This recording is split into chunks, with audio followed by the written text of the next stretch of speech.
This guy was just standing in the schoolyard, practicing the newly taught move. Nothing special, at least that's what everyone thought. Then he throws a punch, boom. Not one sound.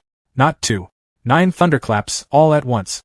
And somewhere nearby, a top-tier martial artist watching in secret? Yeah, completely shaken.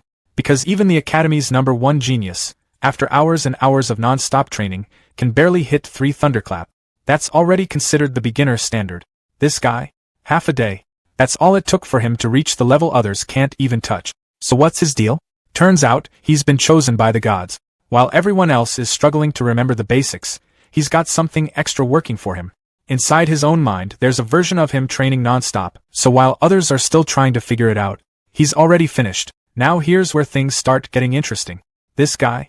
He can pick up any martial art, and master it almost instantly. No long training arcs. He sees it once, maybe twice, and that's it.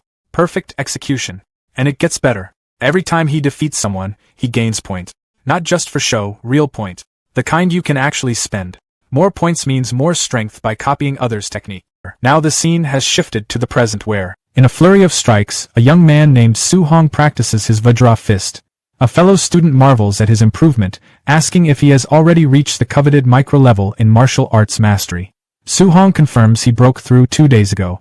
The student, impressed, declares that no one in the class can match Su-hong's Vajra fist and decides to head home, leaving the cultivation maniac to his training.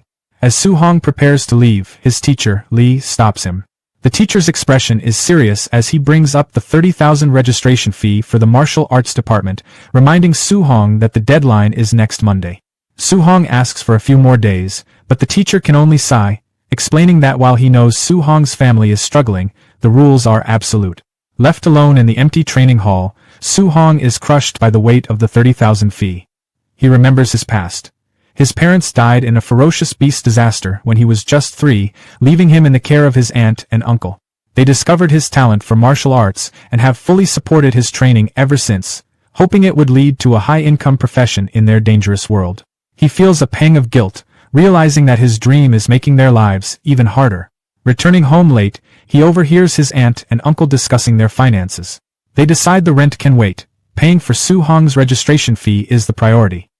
His aunt says she will get another job, while his uncle suggests stopping his own medication to save money, insisting that little Hong's talent is too great to hold back. Overwhelmed with guilt, Su-hong enters the room. They fuss over him, telling him to rest. In his room, he lies awake, tormented by their sacrifices. He resolves that he must solve this problem himself. There is only one place a martial artist can earn that much money in just a few days. The next day, Su-hong arrives at the underground martial arena. An announcer's voice booms, welcoming the audience to a place where only victory and defeat matter. Life and death are irrelevant. She introduces the reigning champion, a hulking fighter wearing a red mask, known as Mr. Minotaur. The announcer tells the newcomer to show some passion and heat up the atmosphere. She whispers for him to provoke the crowd, explaining that rookies are troublesome. Taking the cue, Su-hong roars, declaring himself invincible against anyone below the level of a true martial artist and calling all weaklings to come and fight. The crowd erupts in a frenzy, shouting for his death. The first match begins. Su-hong believes his Vajra fist is enough to win a few rounds and collect the tuition fee. His opponent rushes in, but Su-hong calmly notes his strong momentum but unstable lower body, seeing an easy win. A single, powerful blow sends the challenger flying. Without pausing, Su-hong calls for the next opponent. The announcer declares the first victory for Minotaur. His second opponent is more formidable. The two trade blows and Su-hong feels the man's strong fist force, but knows his own is greater. He spots a critical opening when his opponent puts too much force into his upper body, leaving his waist exposed.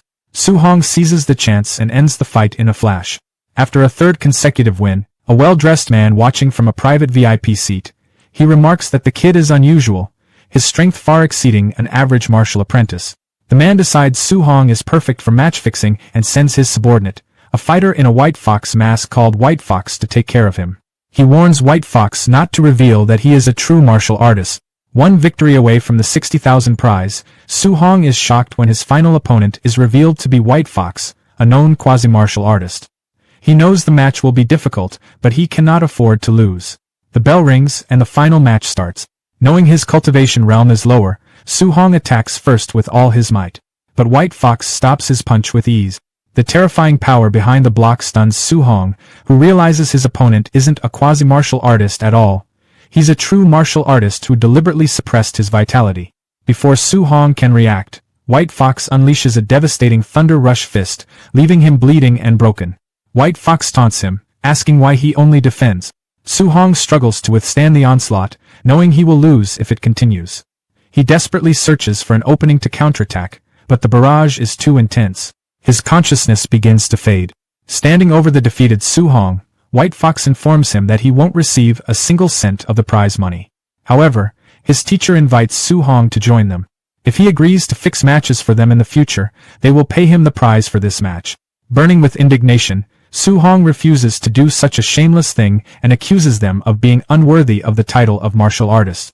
Enraged, White Fox declares his intention to cripple Su-hong, ensuring he could never become a martial artist in his dreams.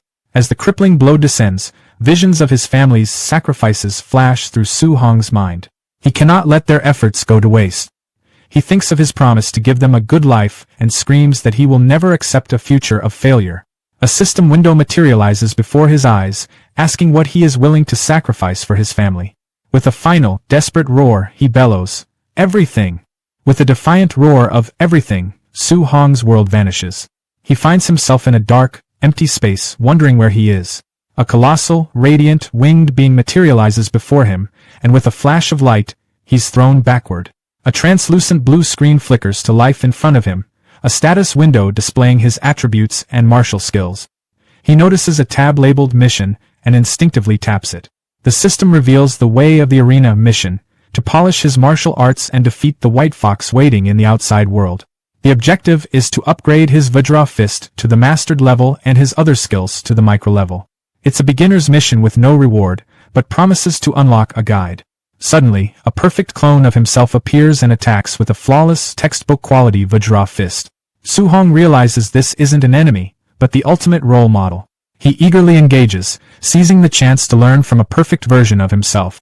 As they spar, a progress bar for his Vajra Fist proficiency jumps from 7% to 10% in moments. He understands that this mysterious space allows for rapid skill upgrade. He fights with renewed determination, his skills advancing at an unbelievable rate.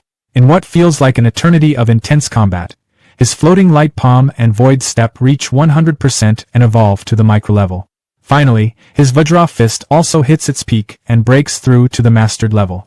Exhausted but triumphant, he gives a grateful nod to the clone as it dissipates. A notification congratulates him on completing the mission and asks if he agrees to return to reality. He accepts. Time snaps back into motion in the arena. White Fox, his attack halfway to completion, sneers at Su-hong's mysterious glowing aura and strikes with his Thunder Rush fist. But now the attack seems laughably slow. Su-hong dodges with ease and lands a single, devastating punch that knocks White Fox out cold. The entire stadium falls into a stunned silence. Su-hong walks calmly to the dumbfounded announcer and asks when he will receive his prize money.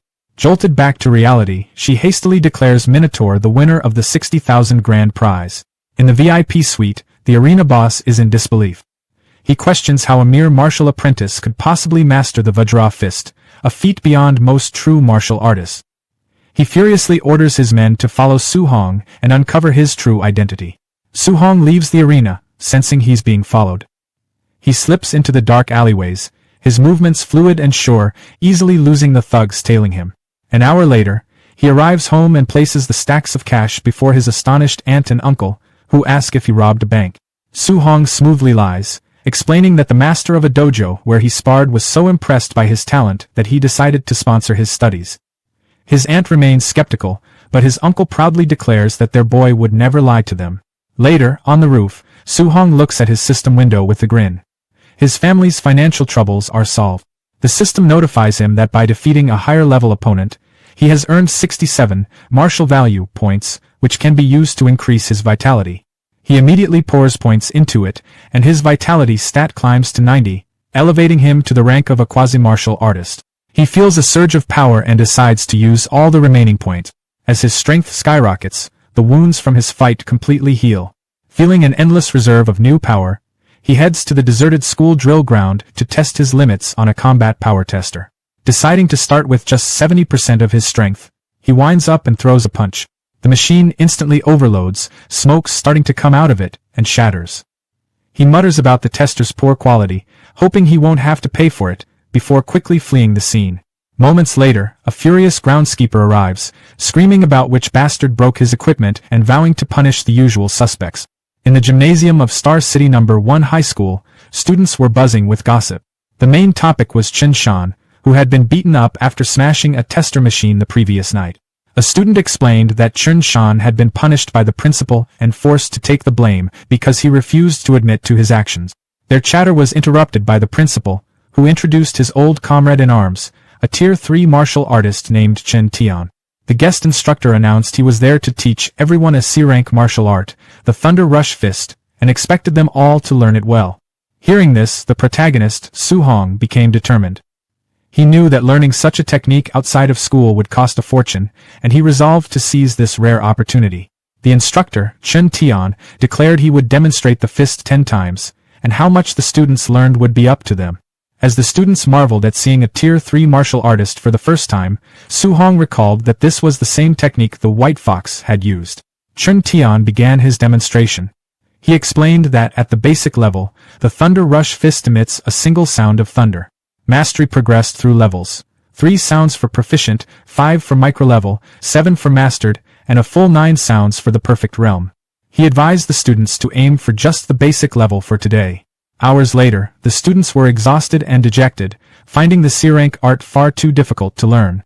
Suddenly, Chen Shan, the school's top genius, successfully executed a punch with a single thunderous sound, reaching the basic level. The principal proudly pointed him out to Chen Tian, asking if he was interested in mentoring the boy. However, Chen Tian was unimpressed, remarking that in other cities, this was merely a passing grade. He lamented that the students were not up to his standards. As the two men walked away, Chen Tian commented on the cruel nature of martial arts, where talent was far more important than hard work. Just then, they were stunned by the sound of a 7-sound Thunder Rush Fist. A student had reached the mastered level after just half a day of practice. Chen Tian's shock turned to disbelief as he realized it wasn't 7 sounds, but 9. Someone had achieved the perfect realm. He urged the principal to help him find this prodigious student, but by the time they rushed back, the individual was gone. In the aftermath, Chen Tian was ecstatic. Witnessing the perfect technique had given him a sudden inspiration, allowing him to break through to the 8-sound level himself, a feat he thought he might never have achieved in his lifetime. Elsewhere, Su Hong walked away, reflecting on how exhausting the C-rank skill was. A look at his status panel confirmed his success. His Thunder Rush Fist was listed as perfect. His next goal was to earn martial values to break through to the rank of a true martial artist, and he wondered if sparring would be enough to earn them. Su Hong arrived at his workplace, the Raging Thunder Dojo. Inside, he saw a purple-haired youth named Li Yan berating and kicking another student. A friend explained that Li Yan was the disciple of a new, powerful instructor who was arrogant and taught his classes with disdain for the common students. Su Hong stepped in, stopping Li Yan's attack. Angered by the interference, Li Yan challenged Su Hong to a one-on-one fight in the arena, a challenge Su Hong calmly accepted. Their confrontation was cut short by the arrival of the new instructor, who announced that class was starting. Li Yan told Su Hong he was lucky and backed off, while Su Hong noted his opponent's arrogance. The instructor, Li Yan's master, declared he would only demonstrate the Raging Sea Spear technique once. Li Yan scoffed, believing it was impossible to learn from a single viewing. Su Hong, however, focused intently, absorbing the movements. After the brief demonstration, the instructor left the students to practice. While most were confused, Su Hong understood the technique's core principle. The spear must flow with the momentum of endless waves. He picked up a spear and began to practice, his movements fluid and precise. The other students watched in awe, whispering about what a martial arts prodigy he was. From a distance, Li Yan was shocked, unable to believe Su Hong had actually learned the technique so quickly. A friend warned Su Hong to be careful, as Li Yan was very strong. Undeterred, Su Hong approached Li Yan and asked for a match. Intrigued, Li Yan decided to test Su Hong's true ability, offering to give him some pointers. He attacked with a micro-level Raging Sea Spear technique, but Su Hong effortlessly countered, unleashing a proficient-level version of the very same skill. Li Yan was left completely stunned, unable to comprehend how his opponent had surpassed him in an instant. In a burst of pure martial skill, Su Hong defeats an opponent far stronger than himself. His system immediately confirms the win and rewards him with 35 martial points. Across from him, Li Yan collapses to the ground, stunned and unable to accept what just happened. He cannot understand how someone could bring the raging sea spear technique to a proficient level in such a short time. The scene shakes him deeply, making him question the value of his own years of harsh training. As Li Yan's frustration reaches its breaking point, an instructor steps in at once, sharply scolding Li Yan for refusing to accept defeat and questioning his mindset as a martial artist. Clearly impressed, the instructor points out that Su Hong learned the technique simply by watching a single demonstration. Turning to Su Hong, he explains that Li Yan's arrogance led to his loss and that being defeated by a true genius will serve as an important lesson. He then sincerely apologizes for his student's poor behavior. Su Hong watches quietly, noting how quickly the instructor's attitude changed once his talent was revealed. On the way home, Su Hong reflects on the exhausting yet rewarding day. He opens his status screen and confirms his information. Name, Su Hong. Vitality, 91.7. The Raging Sea Spear technique now shows as proficient, and he has 35 unused martial points. His thoughts shift to the upcoming school exams. He knows that wealthier students have already bought high-grade alloy weapons. Since he enjoyed using the spear, he decides he will need to buy an alloy version as well. A quick search crushes his hope. A single alloy weapon costs a shocking 69,800. His savings are not even enough to cover his aunt's medical expenses, let alone such a purchase. Just as he begins to feel helpless, his gaze lands on a public notice. The city lord is recruiting martial artists to hunt the growing number of ferocious beasts in the Star City wilderness, with generous rewards offered. An idea immediately forms in his mind. He will hunt beasts outside the city. When Su Hong gets home, he finds his aunt and uncle inside. His aunt is carefully tending to his uncle's injuries, worried about why he keeps working so hard when Su Hong has already given them money. His uncle insists that Su Hong is still young and that they cannot rely entirely on him. He wants to save for Su Hong's future while he still has the strength to work. Su Hong greets them warmly. Although his aunt urges him to rest, he tells his uncle that he can earn money now and that his uncle should stay home to recover and take care of her. His uncle is clearly touched but says he cannot bring himself to do nothing.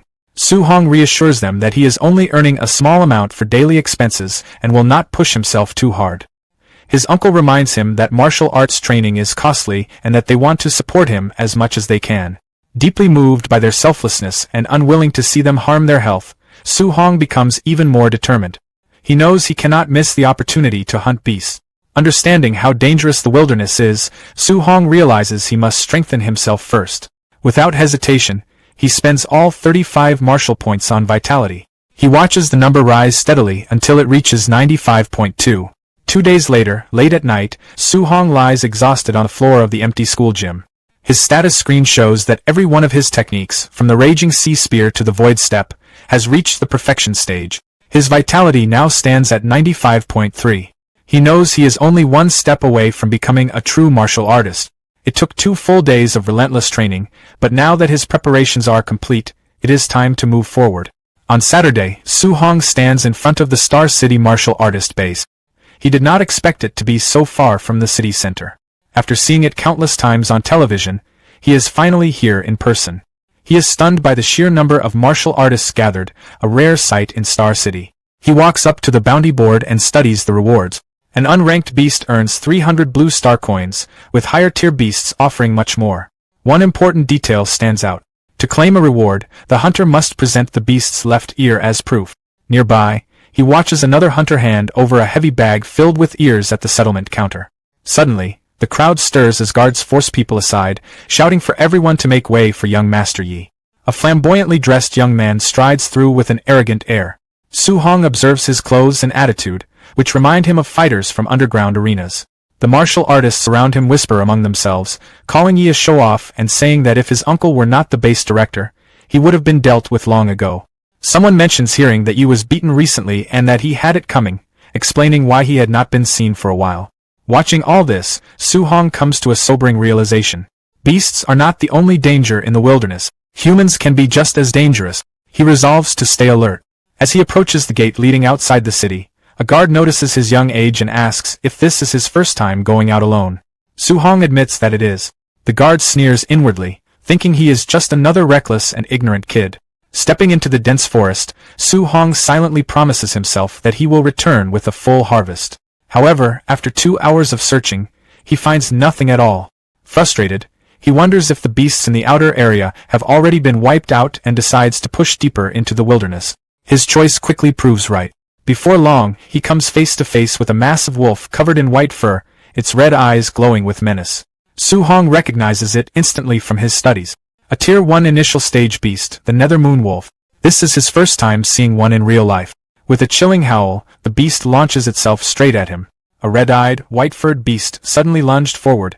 It moved fast, feral and violent, but the warrior didn't retreat. He stepped in and met the attack head-on, driving his fist straight into the beast's strike. Golden energy flared around his hand. The punch landed cleanly. The force exploded outward, a shockwave ripping through the beast's body and sending it flying back. The man stood where it fell, a faint smile tugging at his lips. The rush was better than he'd expected.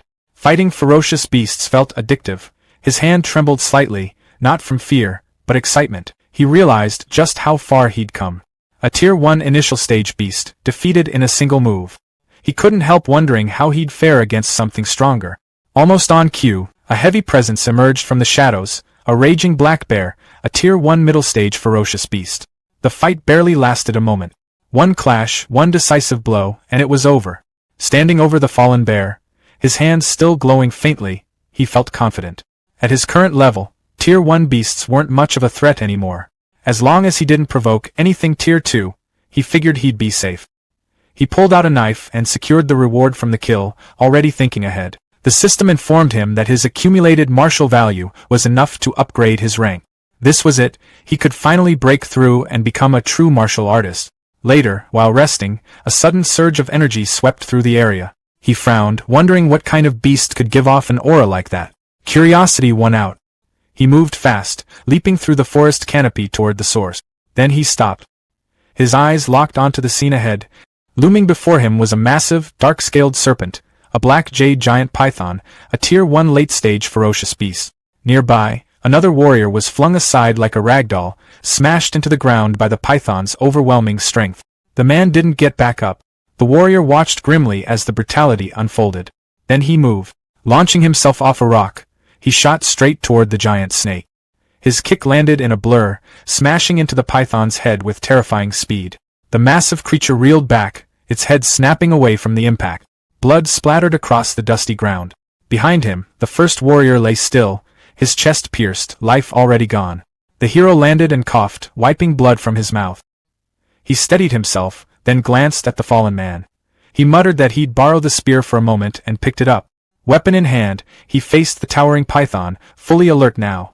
The serpent lunged, jaws wide, fangs flashing. He didn't back down.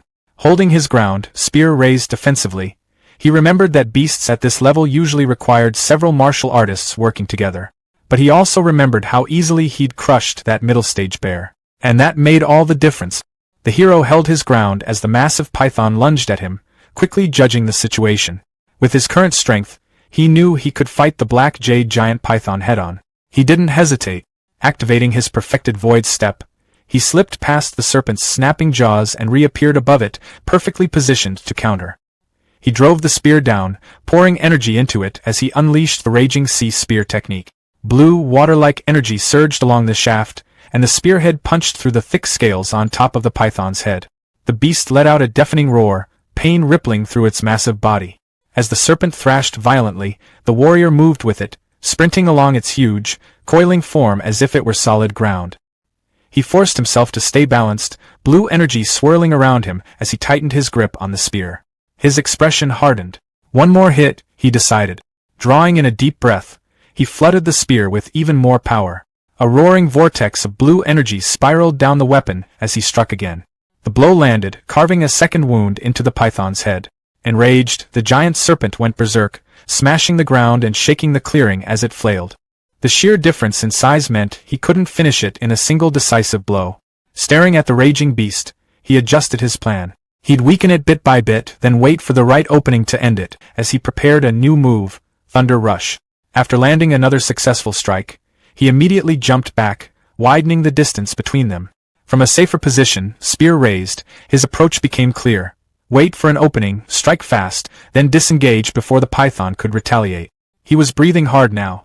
Fighting like this was exhausting, he admitted to himself, but it kept him alive. The python didn't look much better. It growled low and furious, its movements slower, its wounds adding up. He figured a few more clean maneuvers would be enough to bring it down.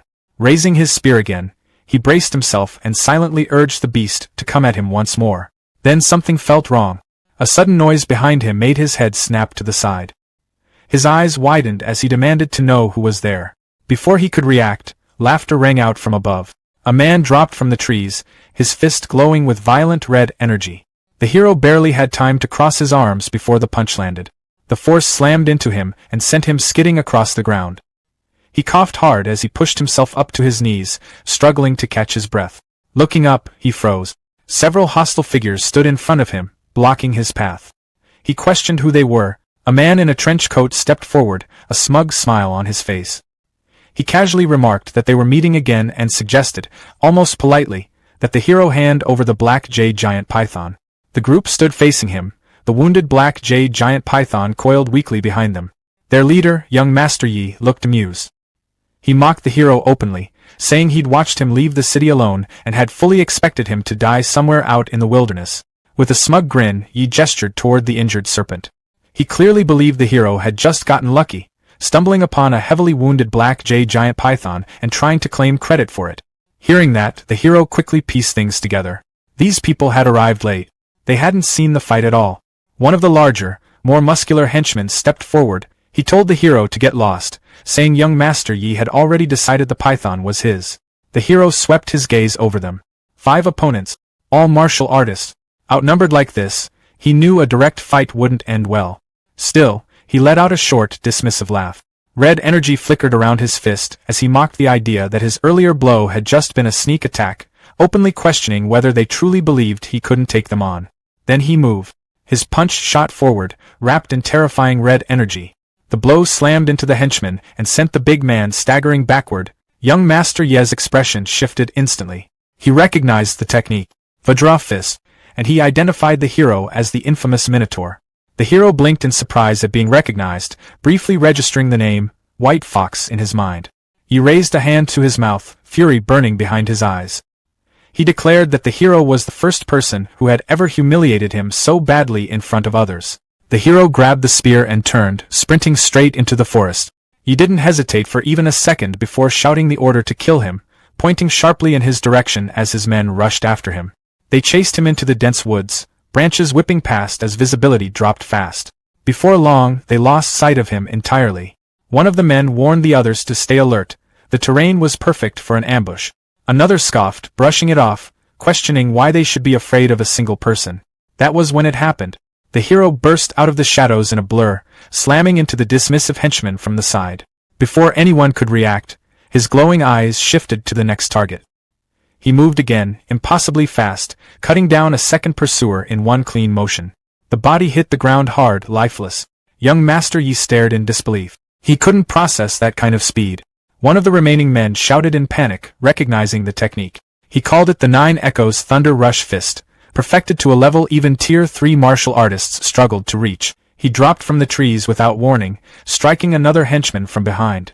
The body tumbled across the ground and landed right at the feet of young Master Yi and his last remaining subordinate. The final subordinate panicked, begging Yi to leave immediately. He insisted the hero was far too strong to deal with. Yi didn't even consider it. He angrily dismissed the idea of retreat, staring into the forest with bloodshot eyes. He declared that no matter what, he would kill the hero today. From the shadows, the hero watched him closely. The hero moved without hesitation, striking down the last remaining henchman. When it was over, young Master Yi stared at the scene in disbelief, fury twisting his face. He cursed under his breath, unable to wrap his head around how the hero had grown this strong in just a few days. The hero suddenly vanished from Ye's sight. He spun around instantly, only to find empty air behind him. Before he could relax, the hero reappeared again at his back, already poised to strike, but this time, Yi reacted a split second faster.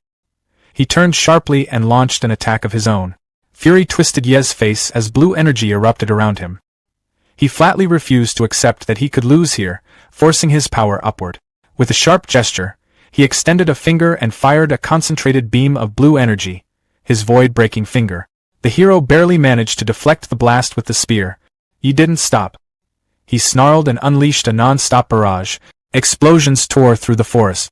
Trees shattered, dirt blasted upward, and the hero was forced on the defensive, constantly parrying and dodging as energy beams detonated around him. Even while being pushed back, he stayed focused, quickly judging the technique's strength. From the sheer output alone, he figured it had to be a B-rank skill. He pointed at the hero and screamed that he'd memorized his face.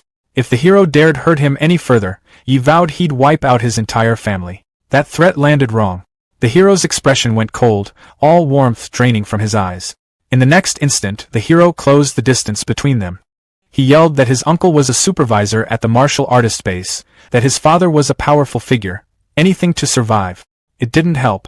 In a flash, the hero appeared right in front of him, red energy blazing around his fist. He remarked flatly that Yi had been more tolerable when he was acting superior. The punch came down like a verdict. Ye's body crumpled and crashed to the ground, broken and defeated. The hero stood over him, breathing hard, red energy still rolling off his body. He stated coldly that Yi never should have dragged his family into it. Barely conscious, blood pooling beneath him, Yi looked up in disbelief. He stammered that it was impossible, that the hero wasn't even a full martial artist. The black jade giant python's tail slammed down with crushing force, ending him instantly. The hero turned away and looked back toward the serpent. He'd spent too long dealing with the intruders. The giant python had fully recovered its stamina. In the forest clearing, the masked follower stared at his injured companion on the ground. He muttered to his partner that this kid was seriously not right. The other follower asked nervously where young Master Yi was, and if he had finished the job. Before they could speculate further, a rustle from the trees made the masked man turn sharply. The masked follower called out that he had finally decided to show himself. He lifted his weapon, adding that he wouldn't go easy on him. But Hero was already on the move, spear in hand. He shouted for them to get out of the way as he shot forward like an arrow. The reason for his urgency became horrifyingly clear a second later. A monstrous snake burst from the undergrowth. The snake struck fast, its jaws snapping around one follower. A terrible scream was cut short. Almost instantly, a blue system screen flickered in Hero's vision, reporting that an opponent had been indirectly eliminated and awarding him 30 martial value. Before anyone could react, the creature's heavy tail whipped around, crushing another follower. He thought to himself, stunned, that he could get points like that. Not sticking around to find out more, Hero took off, sprinting deeper into the woods. As he leaped from branch to branch, his mind raced. His martial value was now high enough. Finally, he could break through and become a true martial artist. Perched high in a tree, he scanned the area. He needed a quiet, secure spot for his breakthrough. His eyes landed on a cave entrance halfway up a rocky cliffside. That looked perfect. He didn't get far. As he approached the dark opening, the same giant red-headed snake lunged out with a furious roar, trapping him inside the cavern. Hero faced the beast, his back to the cave wall. A blue system interface materialized in front of him, displaying his details. It showed his name as Su Hong and his martial value as 504. No time to waste. Hero focused and mentally hit the breakthrough command on the screen. He urged himself to go faster. A red aura suddenly erupted around him, waves of heat rolling off his body like he was filled with molten rock. His vitality skyrocketed. His vitality reached 100. Then, a brilliant notification appeared stating he had broken through to a Tier 1 martial artist. He said to the cave air that he was now a real martial artist. He turned his gaze back to the giant snake, his eyes gleaming. He announced that it was his turn. He shot forward, his fist already glowing with a fierce red light. The punch connected with the snake's snout. Energy pooled in his free hand. He growled the beginning of a command, "Get," as he raised the spear high. Blue, lightning-like energy crackled down its length. He yelled down as he brought the weapon crashing onto the snake's body in an explosion of blue force. As the dust settled, Hero clenched his fist. Golden, crackling electricity surrounded it, buzzing with raw power. He announced his next attack, Thunder Rush Fist, and drove his energized fist down toward the wounded beast with a final, decisive blow. The snake's pained roar echoed through the cave as the attack landed. Hero stood on the giant snake's body in the misty clearing, spear in hand. Even though the beast had already been hurt, he felt a surge of confidence knowing he could now face something like that straight on. A soft chime in his mind confirmed his victory, adding 92 martial value to his total. Sitting down on the scaled carcass, he remembered the usual rule: cut off the left ear to trade for coin. He stared at the snake's head, then sighed. Right. Snakes don't have ears. Well, no helping it. He decided he'd better just get moving and headed out of the rocky clearing, leaving the massive body behind. Walking through the sun-dappled forest with his spear slung over his shoulder, he eventually came across another body, this one with blonde hair. It was young Master Yi. Hero looked down at him. You got off easy, he said quietly. Crouching, he began to search the young master's belongings. His main hope was finding that high-level martial technique Yi had used in their fight. His fingers closed around a small, unmarked black book. Could this be it? The void-breaking finger? Later that night, back in the shelter of a cave with a small campfire crackling, Hiro studied the book intently. He'd committed the introductory method to memory. Now it was time to let the system do its work. In the familiar blue, data-stream space of his mind, he sat cross-legged. Come on, he urged. A glowing, translucent copy of himself materialized before him. Together, they moved through the intricate forms. Void-breaking finger, Hiro called out in the mental space. Streaks of light followed his movements as the system text flashed, tracking his progress. 51%, 78%, 93%. Back in the physical world, by the fire, a blue notification settled in his vision. Void-breaking finger, basic 1%. Hiro doubled over, coughing. Even at the basic level, a B-rank skill put an incredible strain on his body. 3 days later, a thunderous howl echoed through the trees. A huge, red-eyed ape monster slammed its fists against the ground. Perfect, Hiro thought. He needed something to test his new power on. He darted forward, energy focusing at his fingertip. The technique felt smooth, powerful. As the ape monster fell, Hiro stood amidst the settling dust, his fingers still glowing with a faint blue energy. He'd reached the perfect realm. The system confirmed it. Void-breaking finger, master-void-breaking finger, perfect. The power was absolutely worthy of a B-rank skill. The martial artist base was in an unusual state of quiet when he arrived. Inside, the main hall was buzzing. A crowd watched as one man at the counter collected a hefty payout of 230,000 blue star coins, murmurs of admiration rippling through the onlookers. Another group, the Thunder Squad, was being praised for their haul of Tier 1 beasts.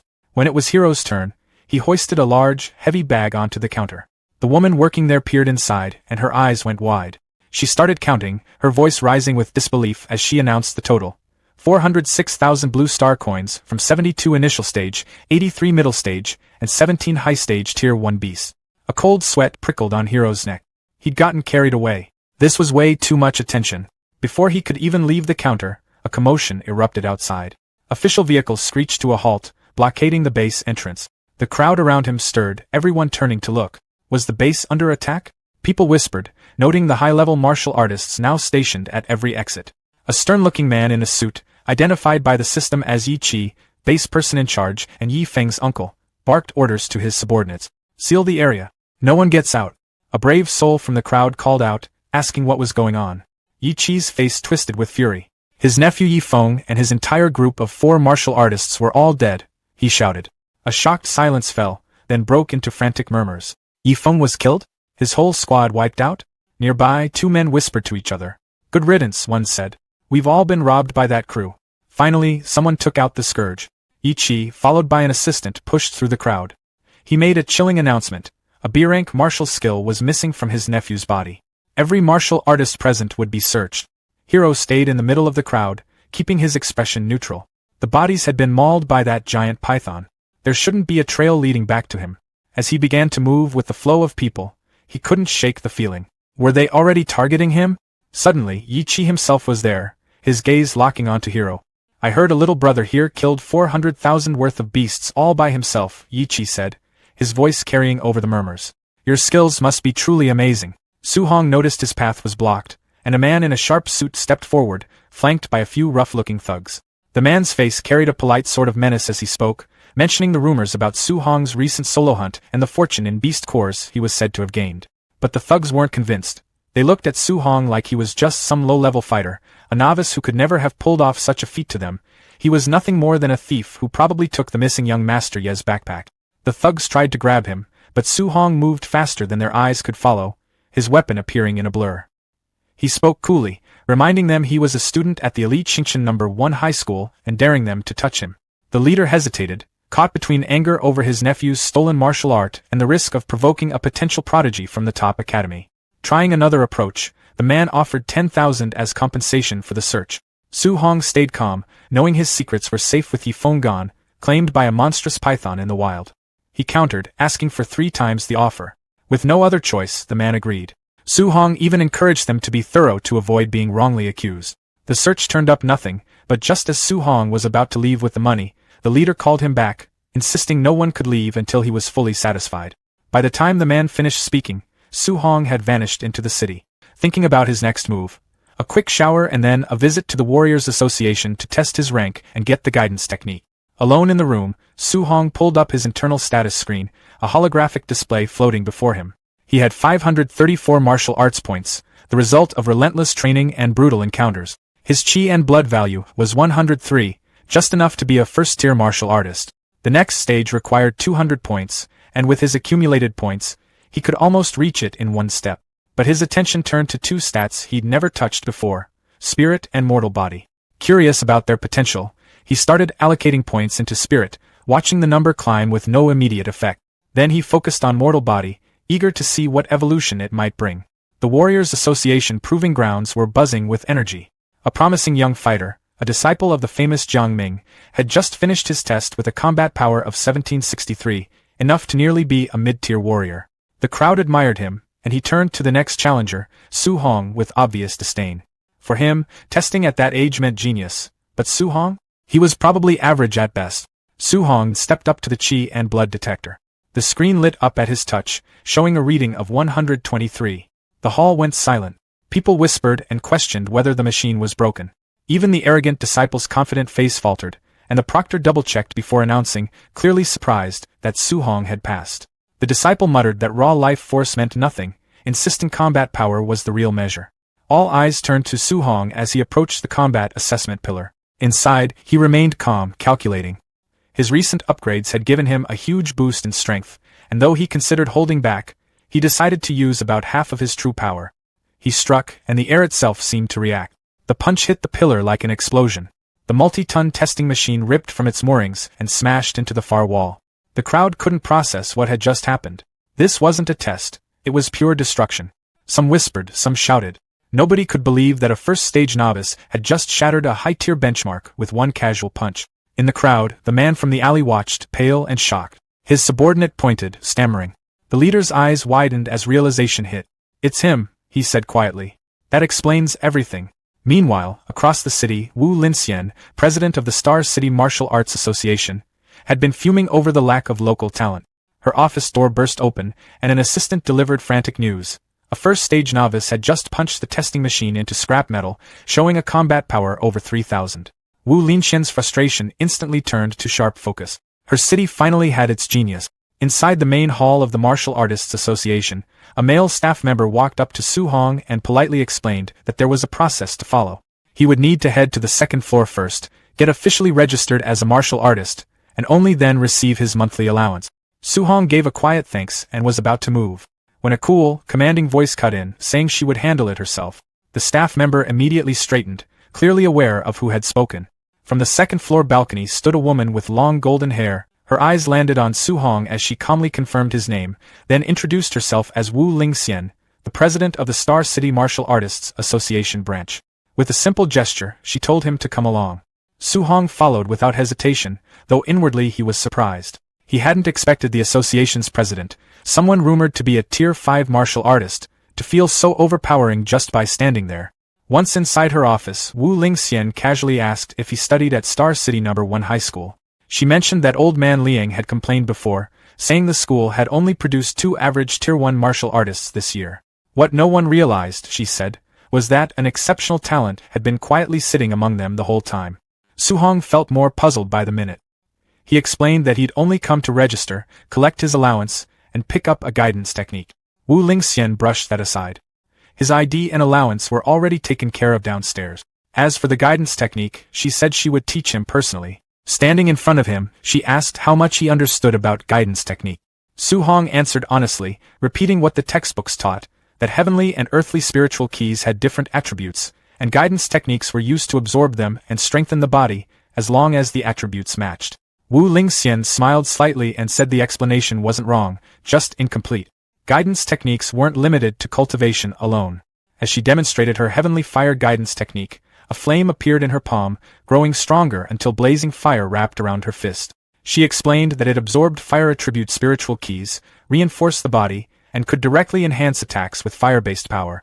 Once the attribute could be released outward, the range and impact of attacks increased dramatically.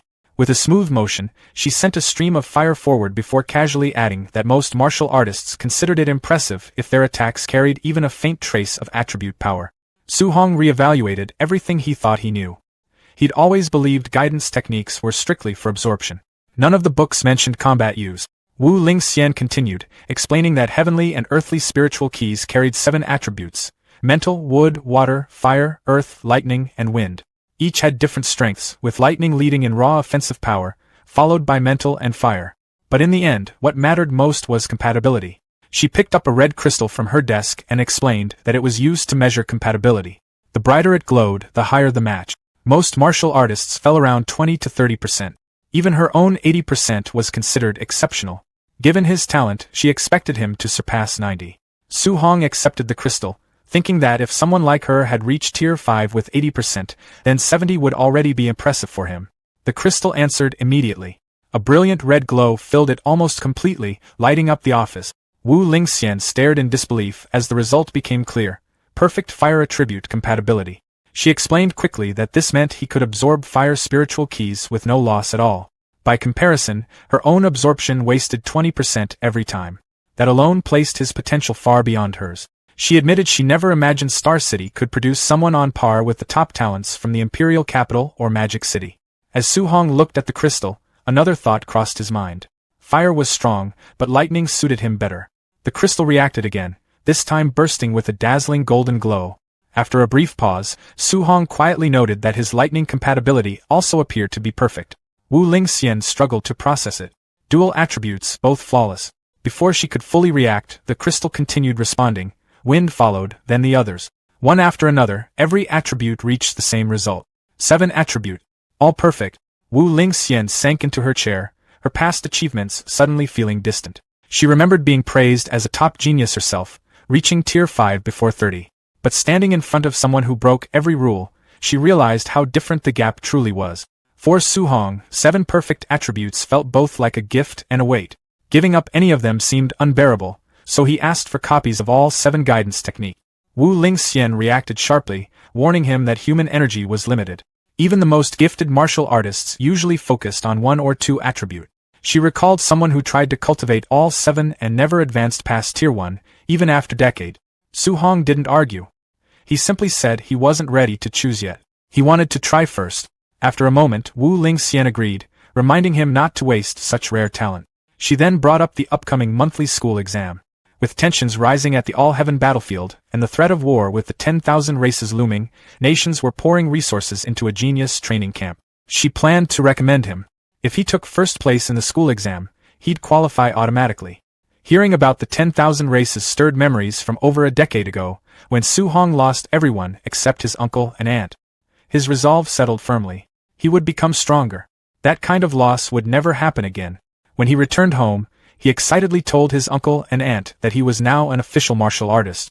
Their reactions were immediate: joy, relief, and emotion all at once. He explained that a Tier 1 martial artist received a monthly allowance of 10,000, meaning his uncle no longer had to push himself to exhaustion. They called him the family's support. Su-hong took a steady breath. From this point on, they were protected.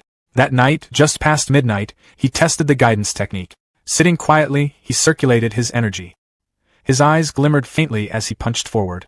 A small flicker formed around his fist, but instead of fire, only thin smoke drifted out. He frowned. This felt far weaker than expected. Then a notification appeared, confirming that he had successfully learned the guidance technique. Checking the details, he saw it was only level 1. That was when a new idea took shape. If guidance techniques had levels, then maybe this was something only he could push far beyond its limit. Su-hong stared at the system interface, still unable to wrap his head around one thing: how guidance techniques were actually upgraded.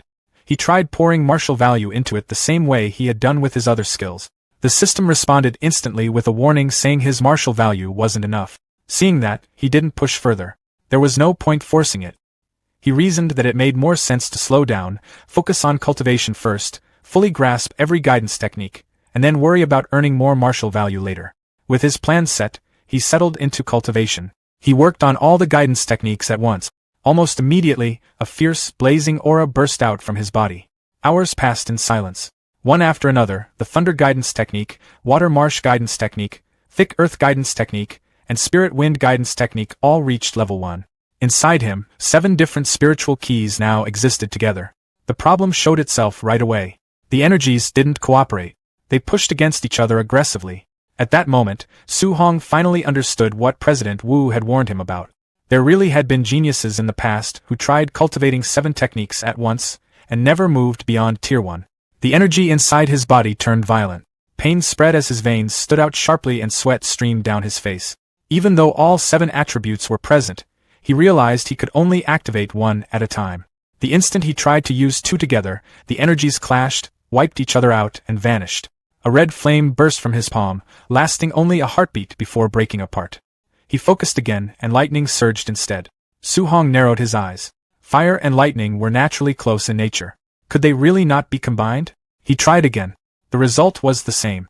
Annoyance crept in, but he didn't stop. He tried again. And again. Time slipped by unnoticed until the sky began to lighten. His breathing turned rough, his clothes soaked, his arms shaking from fatigue, but he kept going. Lightning surged once more. This time, he forcefully dragged the fire along with it. Energy exploded outward as he pushed through with everything he had. And finally, it worked.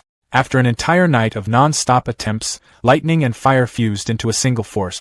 Without wasting time, Su Hong decided to test it properly. He headed straight to the Star City Martial Arts Square. This time, he chose a Tier 3 combat power tester, not interested in repeating his past mistake of destroying equipment. Previously, using only half his strength, he had hit 3,000 combat power. Now, he limited himself to just 30%. He threw a punch. The number jumped past 2,300. Su Hong paused. By his estimate, it should have been closer to 1,800. That was nearly a 500-point difference. If pure lightning already gave results like this, what would happen when combined with fire? Energy gathered again in his palm. When he struck, the tester shook hard as the number shot past 3,000. A small smile appeared as he looked at his hand. With thunder fire combined and only 30% output, he had already surpassed a high-stage Tier 1 martial artist, and his vitality was only 123. That kind of potential felt overwhelming, and this was with just 2 attributes. His thoughts immediately jumped ahead. What if he combined all 7? Lightning crackled and flames swirled in his palm as he made his next decision. He would attempt 3 attributes next.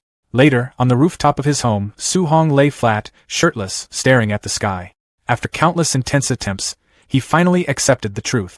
Merging 3 attributes was far harder than merging 2, several times harder. No matter how he adjusted or experimented, there was no real progress. That was when the answer clicked. The issue wasn't his control. It was the level of his guidance technique. He checked the system again. All of them were still stuck at level 1, and the monthly exam was tomorrow. For now, what he needed most was more martial value. The next morning, Star City No. 1 High School was packed. Students filled every corner. The principal announced that today's exam would be different.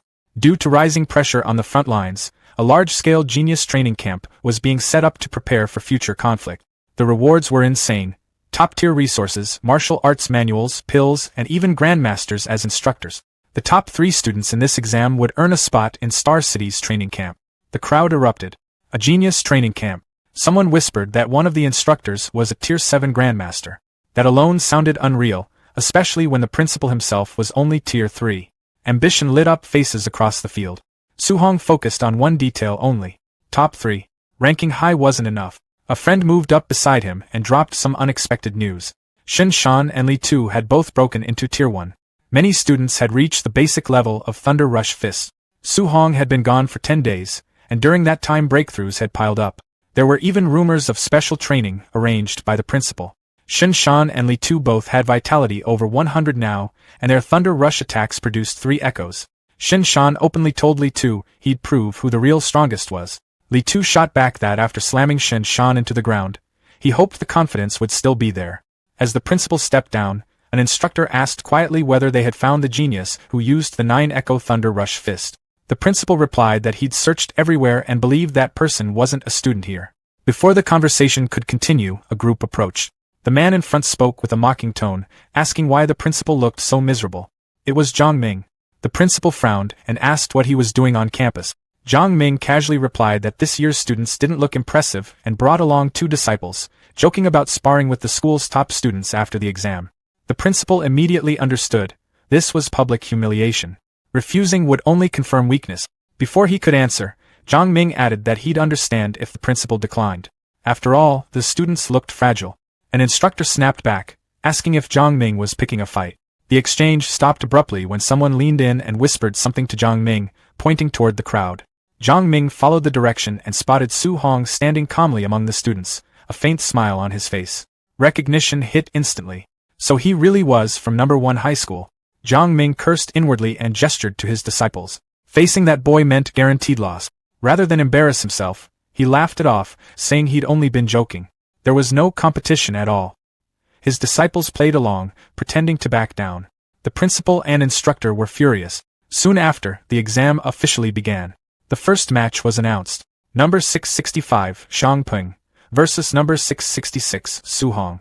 As they stepped onto the stage, Su Hong's friend grew nervous. Shang Peng was a quasi-martial artist known for raw strength. A teacher shouted a reminder not to push too hard. Injuries weren't worth it. Before the match even started, Shang Peng smirked and asked whether Su Hong planned to fall on his own or be slammed down. In the next moment, Su Hong disappeared. Before anyone could react, he appeared behind Shang Peng, grabbed him with one hand, and drove him straight into the floor. The arena went quiet. His friend and the teacher stared, swearing softly. They couldn't understand when Su Hong had reached this level. One move. Complete victory.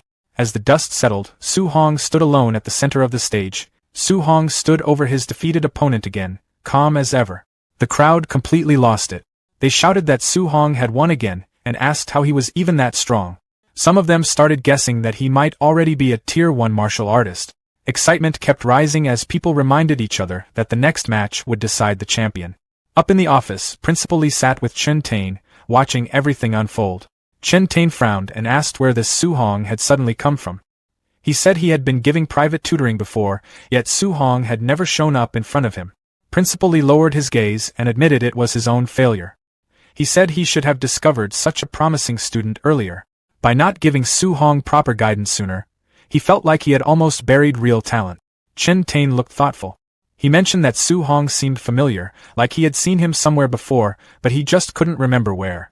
Soon, Principal Lee shifted the topic and said the semi-final between Chen Shan and Li Tu should be wrapping up with a winner any moment. Down in the arena, Chen Shan and Li Tu were locked in a fierce fight.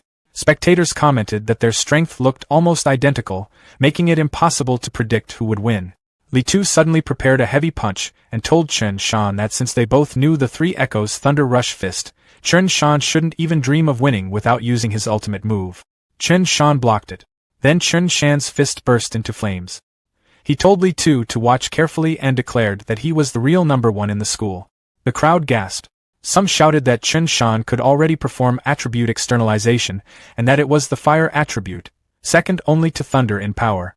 But Li Tu answered calmly, saying attribute externalization wasn't anything special. As he spoke, a blue aura wrapped around his fist.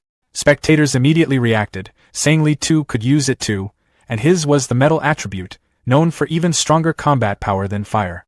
Li Tu then added that he had more to show. He unleashed the Five Echoes Thunder Rush Fist. The two clashed violently.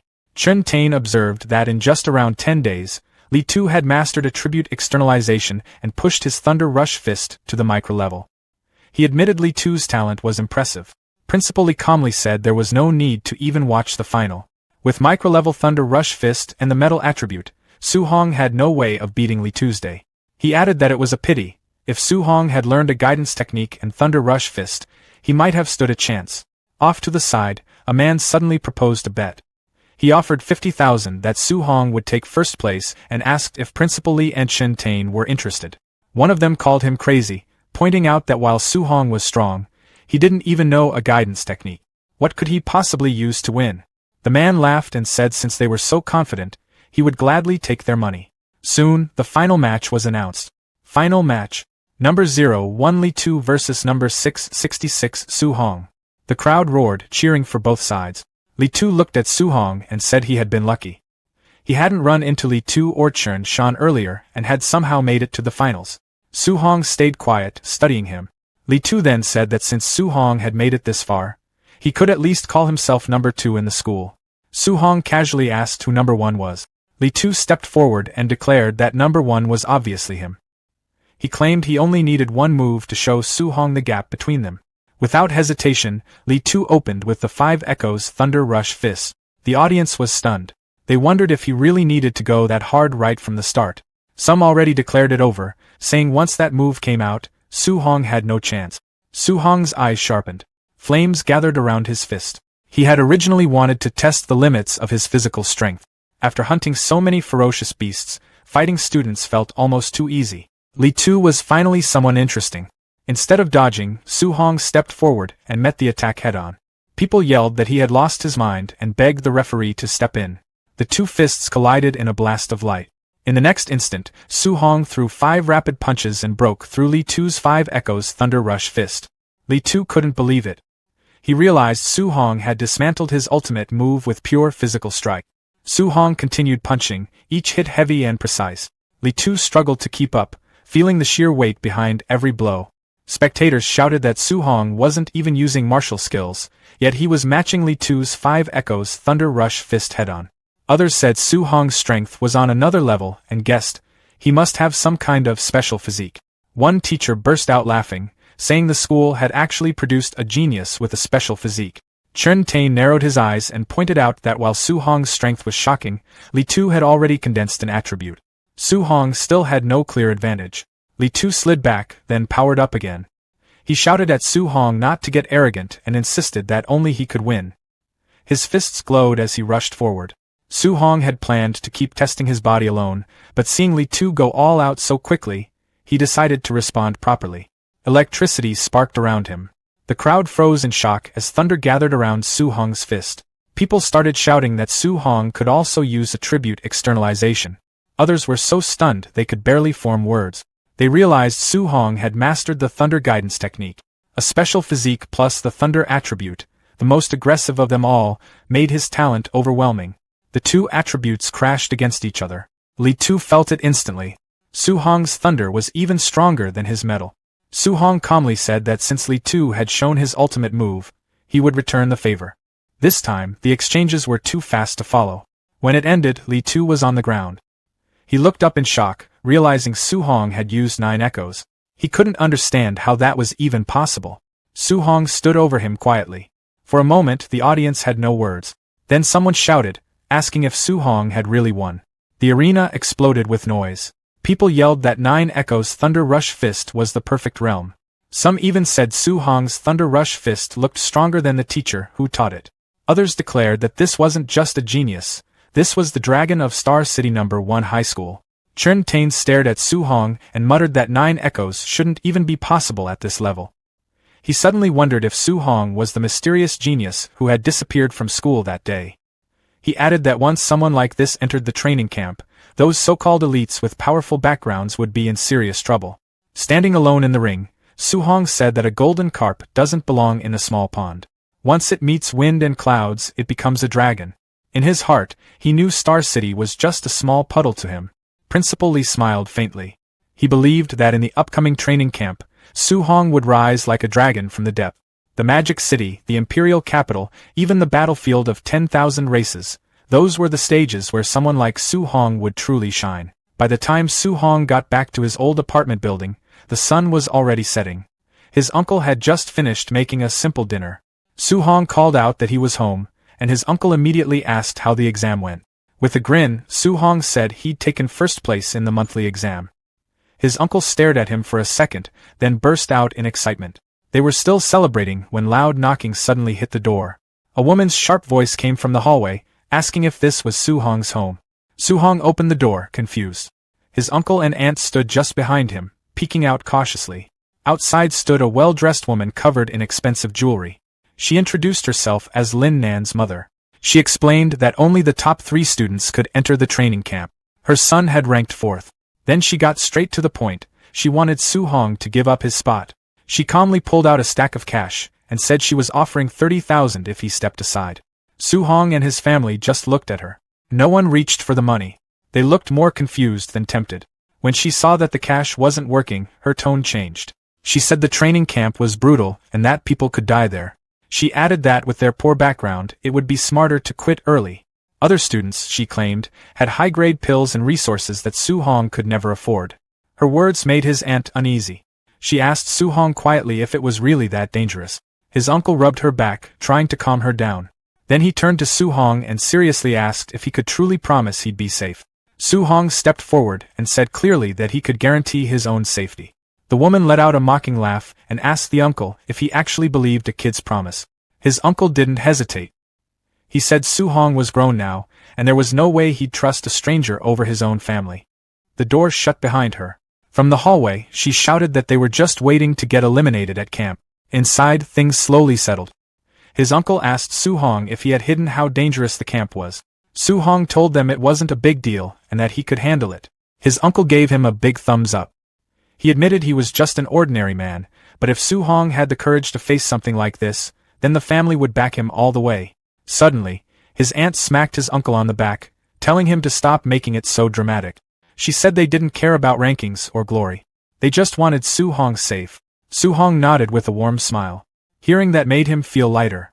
Later that night, he stood alone on the rooftop, looking over the city lights. He knew that even though his uncle and aunt said they supported him, they were still worried. He quietly promised himself he wouldn't let them down. If he wanted to protect their new life, he had to get stronger. He opened his system interface. He had gained 285 martial value points from the monthly exam, but it didn't feel like enough. His mortal body stat was at 36.1%. Thinking about the powerful geniuses at the training camp, he decided to focus on strengthening his body first. He started adding points to the mortal body stat. A red glow surrounded him as the percentage slowly climbed. When it stopped, steam rose from his body. His mortal body had reached 64.6%, still far from 100%. He wondered what kind of special physique he would unlock once it was complete. Then he noticed something unexpected.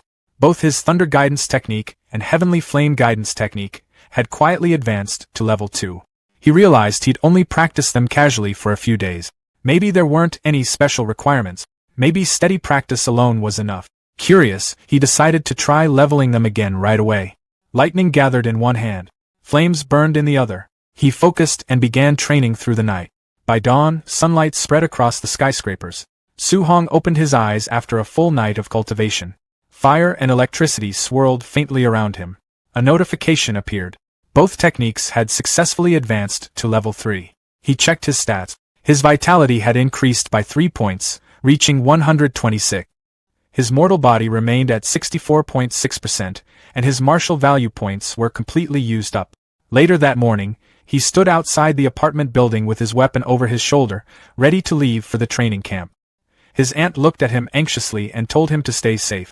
She added that if things didn't go well, he could always come home. His uncle quickly told her not to say things like that.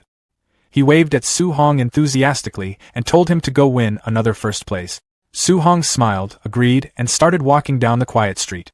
Once he was a distance away, his uncle's brave front faded. He stood there shaking slightly as he watched Su Hong leave. Tears streamed down his face. His aunt teased him, asking if he wasn't just as worried as she was. He admitted he was. He said he just didn't want Su Hong to carry their fear with him. Meanwhile, as Su Hong walked down the street, his senses picked up movement. A red sports car suddenly turned the corner and stopped sharply beside him. The window rolled down. President Wu Lingxian sat inside, wearing sunglasses. She told him to get in. Soon they were racing down the highway. Su Hong asked why she had come to pick him up personally. Without taking her eyes off the road, she said she had a few important reminders about the training camp. As president, she knew the details about the other participants. She told him that a few students were already Tier 1 high-stage martial artists and were close to Tier 2. Their martial skills were at least B ranked. Su Hong listened calmly. He knew Tier 2 required 200 vitality points, which was a big gap from where he stood. Still, he wasn't worried. Even if they had B-rank skills, his system would let him learn high-level techniques quickly. Wu Lingxian continued, saying that while his talent was the best she'd ever seen, he lacked the resources those wealthy students had. She added that even if he failed at camp, he shouldn't feel discouraged. Surpassing them would just be a matter of time. Su Hong thanked her sincerely and called her sister Wu. She glanced at him briefly. Even after hearing about the gap between him and the others, he remained completely calm. She figured his mindset wouldn't be a problem at all. A black van winds through the treacherous curves of the Tianlin mountain range. Inside the vehicle, Li Tu and Chen Shan leans forward in shock, saying that the training camp is set in a place where ferocious beasts gather. Principal Li calmly tells him not to worry, explaining that a grandmaster oversees the camp and ensures there is no life-threatening danger. Su-hong looks out the window at the passing landscape.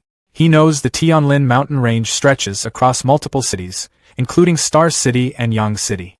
Spiritual energy is dense there, and ferocious beasts are everywhere. Deep within the mountains hide beast kings comparable to Tier 7 grandmasters.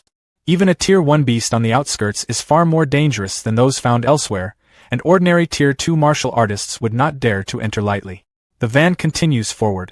In the forest shadows, several pairs of glowing red eyes track the vehicle's movement. Li Tu feels that gaze and wonders if an attack is coming. Su-hong remains steady, sensing how brutal this environment is. He understands that the training camp's competition will likely resemble the beast's constant slaughter. Holding onto his seat, he feels a small smile form as he realizes he actually enjoys this kind of atmosphere. The van arrives at a fenced clearing where dozens of students have already gathered near several tents. After getting out, Chun Shan wonders aloud how strong the other participants might be. The crowd is filled with martial artists carrying various weapons. Su-hong stands among them with his own weapon slung over his shoulder. An official in a gray suit stops them and tells everyone to wait until all participants arrive before the entrance assessment begins. Hearing about an assessment, Su-hong watches as several luxury vehicles drive into the camp. A red Rolls-Royce leads the group. Some students complain about the big families arriving late. As the newcomers step out, attention quickly shifts to them. Xiao Nan, known as a spirit master, appears alongside Lin Xinghe of the Lin family, who is rumored to be close to Tier 2. At the front stands the city lord's son, Wang Tiantuo, often called the barbarian god. He possesses a special physique and extremely high fire attribute compatibility.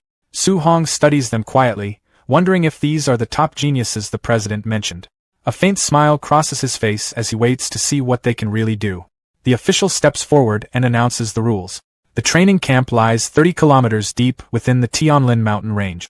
Certain ferocious beasts carry special tokens inside their bodies, and only those who obtain a token can enter the camp. Everyone has 8 hours to reach the destination. Whispers spread through the crowd. Going that deep means encountering powerful beasts, and if something goes wrong, people could die. While many grow uneasy, Su-hong stays calm. In his view, 8 hours is more than enough time to hunt extra beasts and earn martial value. When someone asks what happens if they run into beasts far beyond their level, the official replies that they should consider themselves unlucky and eliminated, though rescue will eventually come. Complaints immediately erupt, with students arguing that the rules are unfair and depend too much on luck. The official's expression turns cold as he reminds them that the world is not a game. On the all-heavens battlefield, a stronger expert could kill them instantly, and no one would listen to protests. If they want to survive, they must act carefully. Overpowering the weak and winning through numbers are realities of the battlefield. A student in formal attire mocks the protesters, calling them trash who should quit early. An angry student points at him and challenges him to repeat it. The mocking student responds by calling him a coward and threatening to cripple him. The official interrupts and makes it clear that violence is forbidden inside the camp itself, but once they enter the mountains, there will be no interference. Snatching tokens or settling grudges is entirely up to them. The two hostile students continue glaring at each other.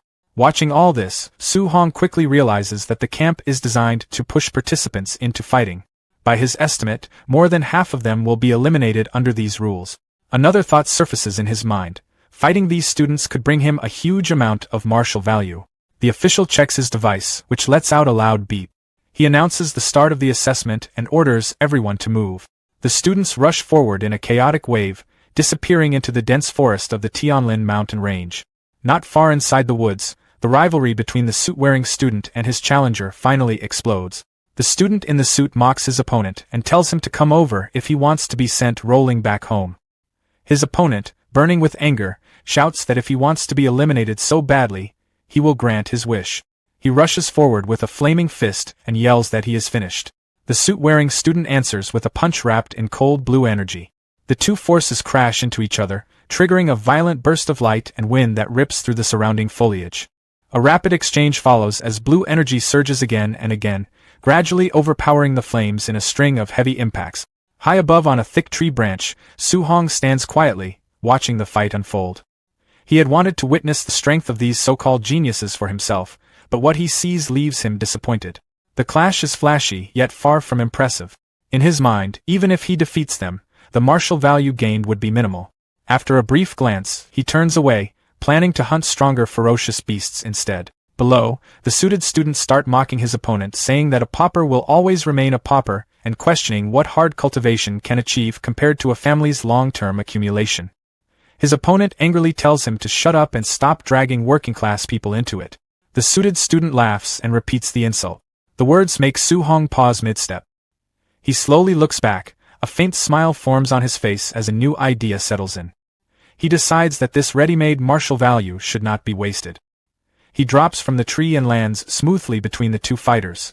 Telling them to stop fighting, he speaks in a calm and steady tone. Both students stare at him in confusion. Standing there with a thick wooden club in hand, Su-hong casually suggests that they fight him instead. The suit-wearing student grows irritated and calls him another pauper, warning that he will end up beaten as well.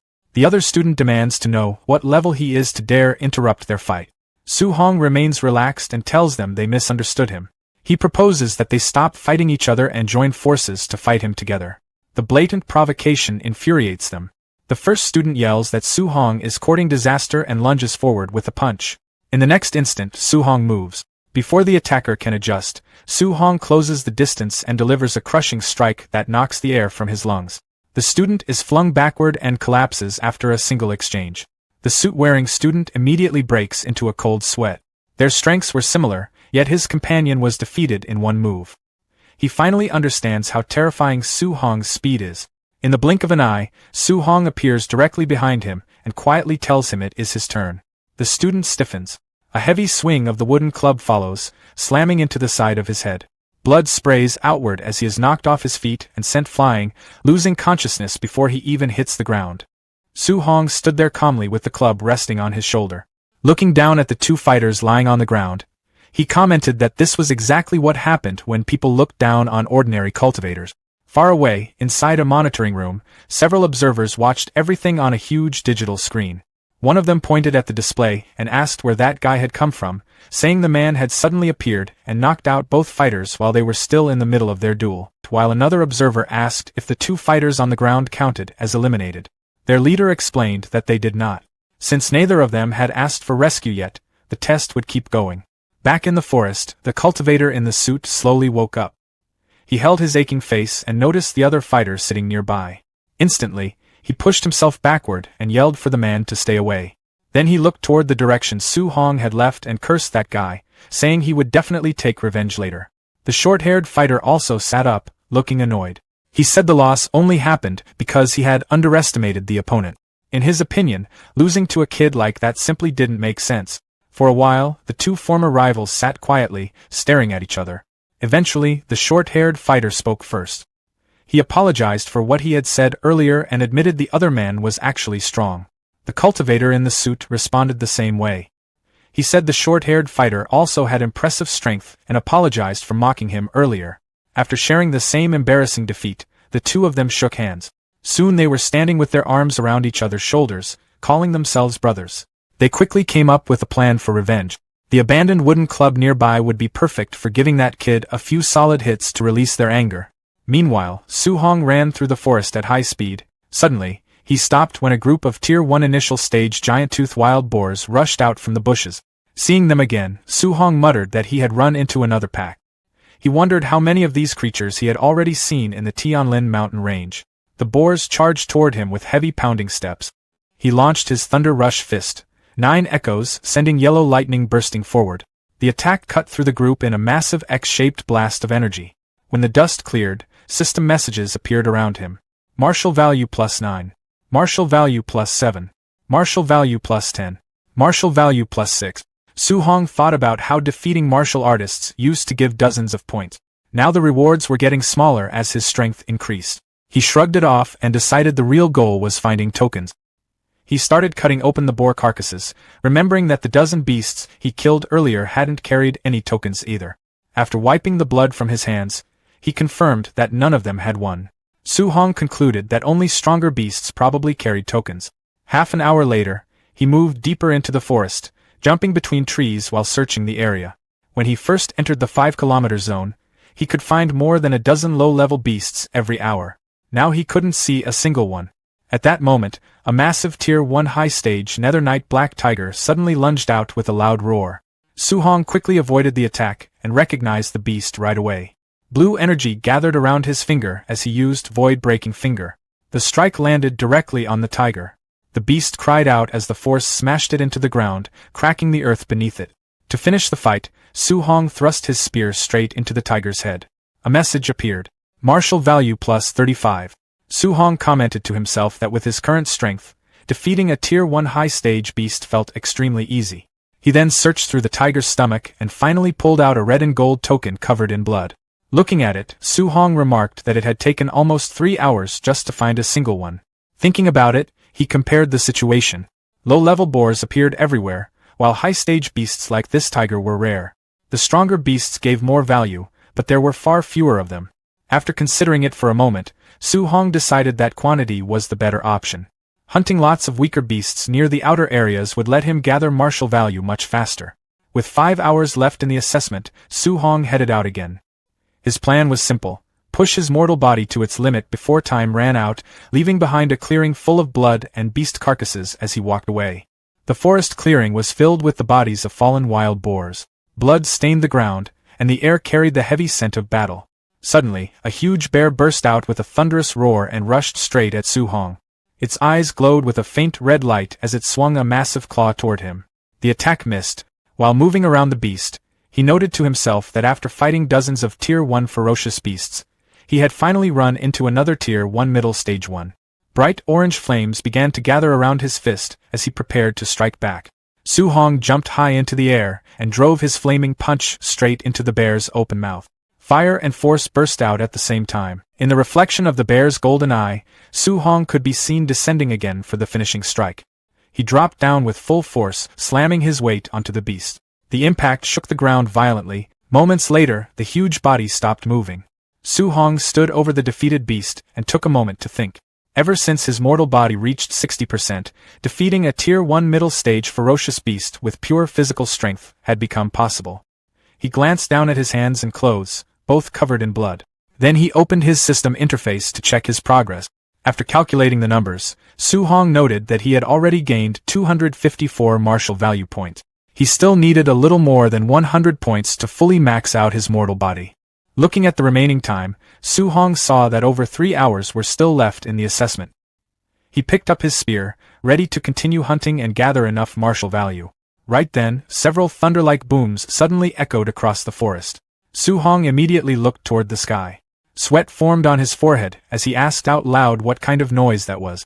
Above the forest, a massive golden bird with glowing wings flew across the sky, its enormous shadow covering the land below. Su Hong stared at it and wondered what kind of ferocious beast it could be. After watching it for a moment, he guessed that it might actually be the legendary Golden Rock Beast King. The giant bird released a sharp, piercing cry. With a powerful flap of its wings, a huge shockwave spread across the forest. Trees bent and snapped while dust rose everywhere.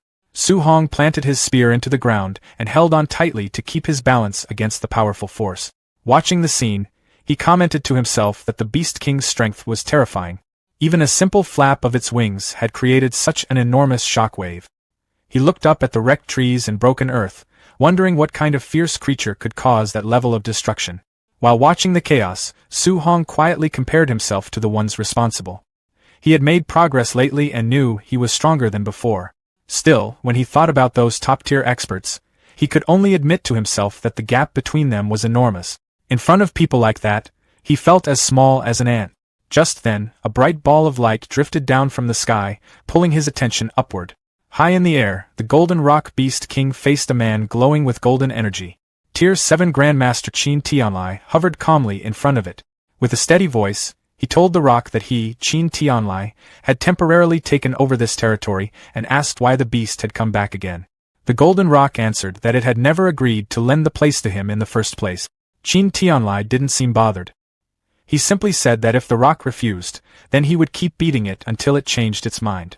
The moment he finished speaking, he rushed forward with a powerful strike. The impact thundered across the sky. The rock cried out and flapped its wings, sending out a desperate shockwave. Qin Tianlai treated the attack like it was just noise. Golden energy burst out again and again as he launched a continuous barrage, forcing the Beast King backward. In the end, the rock had no choice but to retreat in embarrassment. As it fled, it shouted that Qin Tianlai should just wait. Qin Tianlai answered in a cold tone, telling it to stop talking nonsense and leave. After that, the Grandmaster took a slow breath and looked down at the mountains where the examinees were scattered.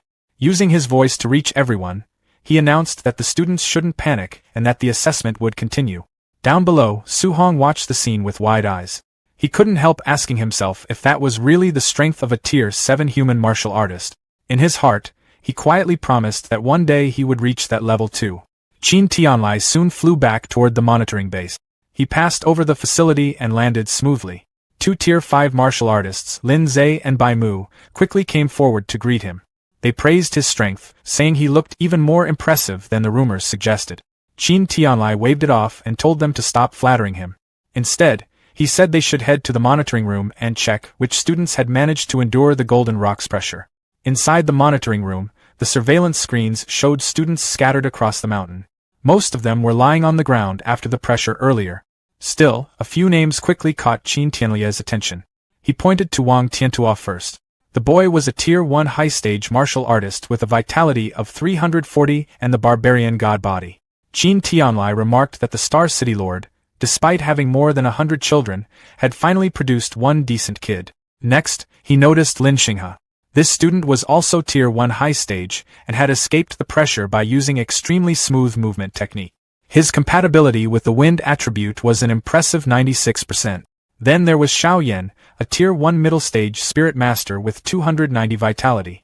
According to the data, he had used mental power to counter the pressure earlier. After looking through the information, Qin Tianlai felt somewhat disappointed.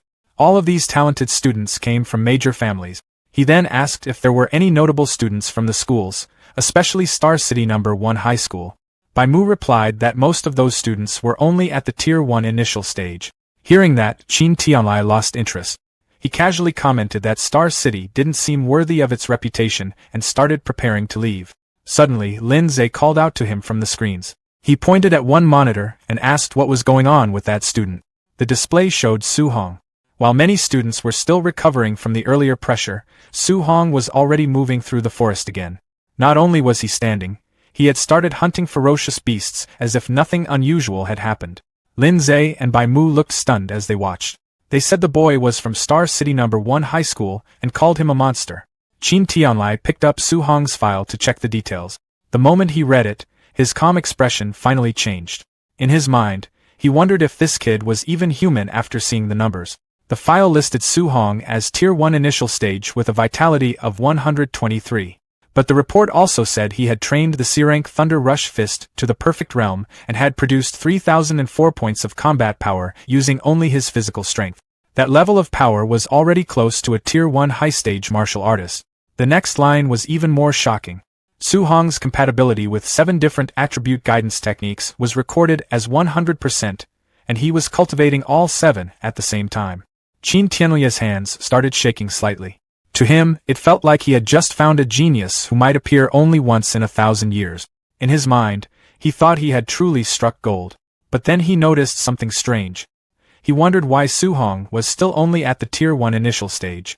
With talent like this, his vitality being only 123 didn't make sense. Bai Mu explained that the reason was simple. Su-hong was cultivating 7 different guidance techniques at the same time.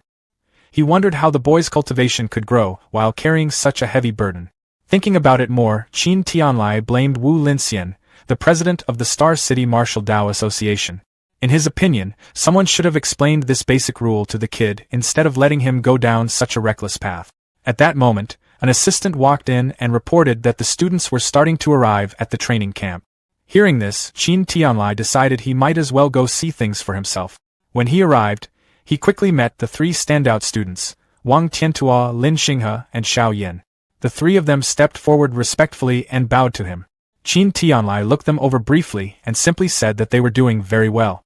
Hours passed after the assessment had begun, and the rest of the students slowly started reaching the camp. Many of them looked completely worn out.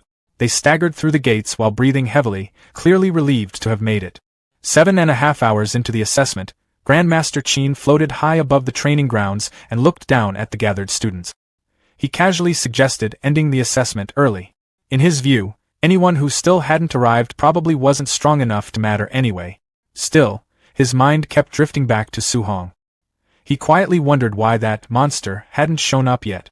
For a moment, he even worried that his newly discovered treasure might have gotten lost somewhere in the forest or been eliminated. Just as the deadline was getting close, someone finally walked out of the forest. It was Su-hong. His entire body was covered in blood. While walking toward the camp, Su-hong told himself that he had been so focused on collecting martial value that he almost forgot about the time limit. As he entered the camp, many students turned to stare at him. Some of them whispered that he looked worse than anyone else there. His clothes were soaked with blood and dirt, yet strangely enough, they couldn't spot a single wound on his body. A few students quietly wondered how many ferocious beasts he must have fought to end up looking like that. Inside the crowd, 2 students watched Su-hong with hostile expressions. One of them muttered that he had finally been waiting for that kid to show up. The other told him to relax.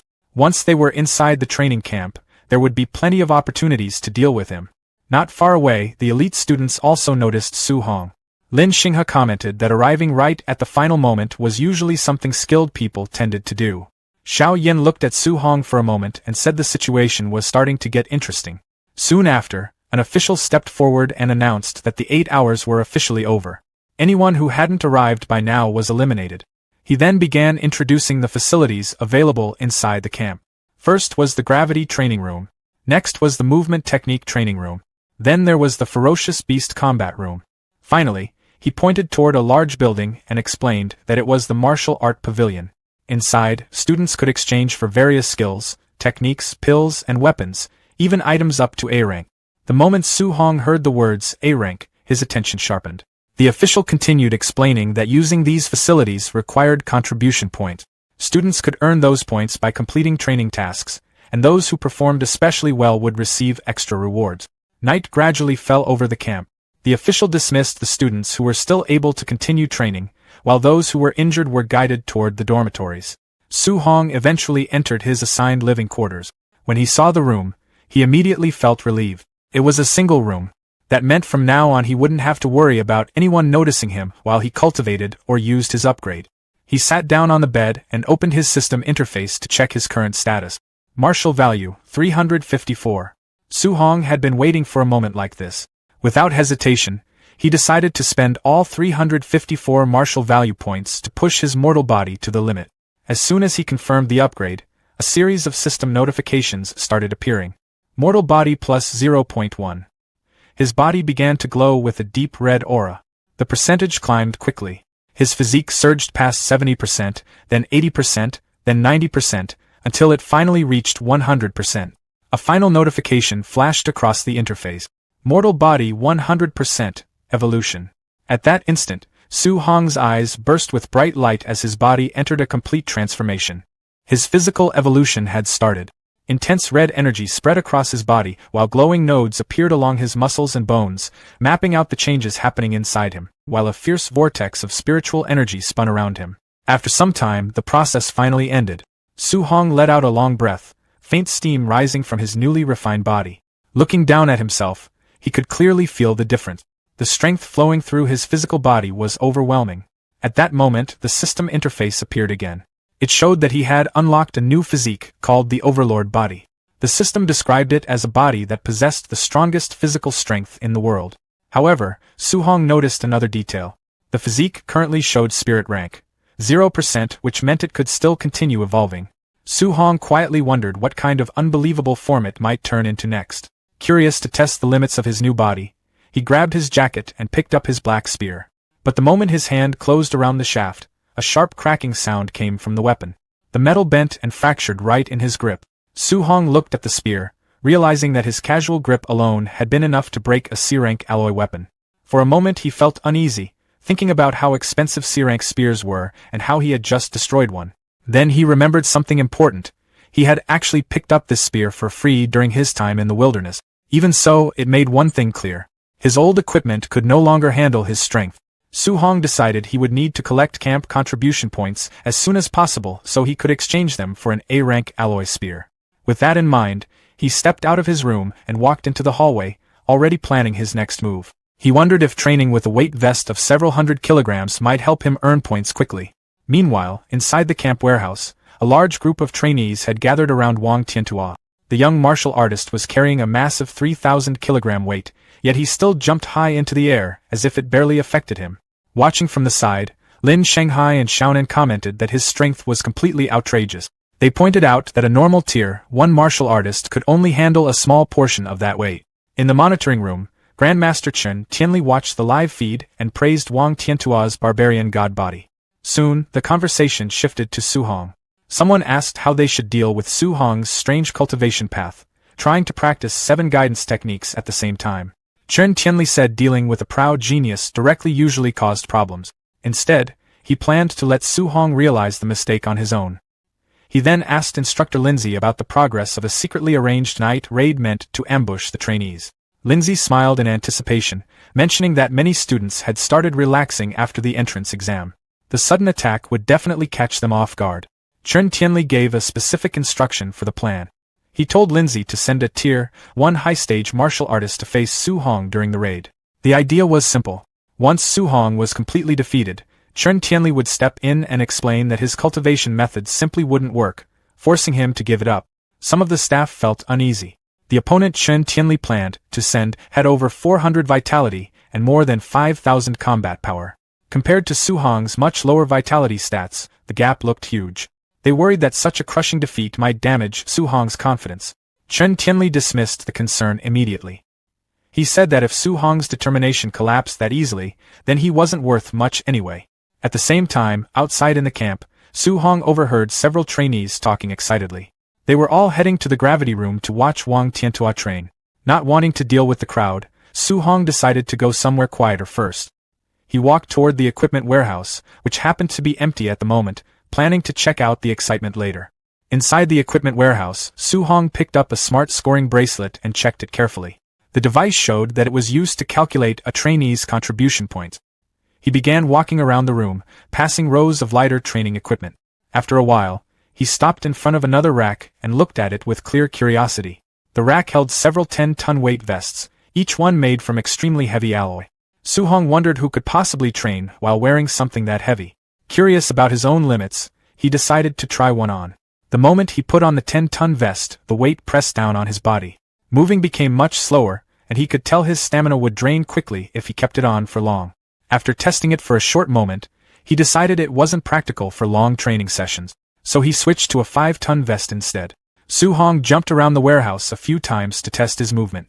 After several quick leaps and turns, he nodded to himself. The 5-ton weight felt just right for his current physical condition. While adjusting the vest, Su Hong started thinking about the other top trainees. He wondered how much weight Wang Tiantua and the other geniuses usually trained with. Since they were already Tier 1 high-stage martial artists, he assumed they had to be at least as strong as him, maybe even stronger. Curious about their training methods, Su Hong left the warehouse to observe them. Outside, a large crowd had gathered in front of a pyramid-shaped gravity room. Many trainees were talking excitedly. They were amazed that Wang Tiantua had entered the gravity room without removing his 3-ton weight vest. A large monitor showed what was happening inside. Wang Tiantua was currently training under double gravity, and people pointed out that this effectively turned his 3-ton vest into a 6-ton load. Standing at the back of the crowd with his arms crossed, Su Hong listened to their discussion. When he heard that Wang Tiantua's base vest weighed only 3 tons, he felt genuinely surprised. Compared to the 5 tons he could comfortably wear, that number felt extremely light. At that moment, Su Hong realized something important. He had seriously underestimated how powerful his newly evolved overlord body had become. He then walked over to 2 familiar faces from his old school, Chen Shan and Li Zi, and asked why they weren't going inside the gravity room to cultivate. Both of them looked discouraged. They explained that the gap between them and the top geniuses was too large. Training there while everyone watched would only invite comparisons, and they didn't want the embarrassment. Su Hong gave a quiet sigh and patted one of them on the shoulder. From his point of view, letting pride and fear stop them from training was simply a waste of time. Even when they told him to wait until the crowd left, Su Hong didn't listen. He walked straight toward the brightly lit pyramid-shaped gravity room. The moment people noticed him approaching, the crowd started talking again. Some of them mocked him, assuming he wanted to challenge Wang Tiantua's record. Several trainees joked that he was being arrogant, especially since it didn't look like he was wearing any kind of weight suit. Su Hong ignored all of it and stepped through the entrance. As he walked inside, he quietly thought about how expensive facilities like this were usually limited to elite aristocratic families. Since he had access to it now, he had no intention of wasting the opportunity. Inside the high-tech training room, Su Hong calmly considered his limit. Under his tracksuit, he was secretly wearing the 5-ton weight vest. If he set the gravity to double, the pressure on his body would reach 10 tons, which he estimated he could only endure for about 10 minutes. Instead of pushing too hard at the start, he decided to pace himself. So he adjusted the control dial to 1.5 times normal gravity. The pressure increased instantly. A heavy invisible force pressed down on his entire body, and Su-hong let out a low grunt while adjusting his stance. Outside, the crowd watched everything through the monitor. Since they didn't know he was wearing the 5-ton vest, they thought he was training with no extra weight. Seeing him struggle under just 1.5 times gravity, many of them started laughing. Some of them mocked him openly, saying he couldn't even handle such a basic setting.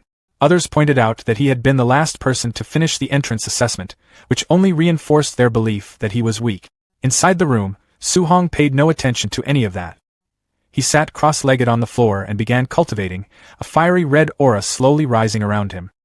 He soon noticed that the intense gravity made it much harder to circulate his guidance technique. However, the pressure also pushed his body to adapt faster, and his cultivation speed increased significantly. For 2 full hours, Su-hong stayed seated in the gravity room, continuing his training. Sweat soaked his clothes as he pushed his body further, while his eyes carried a faint blue glow. The effort paid off. When he checked his system panel, he saw that his water, earth, and wind guidance techniques had each increased by 1 level. His vitality had also risen from 126 to 130. Finally, Su-hong stood up and turned off the gravity machine. The effectiveness of the room impressed him. As he walked toward the exit, he started thinking about how useful the camp's movement technique room and ferocious beast training room might be. Completely exhausted, Su-hong stepped out of the facility. Sweat covered his face, and he wiped it away as he walked forward. 2 trainees who had been waiting nearby immediately started mocking him again. They still believed he had trained under 1.5 times gravity without any weight. One of them laughed at his tired appearance and bragged that he could easily sleep overnight under those conditions. Su-hong didn't bother arguing with them. Instead, he casually complained about how hot the room had been and how uncomfortable his gear felt. While saying that, he unzipped his tracksuit. Underneath it, the massive 5-ton weight vest became clearly visible. The 2 trainees stopped talking the moment they saw it. Their eyes stayed fixed on the heavy equipment that had been hidden under his clothes the entire time. The 2 trainees had been watching when Su-hong finally took off his weight vest. They assumed it was only around 500 kilograms. They admitted he did okay lasting that long, but still talked like he wasn't anything special. As he let the vest drop to the ground, they casually said he couldn't even compare to the camp's top genius, Wang Tanhua. Right then, the crowd suddenly got noisy. Someone pointed out that Wang Tanhua had just come out of the gravity room. People immediately started talking, saying he had endured 6 tons of pressure for more than 2 hours. Wang Tanhua walked out drenched in sweat, breathing heavily, while others praised him as the strongest in the entire training camp. He took off his heavy vest and tossed it aside without much care. The moment it hit the ground, the impact made the floor shake, startling the trainees nearby. Wang Tanhua rolled his shoulder a bit, looking relieved, and mentioned that the weight had been seriously exhausting. Lin Xingyi walked up, casually fanning himself, and suggested they compete in the movement technique room. Wang Tanhua shook his head right away, saying Lin Xingyi practiced an A-rank wind movement technique, and going against him in speed would just be asking to lose. Su-hong, standing nearby, caught that part of the conversation and became interested the moment he heard A-rank movement technique. He figured that even though his overlord body had given him huge raw strength, his speed and agility still needed work. With that in mind, he smiled slightly, seeing a good chance to improve. He followed the crowd to a dome-shaped training room, curious to see the A-rank Flying Swan's startling cloud step in action. Inside, everyone was focused on the monitors. Some trainees commented that Lin Xingyi had set the arrow-dodging simulation all the way to level 10, the highest difficulty. On the screen, Lin Xingyi moved incredibly fast, weaving through a non-stop storm of arrows with ease. His movements looked smooth and controlled, and at one point, he even closed his eyes midair while avoiding the attack. At the same time, pink petals seemed to drift around him, adding a dramatic flair that left the audience staring in amazement. Watching quietly, Su-hong commented that the technique was impressive. Almost immediately, his system interface popped up in front of him. It showed that just by observing, he had already copied the Flying Swan's startling cloud step and unlocked it at 1% proficiency. Su-hong studied Lin Xingyi's movements more carefully, then stepped forward, planning to try it himself. His action caught people's attention right away. Some of the trainees started laughing, saying it was ridiculous that he thought he could pick up such a complicated A-rank movement technique after seeing it just once. Su Hong paid no attention to the mocking voices around him. Instead, his awareness shifted into the system's virtual training space, where he faced a simulated version of Lin Xingyi. Inside that space, he trained non-stop, weaving through fast and relentless attacks while adjusting his movements again and again. As the practice continued, his mastery of the technique climbed rapidly, jumping from 8% all the way up to 93% in a short time. Soon, the system sent him a notification, letting him know he had officially reached the basic level of the skill. Su Hong stood there, clearly pleased. He had just secured his first A-rank movement technique. As the system prepared to pull him back to reality, he quietly noted that copying Lin Xingyi's flashy style as a reference felt a bit over the top. Once he returned, he decided he was done with the movement technique room. He figured his next stop would be the ferocious beast room, where he could hunt and earn martial value while boosting his vitality. But as he started thinking about it, he noticed something strange. The entire crowd was staring at him, some even holding up their phones and commenting on how dramatic his movements looked. That's when Su Hong realized what had happened. While he had been training inside the virtual space, his real body had been copying all those exaggerated movements in front of everyone. Not wanting to deal with that attention, he immediately took off at full speed, ignoring people calling out for him to do it again. At the same time, he decided he wouldn't use Lin Xingyi's style as a reference like that again. As he moved away, his senses picked up something unusual. Someone was following him. A short distance behind, the suited student carried a wooden club, while the rugged student from the entrance assessment walked beside him. The two had been tracking Su Hong and had already guessed he was heading toward the ferocious beast room. They quietly planned to block his exit later and deal with him when he came out. When Su Hong arrived at the large facility, he saw a crowd gathered near the entrance. Not far from the doors, Wang Tanhua and Xian were in the middle of a tense exchange. Wang Tanhua laughed and said Xian wanted to compete with him in beast hunting to decide who the top trainee really was. He then asked if she seriously thought her spiritual telekinesis could stand against his barbarian god body. Xian responded without hesitation, saying he was the one underestimating the power of a spirit master. Hearing that, Su Hong became curious. It was a fighting style he hadn't seen before, so he decided to hold off on earning points for now and watch her first. Through the observation window, he saw a simulated forest environment, and then something unexpected. Xian was slowly descending from the air toward a group of black tigers. Su Hong watched closely, noting that walking through the air like that was usually something only high-level grandmasters could do. He figured this must be part of a spirit master's ability. With a simple motion of her glowing hand, Xian activated her power. Thin streaks of golden light shot forward instantly, piercing through the heads of 3 high-stage Tier 1 black tigers at the same time. The beasts dropped immediately. Su Hong focused on the attack, trying to understand what that strange flowing light really was. Then, a massive bear-like creature wrapped in a red aura charged from behind her. Before it could get close, it suddenly stopped mid-movement, as if held in place by something invisible. Xian had used her telekinesis to lift and lock the creature in the air. With another calm gesture, the golden light shot forward again, piercing straight through its head. Watching closely, Su Hong finally figured it out. The streaks of light were actually daggers being controlled from a distance by her mind. He quickly understood the advantage. A spirit master could move through the air, restrain enemies, and attack from afar all at once.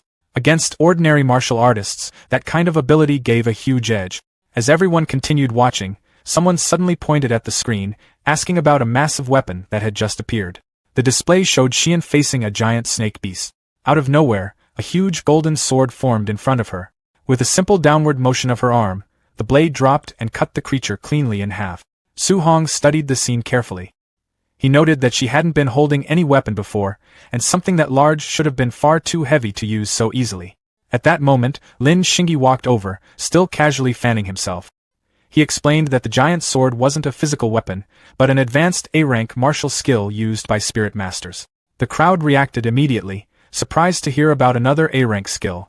Someone then asked Lin Xingyi how all the top trainees seemed to have such rare techniques, and whether Wang Tanhua had one too. Lin Xingyi confirmed that Wang Tanhua did possess a powerful A-rank offensive skill, which made the surrounding trainees comment on how overwhelming the top elites were. Su Hong, however, reacted differently. Instead of feeling pressured, he smiled slightly. To him, the camp looked full of valuable techniques his system could copy, and that made the whole place even more worthwhile. On the monitor, Wang Tanhua was shown defeating a high-stage Tier 1 beast with a single punch. It was clear he was relying purely on raw strength, without using any martial skills. Seeing that, Su Hong turned away, deciding to wait for a better chance to observe him later.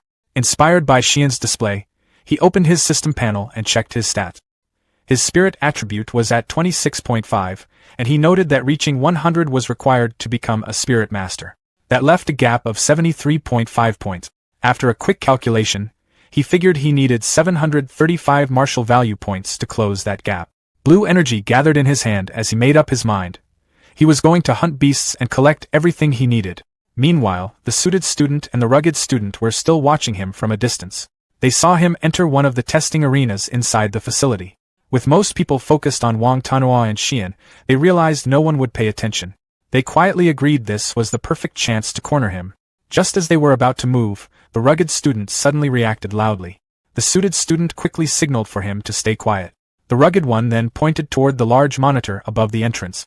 Both of them looked up, and immediately froze in place, staring at the screen. Inside the arena, Su Hong stood calmly, surrounded by a group of ferocious beasts. A towering red-eyed bear, several massive armored scorpions, and multiple stone-skinned creatures. In the corridors of the training camp, where two students observed the monitoring screens with growing dread. The suited student, gripping a wooden club, asks if they should find an instructor to save the boy inside, fearing he will definitely die.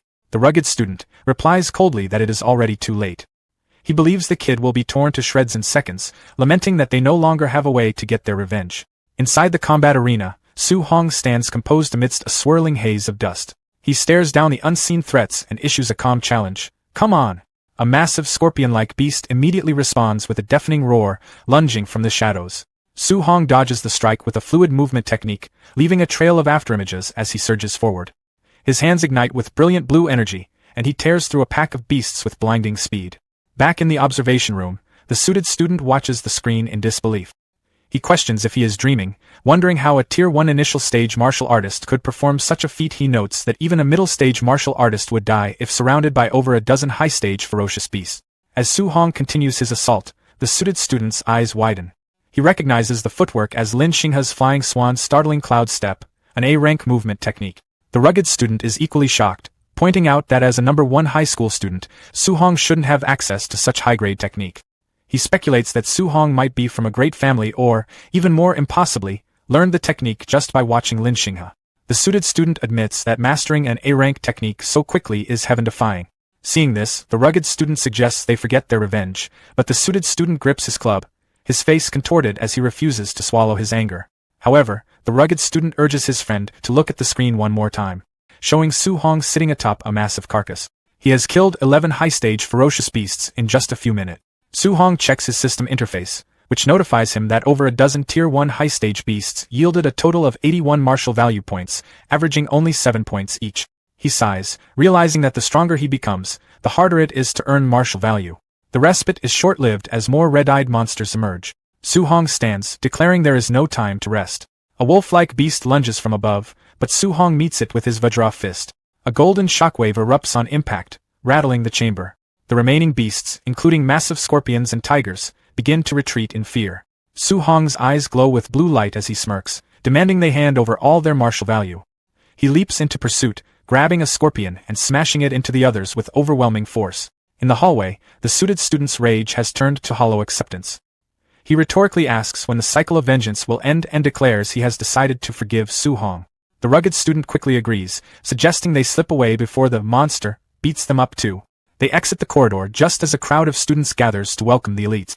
The crowd discusses the top scores. Wang Tiantua killed 9 high-stage beasts in under 10 minutes, while Xiao Yan killed 8 while standing completely still. When a student asks the rugged and suited pair if they got their revenge, the suited student laughs nervously, pretending they did. Internally, they both know that if they hadn't backed off, they would be lying on the ground like dead dogs. The 3 top elites, Wang Tiantua, Xiao Yan, and Lin Xinghe, then emerge. Wang Tiantua reports 280 points, while Xiao Yan reveals she earned 270. The crowd is stunned, calculating they must have killed 50 or 60 beasts each. Other students mourn their own scores of 50, 20, or even 10 points. When asked who won the hunting competition, Xiao Yan points to Lin Xinghe. The students conclude that they can only hope for 4th place with those 3 around. The rugged and suited students watch from a distance, mocking the ignorance of the crowd. They know there is an even more terrifying monster in the camp standing above the top 3. 1 hour later, the truth is revealed in the artificial forest. The training area is a blood-soaked graveyard of countless beasts, left in the wake of Su Hong's devastating session. Su Hong exhales a heavy breath, wiping sweat from his forehead after continuously killing ferocious beasts for over an hour. Even with his overlord body, the prolonged combat has left him feeling exhausted. He looks down at his wrist interface, reflecting that he is still far from his goal of 735 martial value points. A system notification appears on the screen, detailing his gains. 400 contribution points from hunting and 300 from his weight vest, totaling 700 points. He wonders what he can exchange for at the martial art pavilion. Inside the traditional architecture of the martial art pavilion, Su Hong stands at a counter, meticulously browsing through a catalog while an attendant looks on. He scans the prices for various Tier 1 pills, noting vitality pills for 10 points and spirit gathering pills ranging from 30 to 50 points. His attention then turns to the A-rank martial arts section, where techniques like explosive palm, bone nether fire fist, and startling swan heavenly roam cost between 2,000 and 3,000 points. He realizes that while A-rank arts are expensive, with the cheapest at 2,000 points, the prices for pills are acceptable, especially given the presence of spirit gathering pills. The attendant rests her head on her hand, watching him with a bored expression.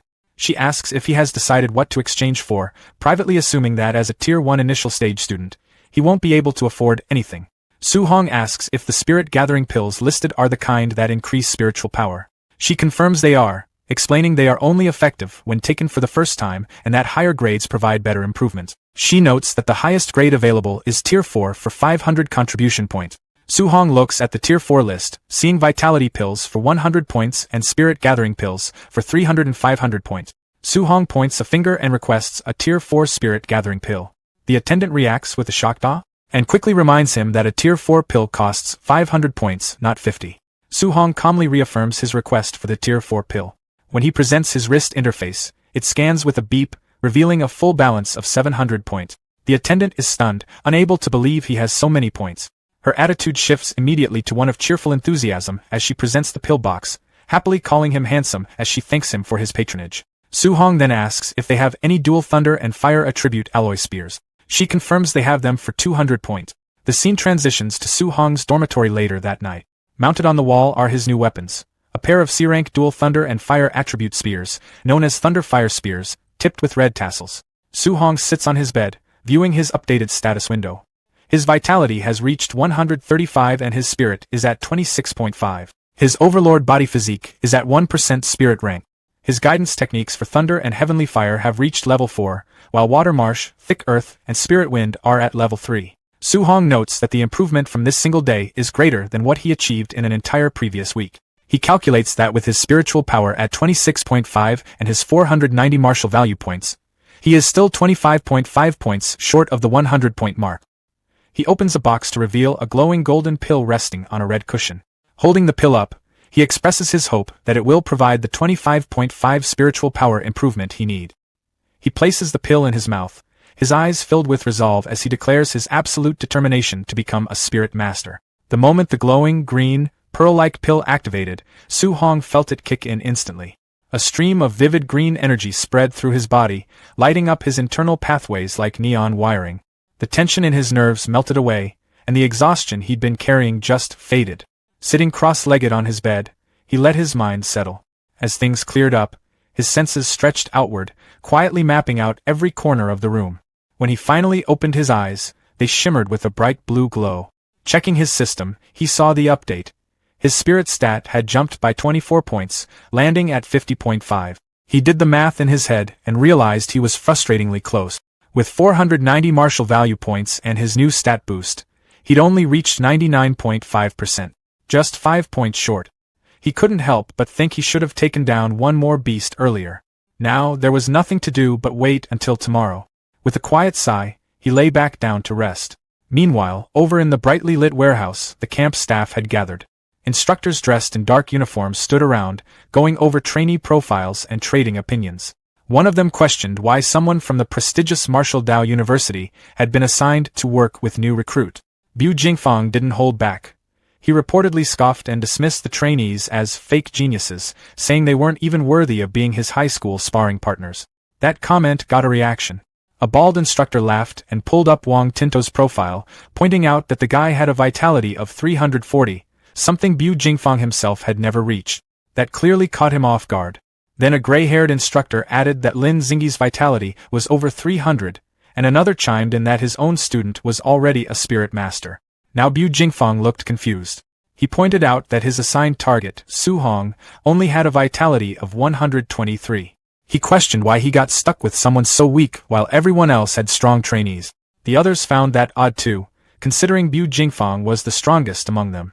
Some even wondered out loud if Grandmaster Qin Tianli had made a mistake. Perfect timing. Qin Tianli walked in with Linda and Ba, immediately shutting that down. He made it clear there was no mistake. Bu Jingfang, clearly annoyed, complained that the assignment felt insulting. In response, the Grandmaster explained that Su Hong's actual combat power could rival a high-stage Tier 1 martial artist. That statement hit the room like a shockwave. The instructors couldn't wrap their heads around it. How could someone with just 123 vitality be that strong? Qin Tianli simply said some details were classified and told Bu Jingfang he'd understand once they fought. Still not impressed, Bu Jingfang reportedly sighed and said that with his own vitality nearing 500, this whole thing felt like straight-up bullying. That earned him a sharp smack on the head.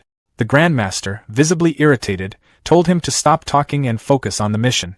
He ordered him to go all out, no holding back, and beat Su Hong until he started questioning his life choices. Rubbing his head, Bu Jingfang asked if the Grandmaster had some kind of grudge, adding that he wouldn't take responsibility if he accidentally crippled the kid. In response, Qin Tianli reportedly grinned and told him to go as ruthless as he wanted, even promising rewards if things got that far. At that point, Bu Jingfang was all in. With the order given, the operation began. The instructors moved out fast, launching their ambush under the cover of night. Outside, the camp sat quiet under a light layer of snow, calm for about 5 seconds. Then chaos exploded inside the dorms. Masked instructors smashed through doors, catching trainees completely off guard. Panic spread instantly. Shouts, confusion, people scrambling, some literally yelling for a second to get dressed. Su Hong woke up the moment the noise hit. Sitting up, he quickly figured the camp was under attack. His eyes locked onto his door just as 2 massive slash marks ripped through it from the outside. A second later, the door burst apart. Bu Jingfang stepped in, sword in hand, its blade glowing with a deep purple energy. He wore a confident smirk like this was going to be easy. Without hesitation, he unleashed a cross-shaped strike that tore through the floor. Su Hong reacted instantly, jumping back as the attack shattered the ground where he'd been. As debris scattered, Su Hong recalled rumors about assassins targeting camps like this. For a second, he wondered if this guy was one of them. Landing smoothly, he grabbed his new spear and took a defensive stance in the rec room. The attacker was masked, and Su Hong couldn't yet read his strength. Bu Jingfang didn't give him time to think. He leaped forward again, bringing down a massive arc of purple energy. Mid-attack, he mocked Su Hong, reportedly calling him an unlucky Tier 1 brat. That voice, and the aura behind it, gave it away. Su Hong quickly realized this wasn't some alien assassin. Just a human, a Tier 1 martial artist. And weirdly enough, that made him smile. He saw it as pure luck. If he could defeat this guy, those missing 5 martial value points would be his. That final push right within reach. Up in the air, Bu Jingfang suddenly noticed something was off. Instead of dodging, Su Hong stepped forward, charging straight into the attack. Their weapons slammed into each other in a blinding flash, Su Hong's spear meeting Bu Jingfang's purple energy blade head-on. The impact wasn't clean. It dragged. Bu Jingfang strained almost immediately, his grip tightening as sweat started to form. He reportedly admitted, if only in his own head, that the Grandmaster hadn't been exaggerating. The kid's strength really did match a high-stage Tier 1 martial artist. And then it got worse. As the clash dragged on, he began to panic. It wasn't just skill. Su Hong's raw physical power felt overwhelming, way beyond what a normal Tier 1 should have. Meanwhile, Su Hong stayed completely calm. A red aura flared around his body, and he steadily pushed forward with his spear like he had all the time in the world. Then came the shift. With a sharp battle cry, he unleashed his full strength and swept his spear upward. The move shattered Bu Jingfang's defense instantly, sending him flying back like he'd just been swatted away. Bu Jingfang skidded across the ground, barely holding onto his sword, his arms trembling from the impact. For a second, he just stared, visibly shaken. He reportedly wondered what exactly he was dealing with, because trainee didn't seem like the right word anymore. Still, he forced himself back up. Purple flames ignited along his blade as he steadied his breathing. He declared, more to himself than anyone, that fights weren't decided by strength alone. If power wasn't enough, then technique would be. Su Hong watched the flames with clear interest. It was his first time seeing a fire attribute martial art in action. At the same time, golden lightning began to crackle around his spear. Now things were getting loud. The purple flames intensified as Bu Jingfang gathered power, then he launched himself into the air. A glowing purple cross formed around his blade as he prepared his attack.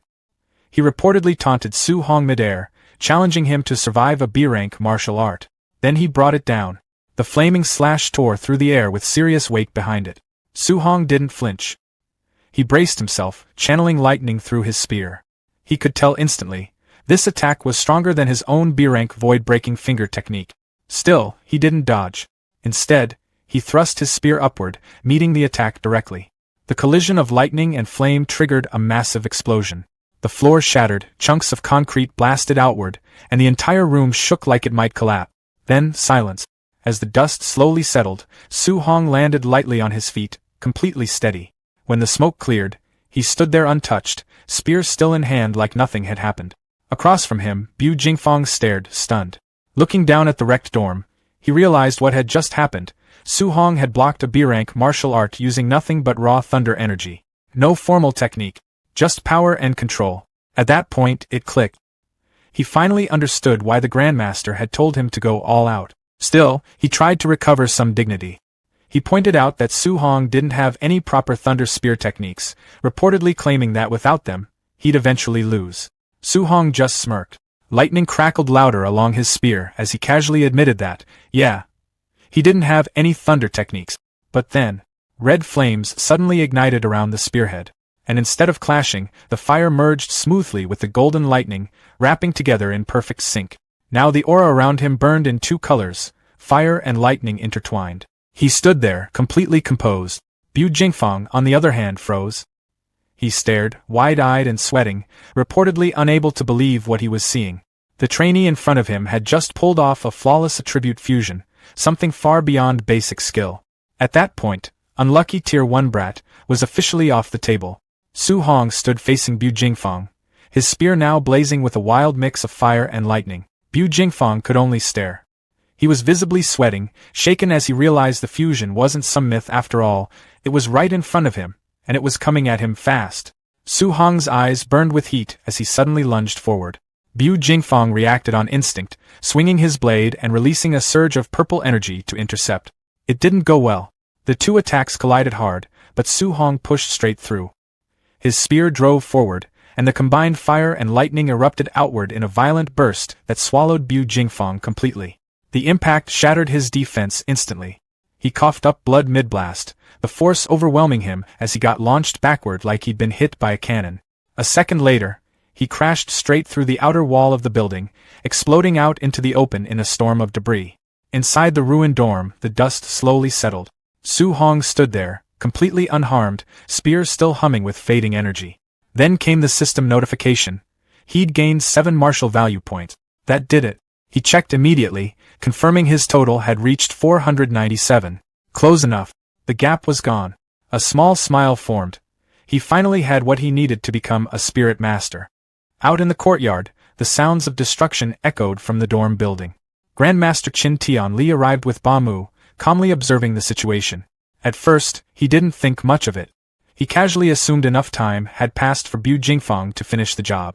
In fact, he reportedly mentioned he'd already prepared a whole speech to fix Su Hong's cultivation path and make him drop that chaotic multi-technique approach. Yeah, that speech didn't make it very far. A massive explosion cut him off mid-thought. Bu Jingfang came flying out from the upper level of the dorm like a human projectile, crashing down hard right in front of them. He hit the ground with a heavy slam, completely unconscious, blood trailing from his mouth. Ba Mu gasped the moment she recognized him. Qin Tianli didn't say anything at first. He just stared.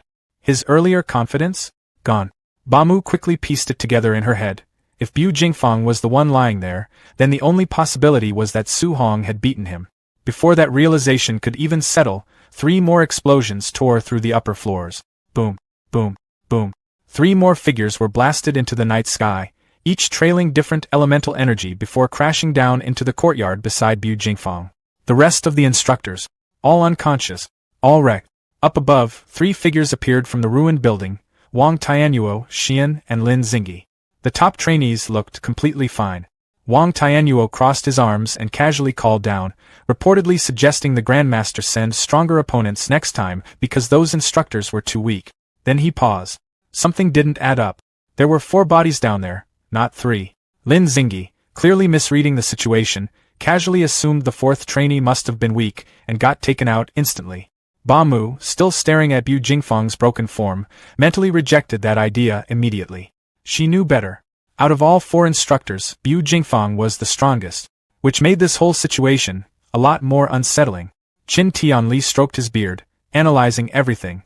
The victories of the top 3 made sense. They were elite for a reason. But Su Hong? An early-stage Tier 1 beating someone nearly at Tier 2, and doing it faster? That didn't line up. He frowned, clearly deep in thought, reportedly wondering what kind of hidden factor was at play. A secret technique? Some rare physique? Then suddenly, Instructor Lindsay came sprinting in, completely panicked, shouting that something major had happened. Qin Tianli didn't even flinch at first. He waved a hand dismissively, calmly assuming it was just a casualty. He reportedly said that a few deaths were normal in this kind of harsh training. Lindsay quickly shut that down. Breathing hard, he clarified that no one had died, but Su Hong had used an elemental fusion during his fight. Qin Tianli nodded casually at first, saying that would explain how he beat a stronger opponent. Then it hit him. He froze. A split second later, his aura exploded outward in blazing gold. He grabbed Lindsay by the shoulders and demanded he repeat that, making it very clear he wasn't in the mood for jokes about something that ridiculous. Lindsay, clearly nervous now, insisted it was real. He said he'd seen the monitor feed himself, Su Hong wielding a spear wrapped in both fire and lightning. He even suggested asking Bu Jingfeng if there were still doubts. Slowly, Qin Tianli looked down at the unconscious instructor. And it clicked. The fusion was real. His entire demeanor flipped. Grabbing Lindsay again, this time with pure excitement, he reportedly pointed out that the only known genius to ever achieve dual-attribute fusion had taken over a decade to figure it out. And Su Hong? Less than a month. That contrast hit different. Qin Tianli burst into laughter, openly calling Su Hong a heaven-sent prodigy, a true dragon among men. At that point, Lindsay was completely drained and had to be held up by Ba Mu, who looked just as stunned. Still trying to process it, she asked if attribute fusion was really that powerful, enough for someone at early Tier 1 to defeat an opponent nearly at Tier 2.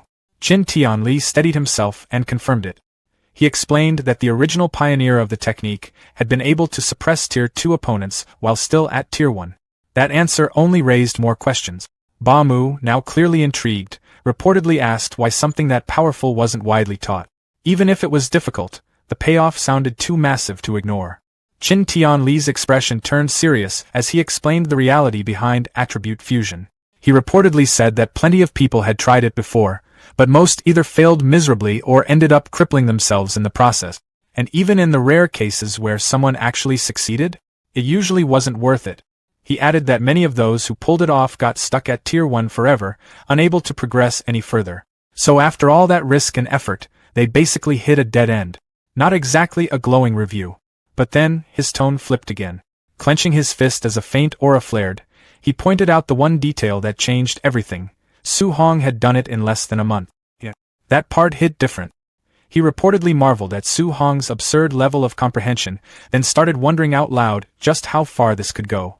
If the boy could fuse 2 elements this quickly, what would happen if he managed all 7? And just like that, his imagination ran wild. Spreading his arms dramatically, Qin Tianli painted a full-on cinematic vision. Su Hong, fully matured, wielding a blinding storm of all 7 elements fused together, dropping a single, catastrophic strike that wipes out a massive alien emperor. Complete annihilation. Behind him, Lin and Ba Mu just froze for a second. Then came the sweat drop. They awkwardly pointed out that he might be getting a bit carried away. Sure, fusing 2 elements was already insane, but all 7? That was basically fantasy territory. Realizing he might have gone a little too far, Qin Tianli coughed and brushed it off, telling them to forget what he just said. But then his expression shifted again, this time more grounded. He admitted that this situation came with serious responsibility. If Su Hong kept trying to juggle all 7 attributes on his own, there was a real risk he'd hit a wall, especially when attempting a third fusion, and potentially ruin his future. And if that happened? He reportedly said he'd be the one to blame, a sinner to humanity for failing to guide someone like that properly. Yeah, pressure just skyrocketed. Right then, Lindsay suddenly blurted out another realization, almost like he'd just unlocked a second layer of the problem. He pointed out that Su Hong must also have some kind of special physique, since his raw physical strength alone had already overwhelmed Bu Jingfang before even using attribute fusion. Qin Tianli turned and immediately scolded him for not mentioning that earlier. The instructors quickly started breaking it down. Lindsay noted that Su Hong, with a base vitality of around 120, had completely crushed Bu Jingfang, who was pushing close to 500. That gap wasn't normal. Not even close. They compared it to Wang Tianyuo's elite barbarian god body, and concluded that Su Hong's physical amplification was on an entirely different level. At that point, calling it monstrous felt like an understatement. Qin Tianli looked back toward the damaged dorm, clearly thinking things through. Then he made a call. He declared that the next day, he'd organize a proper combat tournament. No more guessing, he wanted real data. The plan was simple: test Su Hong's true combat power and limits directly. And for opponents? He wasn't holding back. He decided to pit Su Hong against the camp's top 3 elite trainees, Wang Tianyuo, Lin Xingyi, and Xian. All at once. With a sharp glint in his eyes, he reportedly said he wanted to personally see what would happen when a monster like Su Hong collided head-on with the strongest geniuses the camp had to offer. Safe to say tomorrow wasn't going to be quiet. Su Hong sat quietly in the rec room, meditating among the scattered debris. The noise and chatter outside didn't bother him at all. His focus stayed locked on improving himself. Wanting to move forward, he opened his system and poured all his martial value into his spirit stat. A bright blue aura surrounded him as he stepped into the spirit realm. He shut his eyes, taking in the feeling of this new power. When he tried it out, a glowing phantom fist appeared. Controlling it felt a little unusual, like getting used to an extra limb. With a bit of effort, he checked his inner interface and saw that his spirit stat had passed the 100% mark. Curious about how it worked in reality, he turned his attention to his bed and lifted it effortlessly with a single thought. Excitement showed on his face as he rose into the air along with his spear. He realized he could now move through the air and use telekinetic attacks just like Xian. With that in mind, he decided he would copy Xian's A-rank spirit martial art and Wang Tiantua's offensive technique. The next morning, an urgent announcement told everyone to gather within a minute, warning that latecomers would lose points. Trainees rushed downstairs in a hurry, complaining loudly about how intense the schedule had been. They said they had already gone through the entry assessment, tough training, and even a night raid, all in a single day. Soon, a large crowd formed in the courtyard. Su Hong showed up at a relaxed pace, stretching as if nothing from the previous night had bothered him. Instructor Linda stood in front of the group and said with a smile that he had expected many of them to still be too worn out to even stand, adding that they had done well to make it. One rugged-looking trainee argued that he had only lost because of a cheap sneak attack. He claimed he hadn't even had time to get dressed and complained that the attack had gone straight for a sensitive spot. Linda responded with a sarcastic tone, asking if he really expected an alien assassin to wait for him to get ready before striking. His friend laughed and jokingly called him, Bro Underpants. From where he stood, Su Hong found himself agreeing with Linda's point about real combat, though he also understood why everyone looked so drained. Noticing the mood, Lindsay announced that there would be a full test to give everyone a fair chance to prove themselves. He explained that an automated system would measure their vitality, combat power, spirit, strength, speed, and martial skills. Wang Tiantua, Xian, and Lin Xing listened with confidence, already seen as the top 3. Lindsay added that there would also be a combat ranking, and the top 10 would earn daily contribution points based on their position. The trainees immediately grew excited. Most of them already expected the top 3 spots to go to the elites, so they focused on fighting for the remaining 7. Su Hong felt curious and wondered what kind of reward first place would bring. As the crowd got louder, Lindsay quieted them and led everyone to the testing facility, a massive warehouse. Inside, he stood on a stage next to a mechanical, spider-like device known as a Tier 2 combat power tester. As everyone settled, Grandmaster Qin Tianli carefully observed the group, noting that his target was blending in perfectly. A bandaged trainee standing near Su Hong assumed the Grandmaster was looking at him because of his potential. Su Hong glanced at him and told him plainly that he had the wrong idea. Feeling the Grandmaster's gaze, Su Hong started to feel uneasy, knowing he was the real focus. Qin Tianli then addressed everyone and announced a new grand prize. Whoever ranked first overall could choose an A-rank martial art or movement technique. The crowd reacted instantly, buzzing with excitement. People started talking about how the top 3 elites would now compete seriously, and guesses about the winner spread quickly.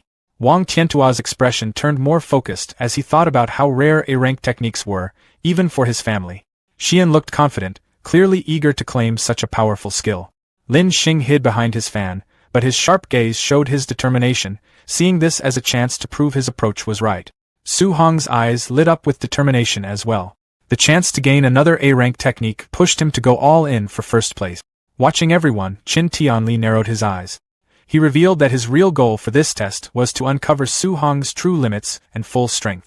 With that in mind, he moved forward and announced the order for the testing to begin. Lin Xing went first, followed by Xian, and then Wang Tiantu. The lineup alone made the trainees uneasy, and they quietly talked among themselves about how intense the start was. Some of them wondered who would end up going forth and have to deal with that kind of pressure. The Grandmaster soon revealed the next name, Su Hong. The crowd reacted with surprise, but Su Hong stayed composed, taking it as confirmation that he was being singled out. His old schoolmates, Chen Shan and Lidu, looked at him with sympathy. They remembered that he had placed last during the entry assessment and started guessing that he might have somehow upset the Grandmaster. Others shared their own theories, saying the Grandmaster probably arranged things on purpose, placing the weakest student right after the top 3 to highlight the gap and push everyone else to improve. Su Hong paid no attention to any of it. Meanwhile, Qin Tianli explained that the test would begin with raw physical combat power, followed by martial skills. Lin Xing stepped forward casually and mentioned that raw strength wasn't really his focus. Even so, he rushed toward the machine and delivered a powerful punch. The screen lit up and showed a score of 4,013. The crowd reacted right away, clearly impressed. They pointed out that scoring over 4,000 was already very high, especially for something he considered a weak point. Another trainee added that compared to his A-rank speed, his strength only seemed lower by comparison. Su Hong watched quietly and figured that Lin Xing's physical base had to be solid to handle an A-rank movement technique. At the same time, he got his system ready, planning to copy whatever martial art came next. Lin Xing then gathered swirling green wind energy around his fist. As he released the cloud-hiding gale fist, the attack slammed into the machine with force. The device shook, and the score jumped to 5642. The reaction was immediate. People started talking about how a score above 5,600 already met the level of a Tier 2 martial artist. They were especially struck by the strength of his B-rank technique. Su Hong quietly copied the move, green energy forming around his own hand as he analyzed the result. He noticed that the technique had only raised Lin Xing's score by around 1,600 points, which he didn't find all that impressive. After stepping down with a confident look, Lin Xing was met with a comment from Xian, who said his result was nothing special. He didn't seem bothered and simply told her to show something better. Xian then stepped up and recorded a base combat power of 3,253. The trainees commented that it made sense, since spirit-focused fighters usually didn't rely on physical strength. When it was time to use martial skills, her eyes lit up. She used her telekinesis to form a massive golden hammer and brought it down onto the machine with force. Su Hong's system reacted instantly, copying the ability and giving him the spirit attribute weapon condensation art. He felt satisfied as he took it in, thinking that the training camp was full of opportunities. A small smile appeared as he started wondering how many more techniques he could pick up before everything ended. Xian moved fast, swinging her arms straight down as if she'd already decided the result. The massive golden spirit weapon followed her lead and crashed hard into the combat power tester. The hit sent out a burst of force, with sparks flying and the machine shaking under the impact. A moment later, a blue holographic number appeared, 5942. The crowd immediately reacted. People started saying her combat power was close to 6,000, which even surpassed Lin Xing's. Others brought up how she used to be just over 3,200, pointing out that her strength had nearly doubled.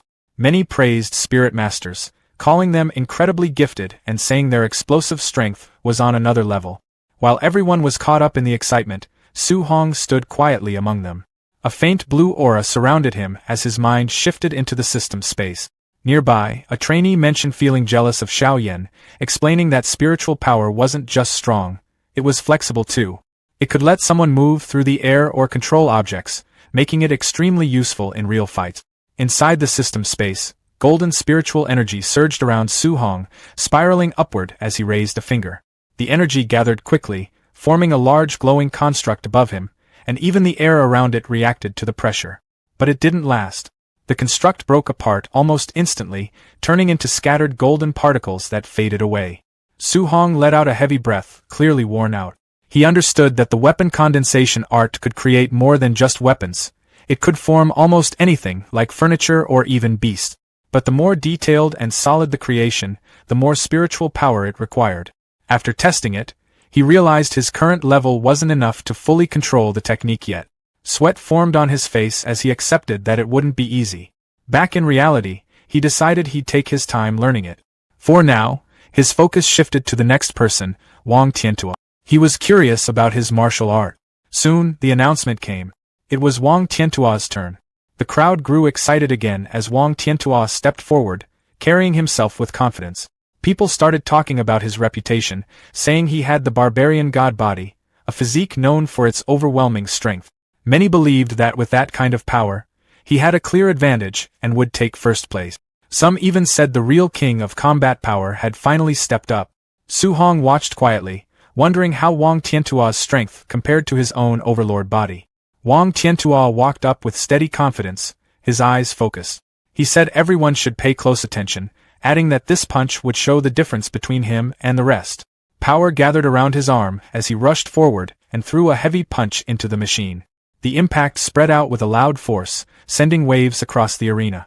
The crowd reacted instantly, with people saying they could hardly believe what they just saw. Others called it unreal. They pointed out that his pure physical punch was only about 300 points lower than Lin Qinghe's result when he had used a martial art. That alone showed how powerful the barbarian god body really was. In the distance, Grandmaster Qin and Lin watched the scene. Grandmaster Qin commented that it was very good. Hearing that, Wang Tiantua cupped his fists respectfully and thanked him, still full of confidence. He then said he would use a martial art next, preparing to show something even stronger.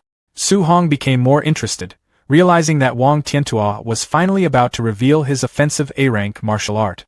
At the center of the arena, energy began to gather around Wang Tiantua's arm. A white, flame-like power wrapped around his hand, growing stronger as his aura built up. He steadied himself and focused, pushing the energy further as he got ready to attack. Grandmaster Qin recognized it right away and noted that Wang Tiantua was using the A-rank martial art called the Bone Netherfire Fist. At the same time, a system notification appeared in front of Su Hong, informing him that he had obtained a new martial art, Fire Bone Netherfire Fist. Seeing that, Su Hong reacted with surprise. He remembered that this martial art was available in the pavilion and cost 2,800 contribution points to exchange for it.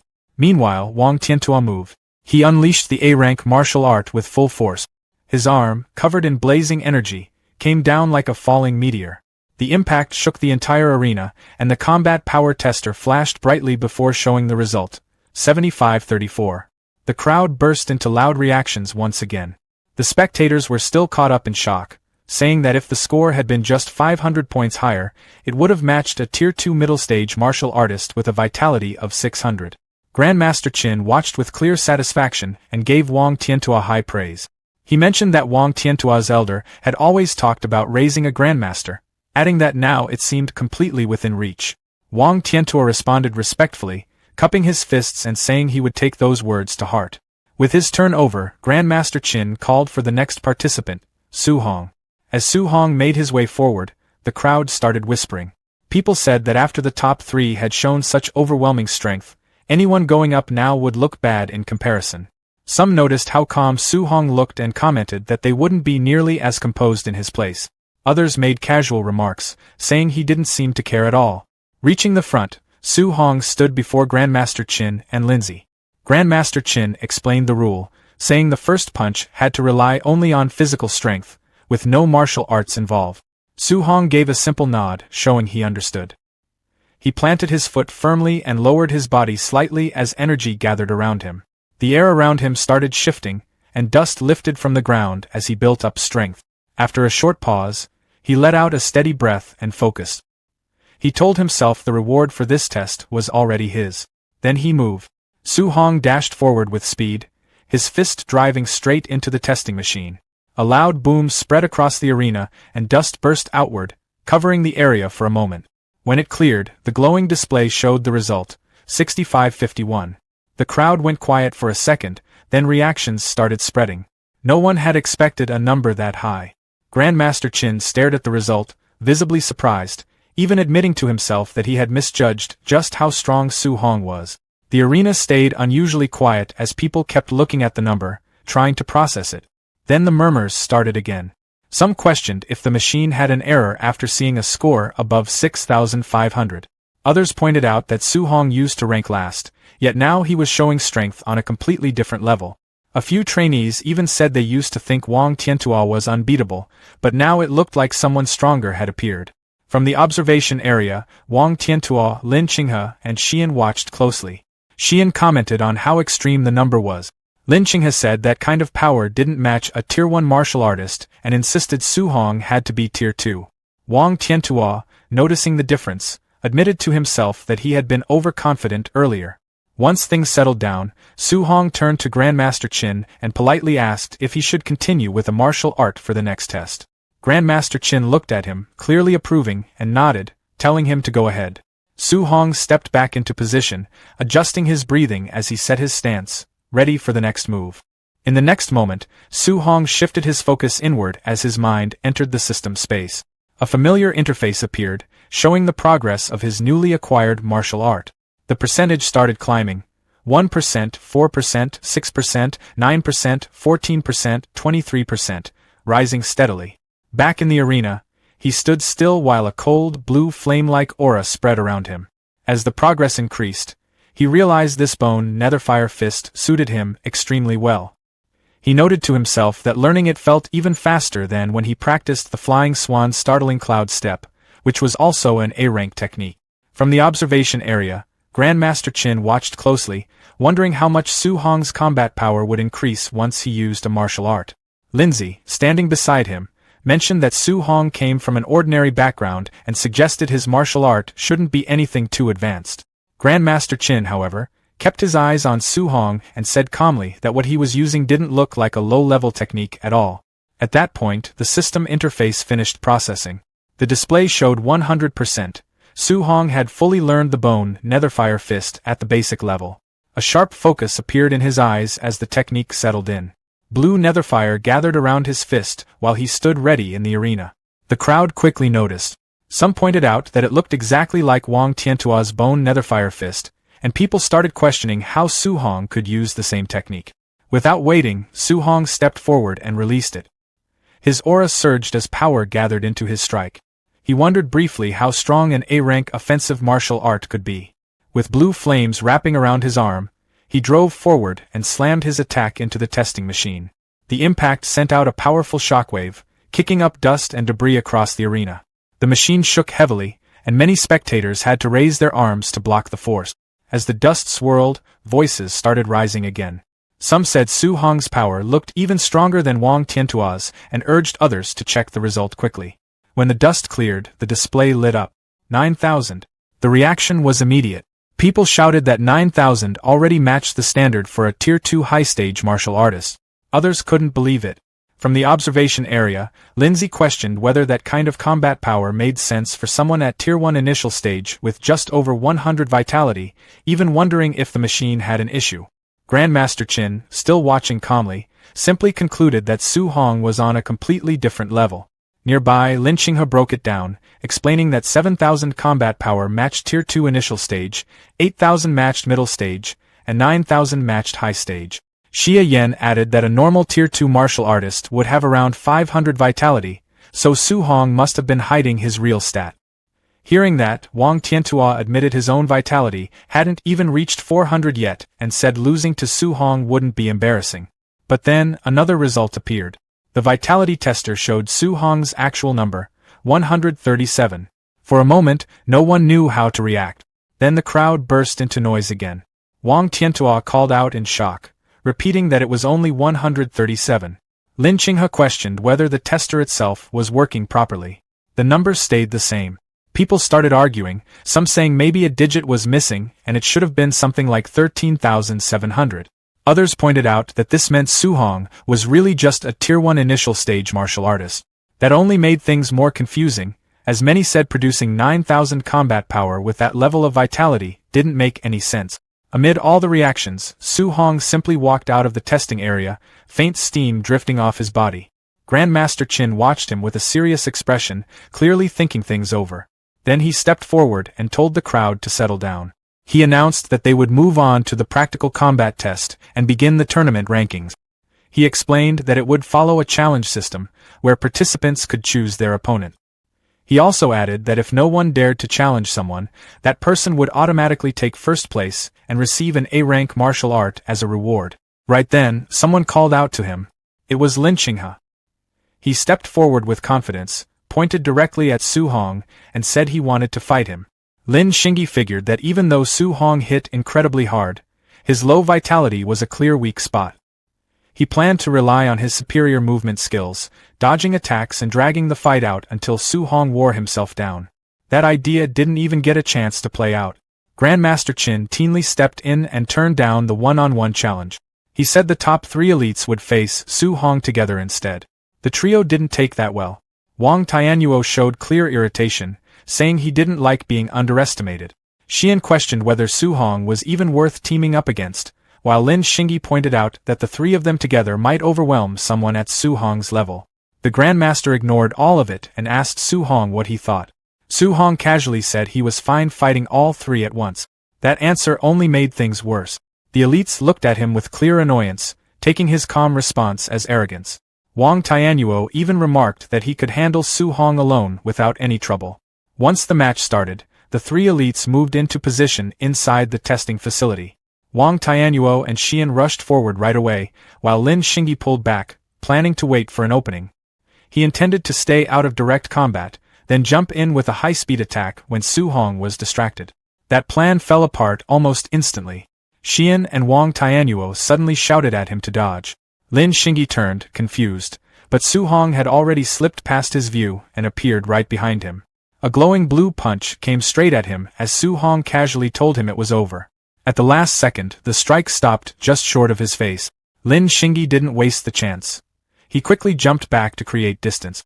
Once he landed safely, he told Xian thanks for stepping in with her telekinesis and warned the others that Su Hong's speed was far beyond normal.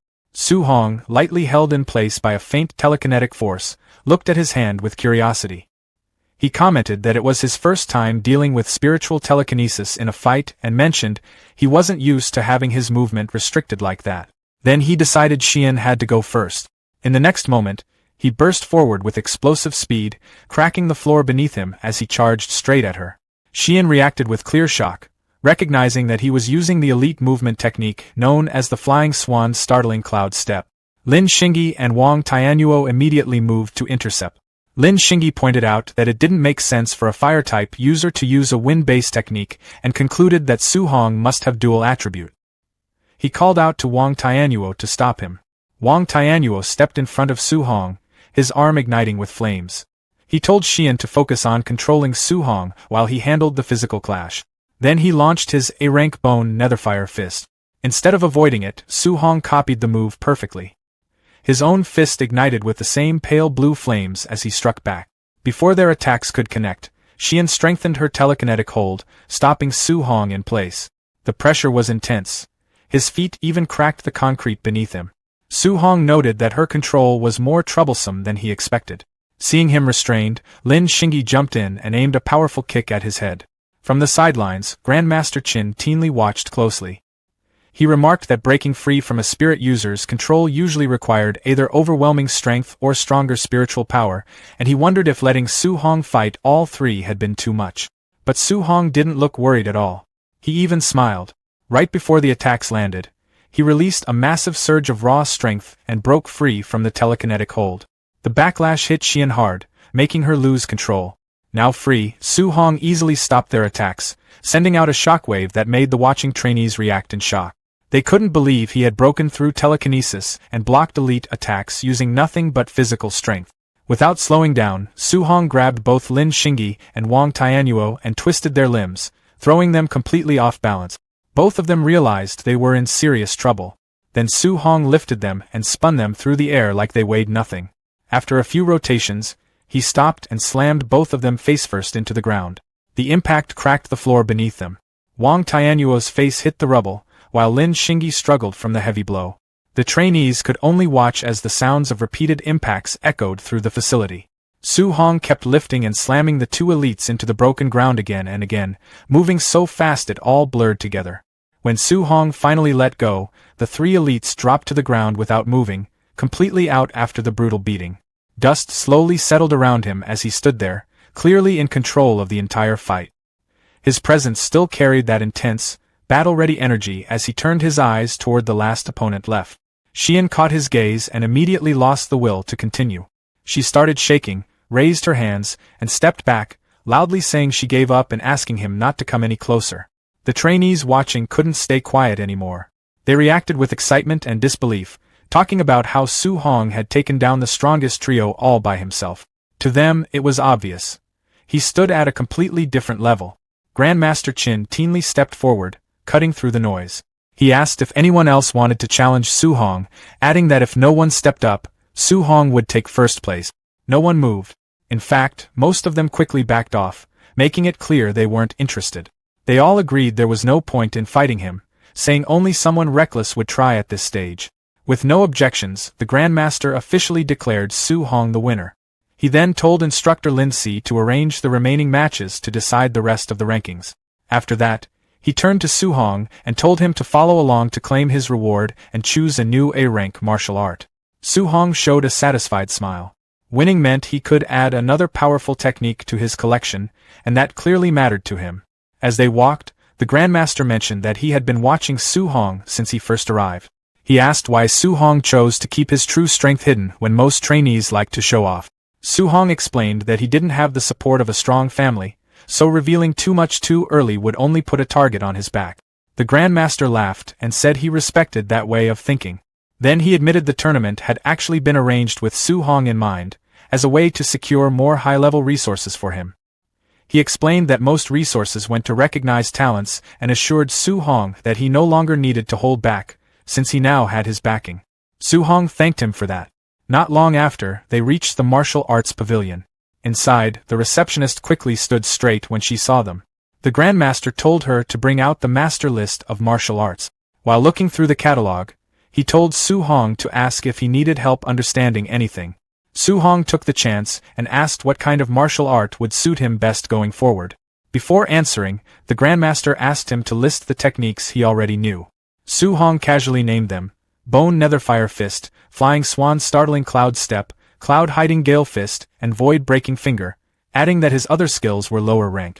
The Grandmaster's expression changed slightly. He pointed out that the Flying Swan and Cloud Hiding techniques weren't even part of their collection and asked if Su Hong had really learned them just by watching Lin Xingyi once. Su Hong confirmed it like it was no big deal. The Grandmaster went quiet for a moment, clearly caught off guard, and thought to himself that Su Hong really was on another level. The receptionist stood there quietly, still trying to process what she was seeing as Grandmaster Qin personally guided Su Hong. She couldn't help but wonder who this young man was to receive that level of attention. Qin flipped through the master list and explained that since Su Hong already had strong offensive and movement techniques, a control-type martial art would suit him best. He introduced the A-rank technique Flame Cage, describing how it condensed fire qi into a structure that could trap and lock down enemies. He went on to explain that offensive techniques were simpler since they only required qi to stay on the body or a weapon, while control techniques needed the qi to move outside the body, something most Tier 2 martial artists still couldn't do. Even so, he said Su Hong had the talent to learn it, despite being at the early stage of Tier 1. Su Hong thanked him, and Qin decided to show him directly. He raised his hand, and a small flicker of fire appeared in his palm. As he spoke, the flame expanded, forming a large, glowing cage that surrounded an imagined opponent. Qin explained that the idea was simple: trap the enemy first, then follow up with an attack. He demonstrated by releasing a powerful blast into the cage, describing it as a finishing move done in one strike. Still, he added that maintaining the cage while attacking at the same time wasn't something Su Hong could manage yet, mentioning that he himself only achieved that after reaching Tier 3. After hearing that, Su Hong quickly waved it off and said he didn't want a control-type technique anymore. Qin found the reaction a bit unexpected, but he also noted that Su Hong was willing to listen instead of forcing things, which he saw as a good sign. Meanwhile, a blue system screen flashed briefly in front of Su Hong. He had already learned Flame Cage just by watching. He kept a small smile to himself and asked Qin to recommend something else. Qin then suggested a defensive martial art and showed him the A-rank Earth Armor. He explained that it formed a dense layer of earth qi over the body, giving extremely high defense. Su Hong agreed right away, saying it would work perfectly with his physical strength. As they continued, Qin asked about Su Hong's special physique. Su Hong casually said it was called the Overlord body. For a moment, Su Hong imagined Qin reacting dramatically and praising him as some rare genius, but in reality, Qin simply admitted he had never heard of it. Su Hong laughed and said he had made the name up himself. Qin took that in and said it must be an unrecorded physique, adding that its strength boost was impressive, especially remembering how Su Hong handled Wang Tiantua's barbarian god body. Right then, a loud ringtone filled the room. Qin picked up the call, clearly interrupted mid-thought. On the other end, someone reported that the contribution records showed Su Hong had been wearing a weighted vest during his fight. Qin turned to him and asked if that was true. Su Hong confirmed it casually, explaining he kept it on so he wouldn't miss out on contribution points. Qin tried to steady himself as he processed that, realizing Su Hong operated far beyond normal expectations. Qin told him to stop focusing so much on contribution points and said there would be plenty of rewards after he cleared the training camp challenges. He urged him to take the vest off. Su Hong agreed and started removing it. The receptionist stepped forward and offered to take it back, saying she'd return it to the warehouse. Su Hong handed it over and mentioned that it was a bit heavy. She smiled confidently as she reached for it, but the moment it landed in her hands, her expression changed instantly. The vest slipped and crashed onto the floor with a heavy impact, cracking the stone tiles beneath it. She stared at the damage, then asked how much it weighed. Su Hong casually said it was 5 tons. Qin felt the weight of that statement immediately. Su Hong had fought and won against 3 late-stage Tier 1 geniuses while carrying that burden.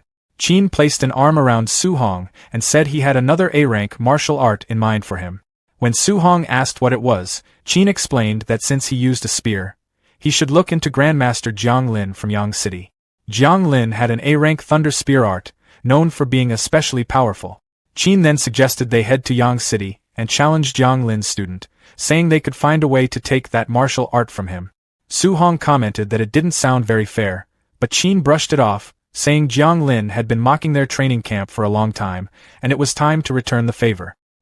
He told Su Hong to get ready since they would leave early the next morning. Later that night, Su Hong returned to his room and noticed it had already been cleaned up. He sat down on his bed and began cultivating. One after another, system notifications appeared. He had gained multiple new martial arts, including fire, spirit, and earth technique. Surrounded by faint waves of energy, he set a goal to reach the basic level in all of them before morning. At the same time, Qin contacted Jiang Lin and told him he would be bringing a student over to challenge his dojo. Jiang Lin sounded relaxed and told Qin not to bother, saying his Yang City camp had already produced a top genius with a wood spirit body who had reached Tier 2. He added that in just 2 days, that student had already trained an A-rank control technique to the point where his chi could leave his body. In the Yang City training hall, that very student stood surrounded by strong waves of green energy, showing off his growing power. Lin Chunfeng called out, "Wood prison!" and thick vines burst out, smashing a nearby table. But the technique didn't hold for long, and the vines soon faded back into green energy. Jiang Lin told him he was pushing too far too soon, but Lin replied confidently that he just needed a month to reach the basic level.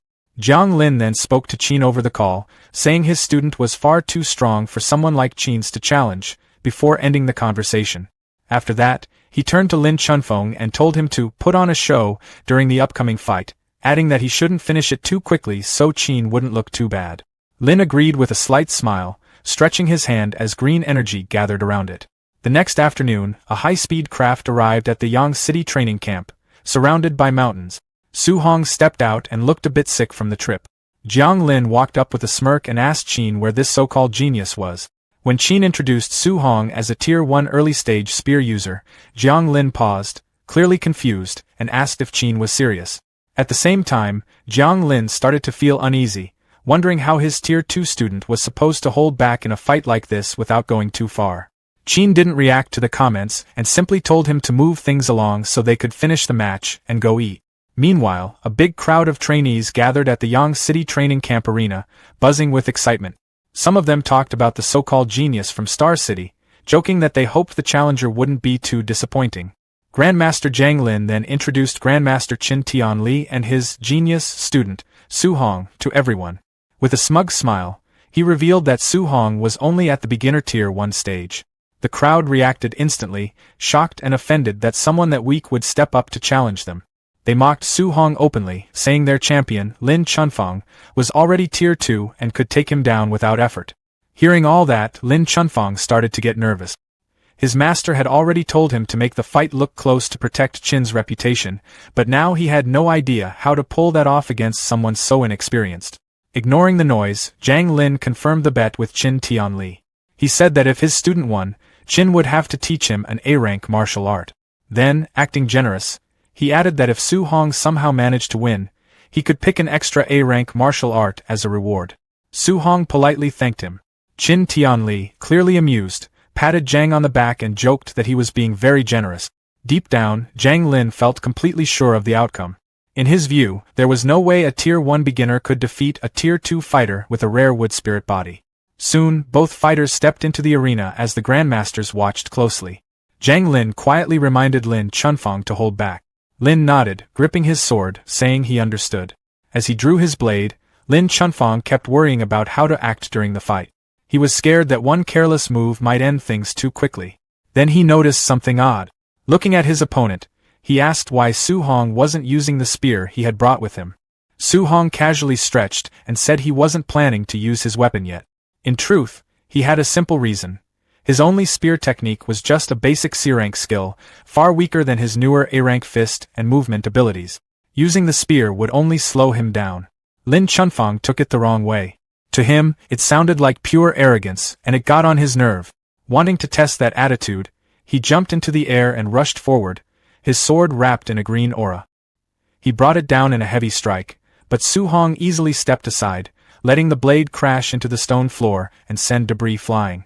Su Hong smoothly moved back across the arena, using his A-rank movement skill. A faint trail of wind followed him as he kept his distance without any effort. Lin Chunfang was caught off guard, realizing a beginner was using such a high-level technique. Not wanting to give him space, Lin Chunfang pushed forward and said movement skills wouldn't help anymore. He activated his wood prison technique, sending thick green vines bursting from the ground to wrap around Su Hong's leg. Su Hong looked slightly surprised at the rare control skill and briefly commented on Lin Chunfang's talent. Even so, he stayed calm and began to gather strength, ready to break free. Before he could act, the vines suddenly fell apart on their own, fading away like they were never there. Su Hong looked confused, wondering how something like that could fail so quickly. Taking advantage of that moment, Lin Chunfang appeared behind him in midair. As he swung his sword down, he claimed that even a second of distraction was enough to decide the match. Su Hong didn't panic. He simply glanced back over his shoulder, gathered a swirl of green wind energy around his fist, and went for a quick counter. The moment he threw the punch, Lin Chunfang realized something was off. The attack was too fast. It would land before his sword could. He reacted quickly, using his wood escape technique to form a thick wooden barrier in front of him. But it didn't help. Su Hong's punch tore straight through it, shattering the shield and sending Lin Chunfang flying across the arena. As he was pushed back through the air, Lin Chunfang struggled to process what just happened. The raw power behind that strike didn't match someone at Su Hong's level. Around the arena, the trainees were just as stunned. They had just seen their champion's A-rank defense break apart with ease, and it made them rethink everything about this beginner. Above them, Grandmaster Qin laughed and joked about how quickly things had turned. Zhang Lin, still holding his ground, argued that strength alone wouldn't be enough and told Qin to keep watching. Su Hong didn't slow down. He rushed forward, closing the distance in an instant. He threw a strong kick, but it passed right through Lin Chunfang, breaking into shadows. Su Hong immediately realized it was just an afterimage. At the same time, Lin Chunfang reappeared behind him using his own A-rank movement skill, and launched another powerful slash, but Su Hong avoided it without much trouble. As the dust settled, Lin Chunfang stood there, breathing heavily. Looking at Su Hong, he admitted that the gap in strength was clear. He said that if they were on the same level, he wouldn't stand a chance, and suggested ending the fight there. Su Hong didn't respond with words. Instead, he lowered himself slightly and extended a hand. Bright orange flames burst to life around his fist. Before Lin Chunfang could even question it, a massive cage of fire formed around him, trapping him inside. Feeling the heat rise, Lin Chunfang was stunned that a beginner could use a technique like this. Still, he figured Su Hong wouldn't be able to maintain it for long, so he decided to wait it out. Up on the platform, Qin Tianli reacted with clear surprise, not expecting Su Hong to already know the flame cage. Zhang Lin noticed and questioned why he seemed so shocked about a move he supposedly taught. Qin stumbled through an explanation, while Zhang pressed further, asking how a wind-type fighter was suddenly using fire. Trying to stay composed, Qin brushed it off and said having multiple elements wasn't unusual. Then he quickly pointed back at the fight, asking why the flames were still going and drawing attention to the new energy gathering around Su Hong's hand. Outside the cage, Su Hong stood calmly, building up a pale, swirling aura around his fist. Inside, Lin Chunfang watched and realized what was happening. Su Hong was keeping the cage active while preparing another attack at the same time, something even experienced fighters struggled to do. Before he could react, Su Hong rushed forward and drove his glowing fist straight through the flames toward him. Lin Chunfang quickly used his wood escape again, summoning thick roots as a shield. But just like before, it didn't hold. The attack went right through and struck him in the stomach, sending him flying back as he coughed up blood. As he was thrown away by the impact, Lin Chunfang could only think about how overwhelming this so-called beginner really was. Lin slammed straight into the blazing wall of the flame cage, the heat tearing across his bare back. Almost instantly, a bright green energy spread over the burns, fixing the damage as if it had never happened. With a confident grin, he told Su Hong not to underestimate the recovery ability of a Tier 2 wood spirit body. Su Hong stayed calm and kept his eyes on him. He made it clear that if one punch didn't do the job, he'd just keep going. He rushed forward and started throwing a fast, non-stop barrage of glowing punches, clearly not buying the idea that Lin could recover forever. Lin took the hits and kept talking. He said the effort was pointless, explaining that a Tier 1 fighter couldn't outlast a Tier 2 in stamina. At the same time, he gathered a dense ball of green energy in his free hand and challenged Su Hong, saying they'd find out whether the flame cage would give out first or if Su Hong would run dry. Su Hong soon realized his fire energy was dropping fast. Instead of pushing it further, he suddenly stopped attacking. He figured the cage might collapse on its own and turn things against him, so he ended it himself. As the flames disappeared, Lin laughed, taking it as a sign that Su Hong had backed down. He confidently said it was his turn now and that the outcome was already decided. That confidence didn't last. Su Hong calmly formed a swirling mass of golden lightning mixed with fire in his hand. He mentioned that he hadn't planned to use this move since it consumed too much energy. Seeing that, Lin grew uneasy. He couldn't believe a Tier 1 fighter could produce that kind of power. Realizing he couldn't let Su Hong get close, he quickly slammed both hands onto the ground and poured all his remaining energy into defense. Calling out his technique, he raised a massive wall of thick wooden pillars from the floor to block the attack. Su Hong stepped forward, his eyes glowing with sharp golden light. He pulled his fist back, lightning surging around it, then drove it forward with overwhelming force. The air around the strike twisted as it hit, tearing straight through the wooden wall like it wasn't even there. The punch landed cleanly on Lin's face, sending him flying backward before he hit the ground, completely out cold. Su Hong stood there quietly as the flames faded and debris settled, looking down at his opponent. For a moment, the entire arena went silent. Then the Yang City trainees reacted all at once, struggling to process what they had just seen. Their champion, someone with Tier 2 healing, had gone down in a single hit. Many of them compared that strike to something on the level of an S-rank technique, and they couldn't believe Su Hong was still only at early Tier 1. Grandmaster Zhang Lin stared at the arena, clearly shaken. He turned to Qin and demanded to know what kind of talent he had brought in. As he pointed toward the arena, he realized that Su Hong had used element fusion to reach that level of destruction, something that shouldn't have been possible for a fighter at his stage. Meanwhile, Qin casually sipped his tea and remarked that he wasn't planning to mention that Su Hong had already mastered dual element fusion in just 1 month. Zhang Lin could hardly process that. Qin went on, adding that if Zhang Lin also knew Su Hong had perfect compatibility with all 7 elements and was training 7 techniques at once, it might be too much for him to handle. Zhang Lin just stood there, stunned. Qin then acted like he'd said too much and casually apologized, though his expression made it clear he didn't mind at all. Zhang Lin remained in place, still trying to wrap his head around how a student could achieve that much in a single month. Seeing the moment, Qin casually put an arm around him and brought up their bet. Since Su Hong had won, he said Zhang Lin now had to teach him the A-rank Thunder Spear art along with his ultimate skill, Palm Thunder. Still overwhelmed, Zhang Lin quietly agreed. Some time later, inside a huge dome-shaped training room, Su Hong stood across from Grandmaster Zhang Lin in a high-tech arena lined with practice spears. Zhang Lin kept his eyes on the young trainee, still thinking about how unusual his talent was. He admitted to himself that he had never come across anyone like Su Hong before. Putting that aside, Zhang Lin got straight to the lesson. He introduced the technique he was about to teach, an A-rank thunder spear art called the 9 heaven-breaking spears. Blue lightning started crackling around his hand as he explained how it worked. He said the art had 3 stances, and each stance contained 3 different moves. He also made it clear that both the power and the difficulty went up sharply with each stage. He added that this technique was so demanding that he normally wouldn't teach it to anyone below Tier 4. Still, considering Su Hong's ability, he believed the first stance wouldn't be a problem for him. He told Su Hong to pay close attention. He announced the first stance, river overturning, and brought his spear down, sending a massive wave of lightning crashing through the arena from above. Without stopping, he shifted into the next move, calling out the second stance, sea inverting. With a wide sweep of his spear, a huge surge of lightning rushed forward, spreading across the arena like a wild ocean. Su Hong held onto his spear and watched closely. Standing in the middle of that display, he felt incredibly small, like he was caught in a violent storm where even a single bolt could wipe him out. Zhang Lin didn't slow down. He jumped high into the air and moved into the third stance, heaven-breaking. As he drove his spear downward, a concentrated blast of lightning struck the center of the arena with explosive force.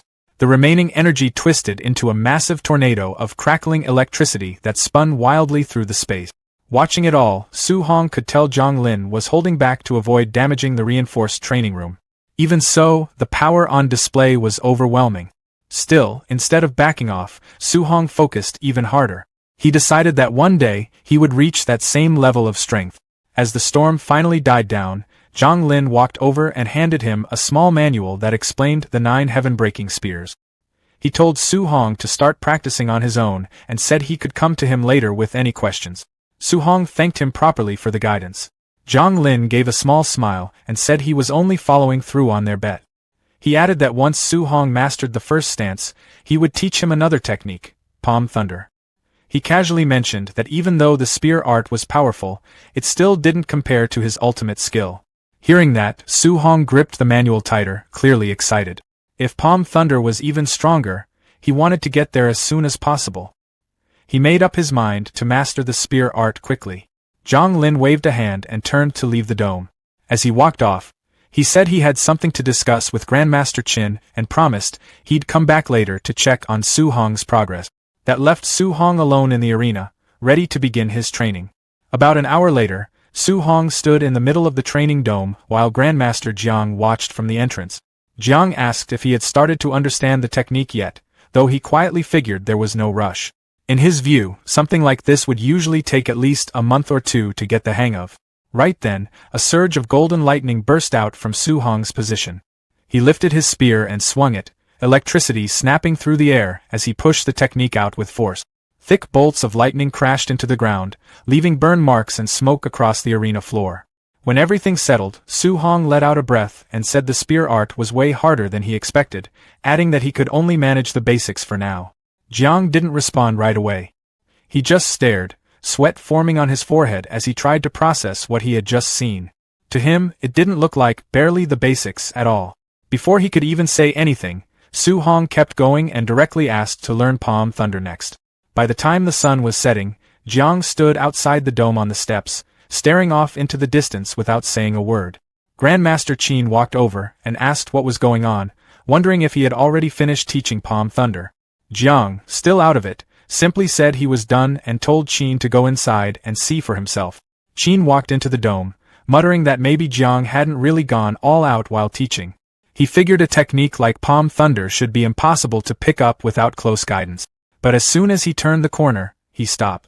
Su Hong was standing in the center of the room, his entire body and both hands surrounded by a swirling mass of yellow lightning. Su Hong looked over with a bright expression and called out that he had finally learned palm thunder.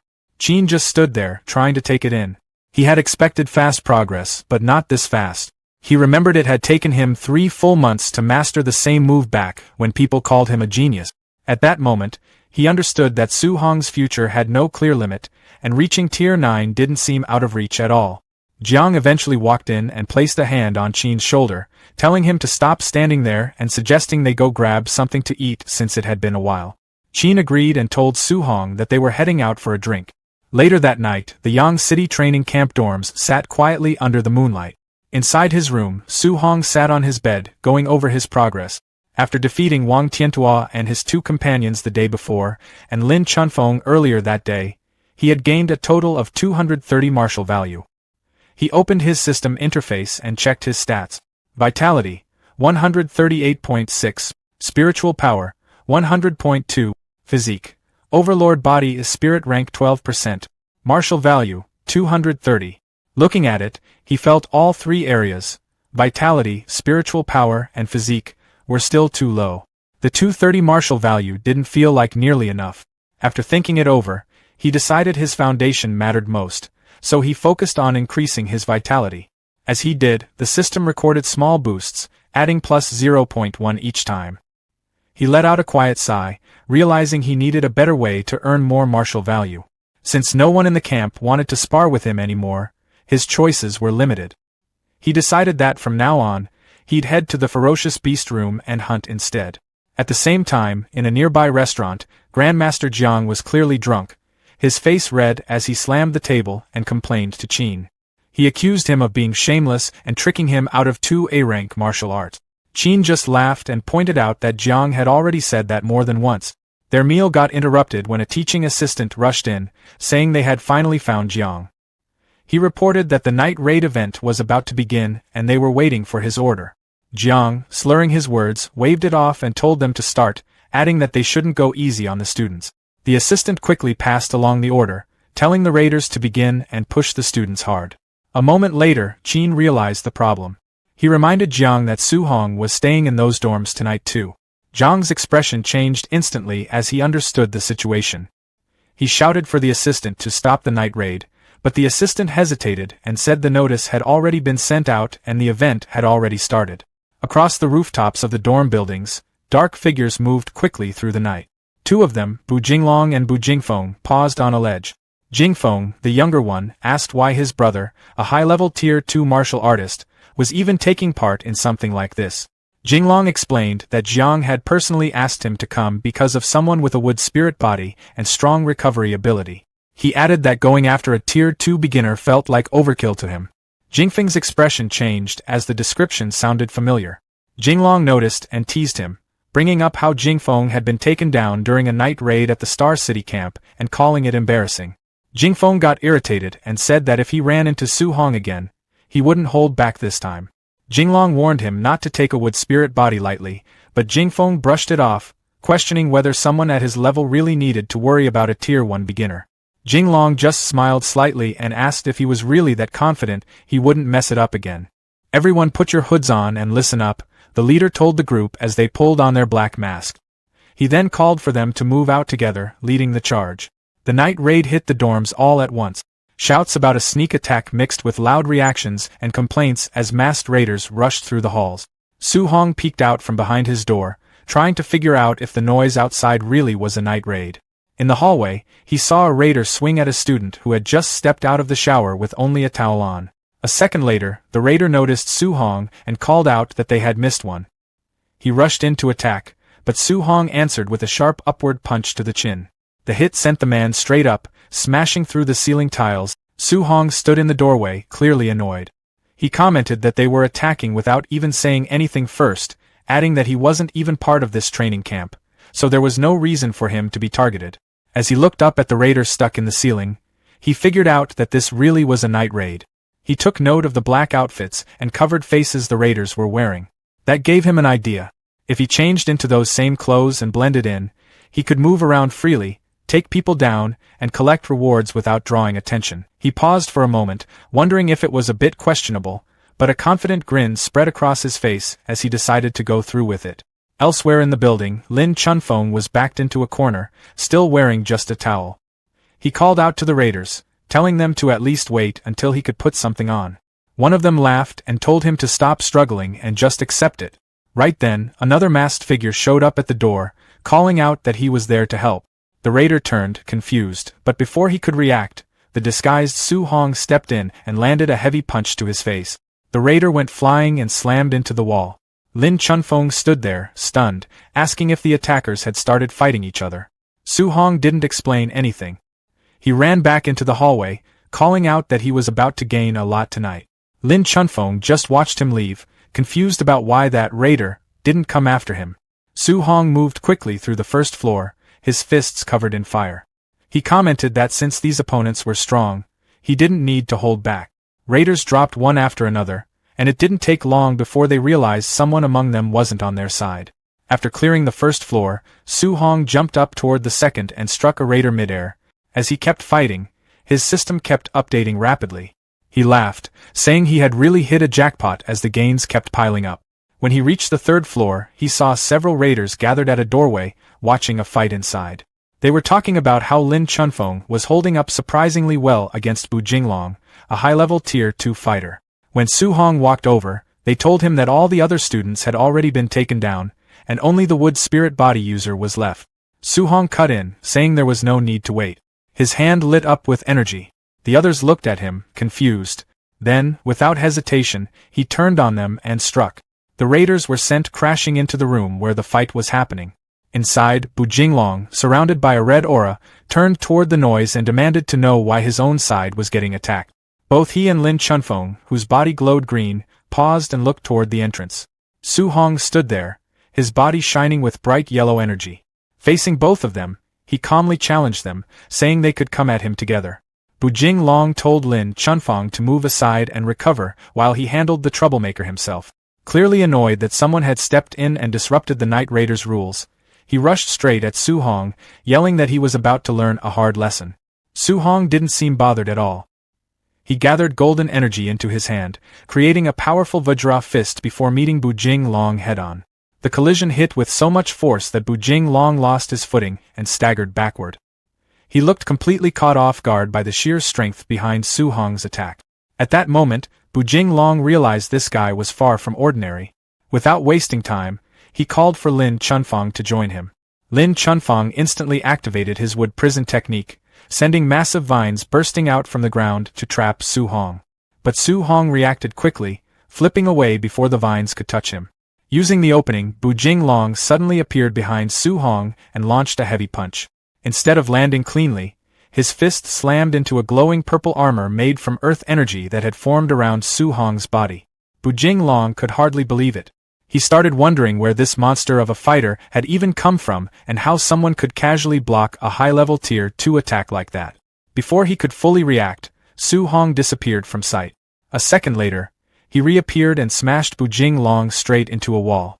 The impact shattered the instructor's armor and left him coughing blood. Su Hong didn't stop there. He immediately rushed past the shocked Lin Chunfeng and drove a flaming punch into the back of his head, sending him crashing face-first into the ground.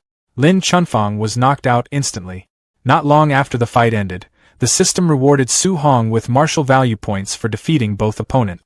When he checked his status screen, he saw that his balance had jumped past 2,400 points, leaving him pretty excited over the massive increase. The next morning, Lin Chunfeng and Bu Jinglong stood alongside the other injured raiders. Everyone looked beaten up and exhausted while trying to recover from the previous night. Grandmaster Jiang Lin was furious. Pointing at the wounded group, he loudly blamed the chaos on Chen Tianli's outrageous student. Chen Tianli acted completely innocent and casually denied having anything to do with it, which only made Jiang Lin even more annoyed. He sarcastically asked who else could possibly be responsible for wrecking the camp like that. Finally losing patience, Jiang Lin shouted at them to leave and personally kicked his rival out of the camp. Chen Tianli just laughed it off while flying away with Su Hong. As they traveled through the air, Chen Tianli suddenly asked Su Hong whether he was still missing martial arts techniques for the metal, wood, and water elements. Su Hong admitted that he was and asked why. With a playful smile, Chen Tianli hinted that it might be time to visit a few more of his old friends. Over the next 10 days, Su Hong and Chen Tianli traveled from one training camp to another, visiting 3 camps in total. Every time, they pulled off the same routine. Su Hong would step into battle and easily defeat the camp's top fighters, while Chen Tianli happily collected the rewards afterward. Whenever the rival grandmasters accused them of cheating, he simply laughed it off and acted like he had no idea what they were talking about. After returning to his dorm, Su Hong focused on absorbing everything he had learned. While meditating, the system confirmed that he had successfully mastered the beginner stages of 3 A-rank martial arts, Metal Ripple, Woodvine Entanglement, and Water Dragon. When he opened his eyes, he couldn't help feeling impressed with himself. Not long ago, owning even one A-rank martial art would have sounded impossible, but now he had several of them. Checking his system again, Su Hong noticed his martial value points were getting close to 3,000. Since he had been saving them for a while, he finally decided it was time to boost his vitality. The moment he started pouring all those points into his body, things became intense fast. Heat surged through him while raw energy spread everywhere at once. His muscles expanded painfully, and sweat quickly covered his body. Even Su Hong started wondering if he had pushed things too far in one go as his vitality climbed all the way to 450. After a while, the violent energy finally calmed down. Breathing heavily, Su Hong stayed on one knee while recovering from the strain. Even with the pain, he felt excited after realizing he was now only 50 points away from reaching Tier 2 martial artist status. When he checked his remaining points, he saw exactly 100 left. For a moment, he debated whether to spend them on spiritual power or improve his rare Overlord body physique instead. Curious about how strong the physique could become, Su Hong picked the Overlord body upgrade option. The system instantly consumed all 100 points, only to increase the spirit rank by a tiny 0.1%. Su Hong looked completely annoyed by the result. In his mind, upgrading this special physique felt ridiculously expensive compared to everything else. After thinking it over, he decided reaching Tier 2 mattered more right now. He grabbed his jacket and headed for the door, planning to hunt monsters in the ferocious beast room to earn more points. But before he could leave, he bumped into Grandmaster Chen Tianli. The old master casually asked whether Su Hong still lacked a healing martial art. Hearing that question immediately made Su Hong nervous because he already had a pretty good guess what the Grandmaster was planning next. Not long later, the two arrived at the Hang City training camp. Grandmaster Wang Qingshan stood before a large crowd of trainees and announced a brutal survival event. For 7 days, students would be sent into the 10,000 monster mountain range with no outside supplies and would have to survive completely on their own. Disguised among the local trainees while carrying his spear, Su Hong quietly listened to the rules.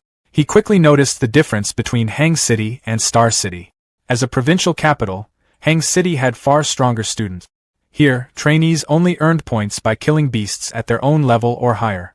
Once the event officially began, Su Hong immediately rushed into the mountain range alongside everyone else. Back outside the forest, Wang Qingshan questioned Chen Tianli's confidence. He pointed out that Su Hong had not even reached Tier 2 yet. Chen Tianli stayed completely relaxed and reminded him about their bet. If Su Hong won the survival challenge, Wang Qingshan would have to teach him an A-rank healing martial art. In exchange, Chen Tianli boldly promised to teach an A-rank martial art to every Hang City student capable of defeating Su Hong. Wang Qingshan looked amused by that deal and wondered whether Chen Tianli could really afford to make such a promise, especially since many students there were already Tier 2 fighters. Chen Tianli still didn't seem worried. He claimed that facing stronger beasts early would help Su Hong grow faster. A moment later, though, his expression changed after hearing that creatures connected to the 10,000 races demonic cult had also appeared in the mountains.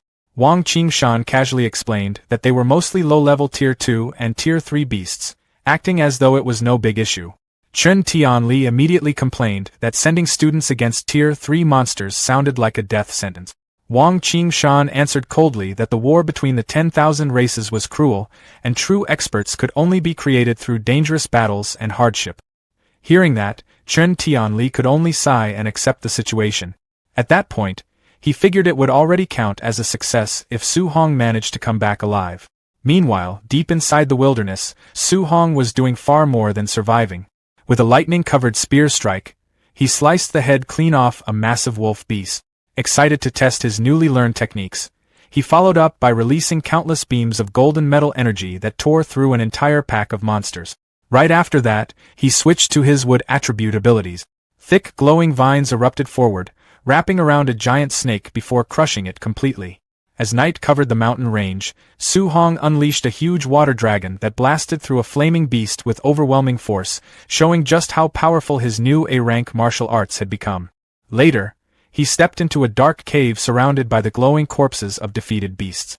Looking around at the destruction, Su Hong admitted to himself that the new techniques were unbelievably strong. Still, he also realized there was a downside. Using multiple A-rank martial arts back-to-back drained his spiritual energy much faster than expected. Standing inside the blood-stained cave surrounded by monster remains, Su Hong checked his system and saw that he had already gained more than 500 martial value points. Since his vitality had finally reached its limit, he decided the time had come to attempt his Tier 2 breakthrough. Sitting down to meditate, Su Hong started channeling all his newly earned points into his vitality. Soon, a blazing aura erupted around him as the system continuously strengthened his body and pushed it toward the next stage. At the same time, somewhere deep in the forest, a red-haired cultist wandered through the darkness while complaining about being stuck on patrol duty in the middle of the night. He felt certain nobody would ever discover their hidden sacrificial grounds buried in such a remote mountain range. But while passing near a cave, he suddenly noticed the freshly killed corpse of a giant beast lying outside the entrance. Realizing an outsider had entered their territory after all, the cultist slowly approached the cave before calling out toward whoever was hiding inside with a dangerous grin on his face. He threatened that refusing would only make things far more painful, bragging that he would skin him alive and slowly torture him first. Looking at the corpse of the blazing black tiger nearby, the man guessed the intruder was probably only around Tier 2 or maybe low Tier 3 strength at best. Inside the cave, Su Hong quietly listened to the arrogant threats. Since the cultist spoke about Tier 3 martial artists so casually, Su Hong originally suspected he might be facing a dangerous Tier 4 expert. Considering he had only just entered Tier 2 himself, he admitted he did not feel confident fighting someone that strong.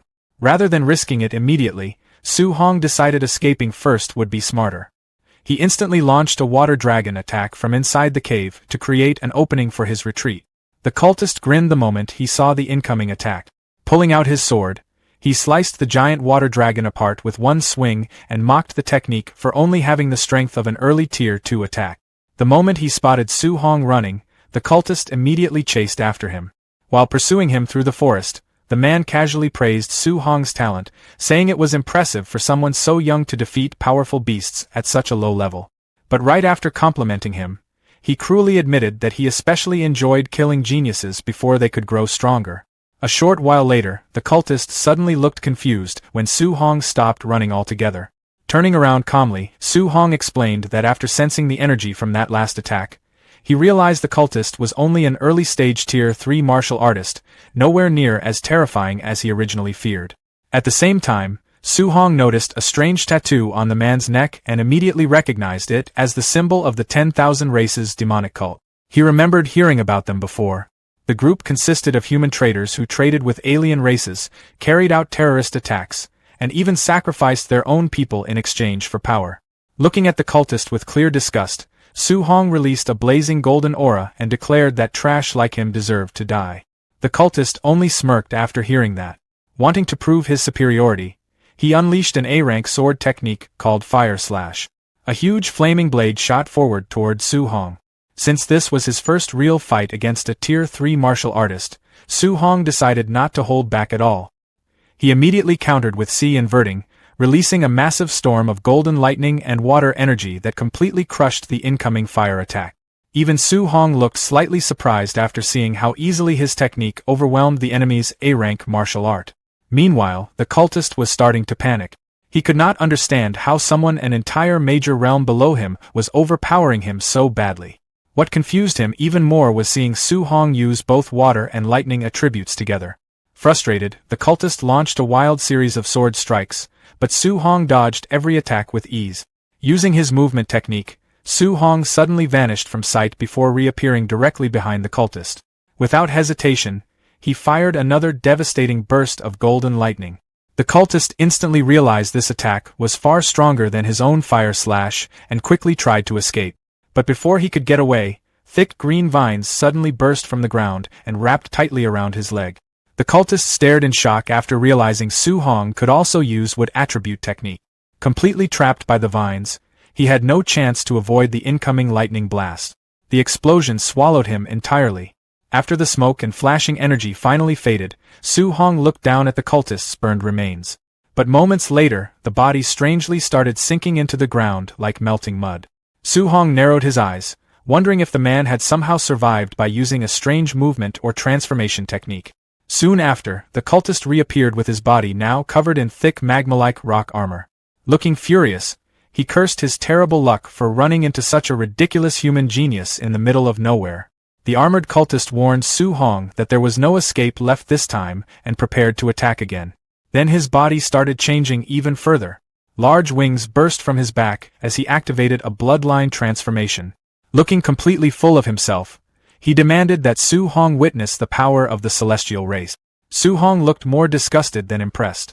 Pointing his spear forward, he mocked the cultist for turning himself into a strange-looking monster and called the entire demonic cult insane. The cultist casually grabbed the tip of Su Hong's spear with his armored hand and proudly claimed that once the bloodline transformation was complete, he would become a true celestial being. Still holding onto the spear, he declared that Su Hong had to die for interfering with their sacrificial ritual. Su Hong answered immediately. A blast of fire exploded forward and pierced straight through one of the cultist's newly grown wings, leaving him stunned. Taking advantage of the opening, Su Hong instantly activated Flame Cage, trapping the cultist inside a burning prison of fire. Right after that, he poured pure lightning energy into his spear and unleashed the heaven-breaking final stance from his A-rank spear technique. The lightning-covered spear pierced directly through the cultist's hardened rock armor before detonating with explosive force through his chest. The magma armor shattered apart piece by piece while the cultist looked completely unable to accept what had happened. Seconds later, his transformed body broke apart entirely. When the battle finally ended, Su Hong checked his system and was surprised to see he had earned 212 martial value points from killing just one cultist. He quickly realized hunting these fanatics was far more rewarding than fighting beasts. Normally, he needed to spend a long time battling monsters just to collect around 500 points. Then he remembered the cultist mentioning some kind of sacrificial ritual. After thinking it over, Su Hong guessed there were probably captives somewhere nearby. He immediately contacted Grandmaster Chen Tianli and requested backup. Back at the Hang City training camp, Chen Tianli checked the message before informing Grandmaster Wang Qingshan about the demonic cult's activities in the mountains and the ongoing sacrifice ritual. Wang Qingshan calmly drank his tea and did not seem particularly worried. Chen Tianli explained that the cult was apparently sacrificing its own brainwashed followers this time, meaning there were no innocent civilians involved. Hearing that, Wang Qingshan looked amused and asked why Chen Tianli was still sitting there drinking tea instead of rushing off to save his student. Chen Tianli casually replied that there was no reason to panic because Su Hong had already killed the early-stage Tier 3 cultist. Wang Qingshan immediately dismissed the idea, saying there was no way a Tier 1 trainee could defeat a Tier 3 cultist. He assumed Su Hong was simply exaggerating his accomplishments. Chen Tianli did not bother arguing and just told him to believe whatever he wanted. 3 days later, deep inside the wilderness, Su Hong stood beside the freshly severed head of a giant multi-eyed snake beast.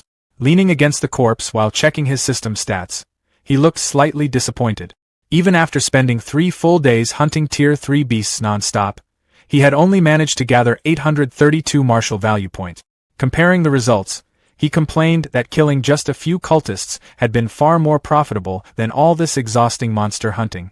Right then, his sharpened senses suddenly detected someone hiding nearby.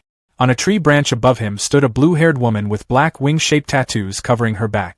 She smiled playfully and complimented Su Hong for noticing her presence so quickly. Cold ice energy slowly gathered in her hand while she kept smiling at him. Even while sounding flirtatious, she casually announced that since he had wandered into their territory, she would have to kill him. Without warning, she launched a rapid storm of deadly ice spikes toward him. Instead of feeling nervous, Su Hong actually smiled after seeing who his new opponent was. In response, Su Hong immediately summoned a gigantic water dragon to meet it head-on. The two attacks collided with explosive force, shaking the battlefield as water and energy crashed together violently. A huge wave of smoke and steam spread across the area, covering everything in a thick haze. The smoke had barely cleared when the female cultist attacked again. A whip suddenly shot out toward Su Hong, but he reacted immediately and grabbed it midair without hesitation. Instead of killing her right away, Su Hong decided she might still be useful. He wanted information about the other demonic cult bases first. With a powerful pull, he yanked the whip hard enough to drag the woman straight toward him through the air. The moment she got close, Su Hong drove a brutal cold fist straight into her stomach, instantly taking her down. Standing over her injured body, he lowered his glowing spear toward her neck and demanded to know where the cult's base was located. Terrified and coughing blood, the woman quickly gave in. She revealed that the base was about 10 kilometers north of their current position. Su Hong continued questioning her, asking how many Tier 3 fighters were stationed there. She admitted there were 3 Tier 3 experts along with 3 Tier 2 fighters.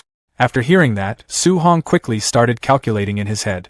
Since he had already killed some cultists earlier, that meant only 1 Tier 3 fighter remained. If he wiped out the rest, the rewards should easily push him past 1,000 martial value points, enough to upgrade his telekinesis to Tier 2. But the cultist suddenly attacked again. Refusing to stay defeated, she lashed her whip outward to create distance and angrily shouted that Su Hong had underestimated her. A moment later, she activated a bloodline transformation.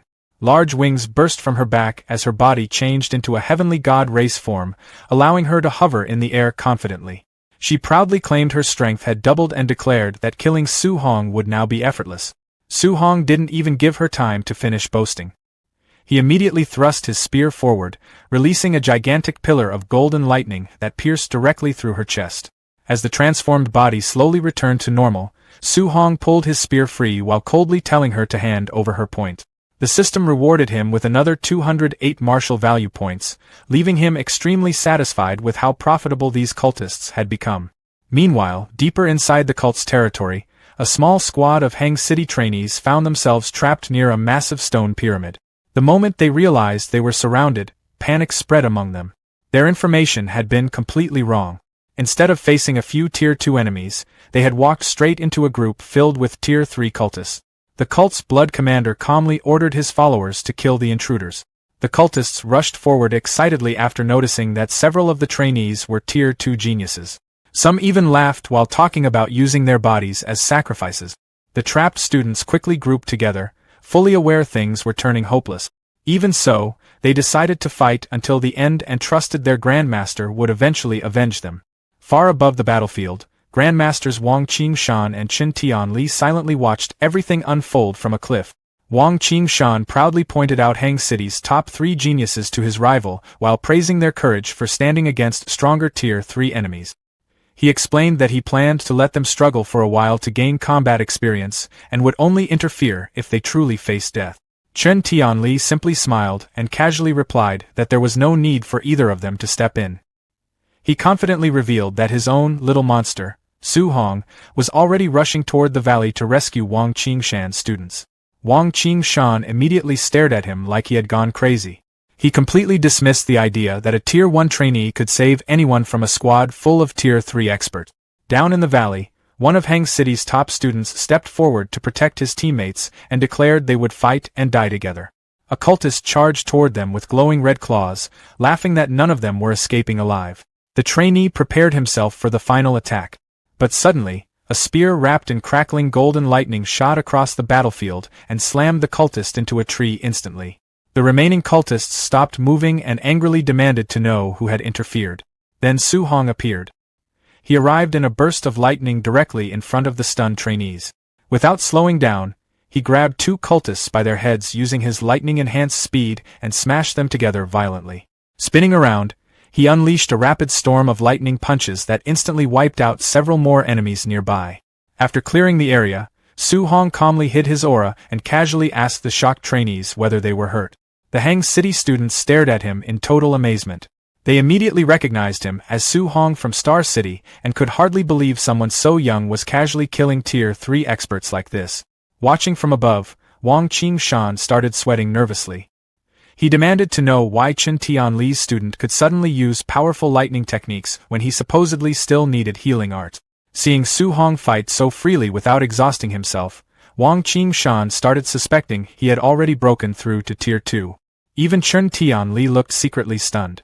He suddenly realized Su Hong had advanced from Tier 1 to Tier 2 in only a few days, which even he found completely ridiculous. Back in the valley, Su Hong told the Hang City trainees to retreat while he handled the remaining enemies himself. Still completely overwhelmed by what they had just witnessed, the students quickly warned him to stay alive before escaping the battlefield. The moment they disappeared, a greedy smile spread across Su Hong's face. The female cultist had lied earlier. There were not just a few Tier 3 enemies here, there were over a dozen of them. To Su Hong, that sounded perfect. At roughly 200 martial value points per kill, this battle was starting to look incredibly profitable. A giant cultist suddenly charged straight at him while roaring that he would crush him into pieces. Su Hong casually avoided the attack, slipped past the man's defense, and slammed a heavy punch into his stomach hard enough to send the massive cultist crashing to the ground. Golden lightning gathered around Su Hong's hands again as he calmly turned toward the remaining enemies and announced that it was now their turn. The surviving cultists immediately backed away in fear after seeing how overwhelming his strength was. At the same time, another man slowly climbed the stairs of the giant pyramid while the terrified cultists screamed that Su Hong was a monster and begged their commander to save them. Once the man reached the top, he inhaled deeply. Instead of caring about the dead cultists, he happily declared that their sacrifice had been worth it. Su Hong looked confused when the blood from every dead body suddenly began floating upward against gravity. Streams of blood gathered together and rushed toward the top of the pyramid, swirling around the commander's body. At that moment, Su Hong realized this had been the cult's real ritual all along. The blood suddenly exploded into brilliant golden light. When the glow faded, the commander had transformed into a blonde figure with massive white wings spread behind him. Hovering proudly above the altar, the winged man looked down at everyone and arrogantly demanded to know why these lowly humans were not kneeling before a noble member of the heavenly god race. Meanwhile, Su Hong tightened his grip on his spear and smiled excitedly. After all, if defeating a mutated cultist already gave him huge rewards, then killing a pure-blooded heavenly god race member might earn him an insane amount of martial value points. The heavenly god race member looked down at Su Hong with pure arrogance, acting as if humans were beneath him. He coldly demanded to know who gave a mere ant permission to even raise his head toward him. According to him, Su Hong would pay for that disrespect with his life. Before Su Hong could react, the winged man suddenly disappeared. A split second later, he reappeared right behind him. Even Su Hong got caught off guard by the terrifying speed. He barely managed to block the incoming strike, but the impact still smashed the ground beneath his feet and sent shockwaves across the valley. Floating in the air, the heavenly god smirked after realizing Su Hong was far stronger than the average young human fighter. Su Hong wiped blood from the corner of his mouth and immediately understood how dangerous the heavenly god race truly was. The possessed cultist admitted he originally came expecting to casually wipe out weak humans during the ritual. But after seeing Su Hong's strength, he decided this human genius needed to die immediately before becoming a future threat. Then, suddenly, cracks spread across the man's arm. Annoyed, he muttered that the human body he possessed had not even reached Tier 4 vitality yet and was already struggling to handle his divine power.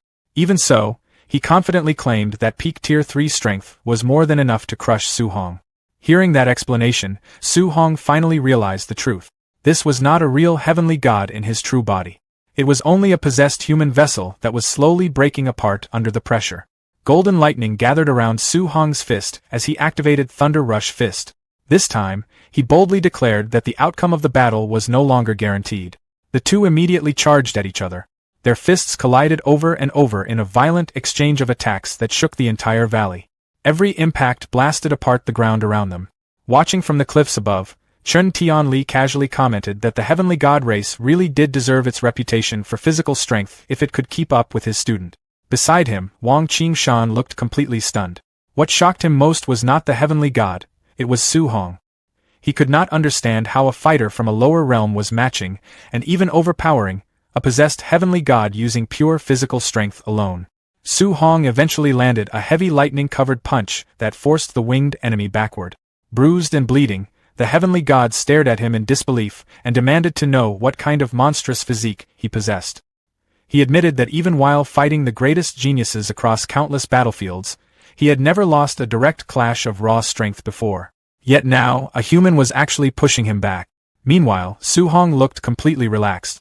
Smirking confidently, he mocked the heavenly god and told him to keep fighting if he still had energy left. A fiery aura exploded around Su Hong as excitement filled his expression. Ever since awakening the Overlord body, he had constantly worried about accidentally killing ordinary opponents too easily. Now, for the first time in a long while, he finally had someone strong enough to let him fight seriously without holding back. Su Hong even admitted that he wished the heavenly god's real body were present because this weakened host was stopping the battle from becoming truly satisfying. The heavenly god instantly became furious after hearing that. Feeling humiliated by being looked down on by a human, he roared in anger and activated his ultimate technique. A giant golden portal opened in the sky. From within the portal, countless glowing spears slowly emerged and floated above the battlefield. Hovering proudly in the air, the heavenly god announced that Su Hong was the very first person who had forced him to use divine arsenal. The moment Su Hong sensed the power radiating from those golden spears, his expression became serious. Every single weapon carried enough destructive force to kill a Tier 3 martial artist instantly. Then the system suddenly notified him that divine arsenal could not be copied or learned. That completely surprised him since he had never encountered an unlearnable martial art before. Watching from above, Wang Qingshan immediately recognized the technique. He explained that divine arsenal was an innate martial art exclusive to heavenly gods with extremely pure bloodlines. Hearing that, Chen Tianli realized the being possessing the cultist might actually be a high-ranking noble from the alien race. Wang Qingshan quickly urged him to interfere before Su Hong got killed. But Chen Tianli calmly stopped him and said there was still no need to panic because Su Hong had not even used his strongest move yet. Then, with obvious pride, he revealed that Su Hong possessed perfect compatibility with all 7 elements. Wang Qingshan looked completely stunned after hearing that. He could hardly process the idea that Su Hong had already mastered combining thunder and fire elements while still only being a Tier 1 martial artist. Meanwhile, the heavenly god also acknowledged Su Hong's terrifying potential. He openly admitted that if this human were allowed to keep growing, he would become a huge threat to the heavenly god race. Because of that, he decided Su Hong absolutely had to die here. With a wave of his hand, the heavenly god unleashed divine arsenal. Thousands of glowing golden spears rained down toward Su Hong like a storm. But Su Hong simply smiled. He calmly replied that the heavenly god was also the first opponent who had forced him to fight seriously. Lightning exploded around his spear as he activated the ultimate third stance of the 9 heaven-breaking spears technique. With a powerful upward thrust, Su Hong released a gigantic blast of pure lightning energy. The attack tore straight through the descending golden spears and shattered them effortlessly. The heavenly god stared in horror, shouting that such power was impossible. But before he could react further, the overwhelming lightning blast crashed directly into him. A massive explosion covered the battlefield. The possessed body was instantly burned to ashes and shattered apart completely. Even after destroying the heavenly god, the attack still kept going, splitting the enormous stone pyramid in half. Standing before the ruined battlefield, Su Hong breathed heavily while trying to recover from the exhausting fight. Then his system notified him of the reward. 843 martial value point. Seeing the number instantly made the brutal battle feel worth it. A moment later, Wang Qingshan landed beside him and excitedly praised Su Hong as a priceless genius. He even grabbed Su Hong's face while admitting that if he had not witnessed the battle personally, he never would have believed a Tier 2 martial artist could defeat a heavenly god. Despite all the praise, Su Hong stayed surprisingly calm.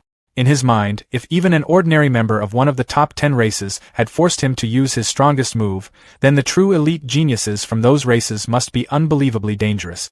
Wang Qingshan eventually concluded that defeating one low-ranking heavenly god was not enough reason to become overly proud. 4 days later, the wilderness survival training officially ended at the Hang City camp.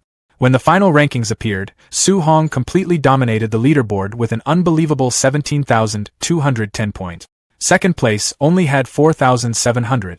A lot of trainees instantly accused him of cheating because they refused to believe someone from a lower realm could earn such a ridiculous score.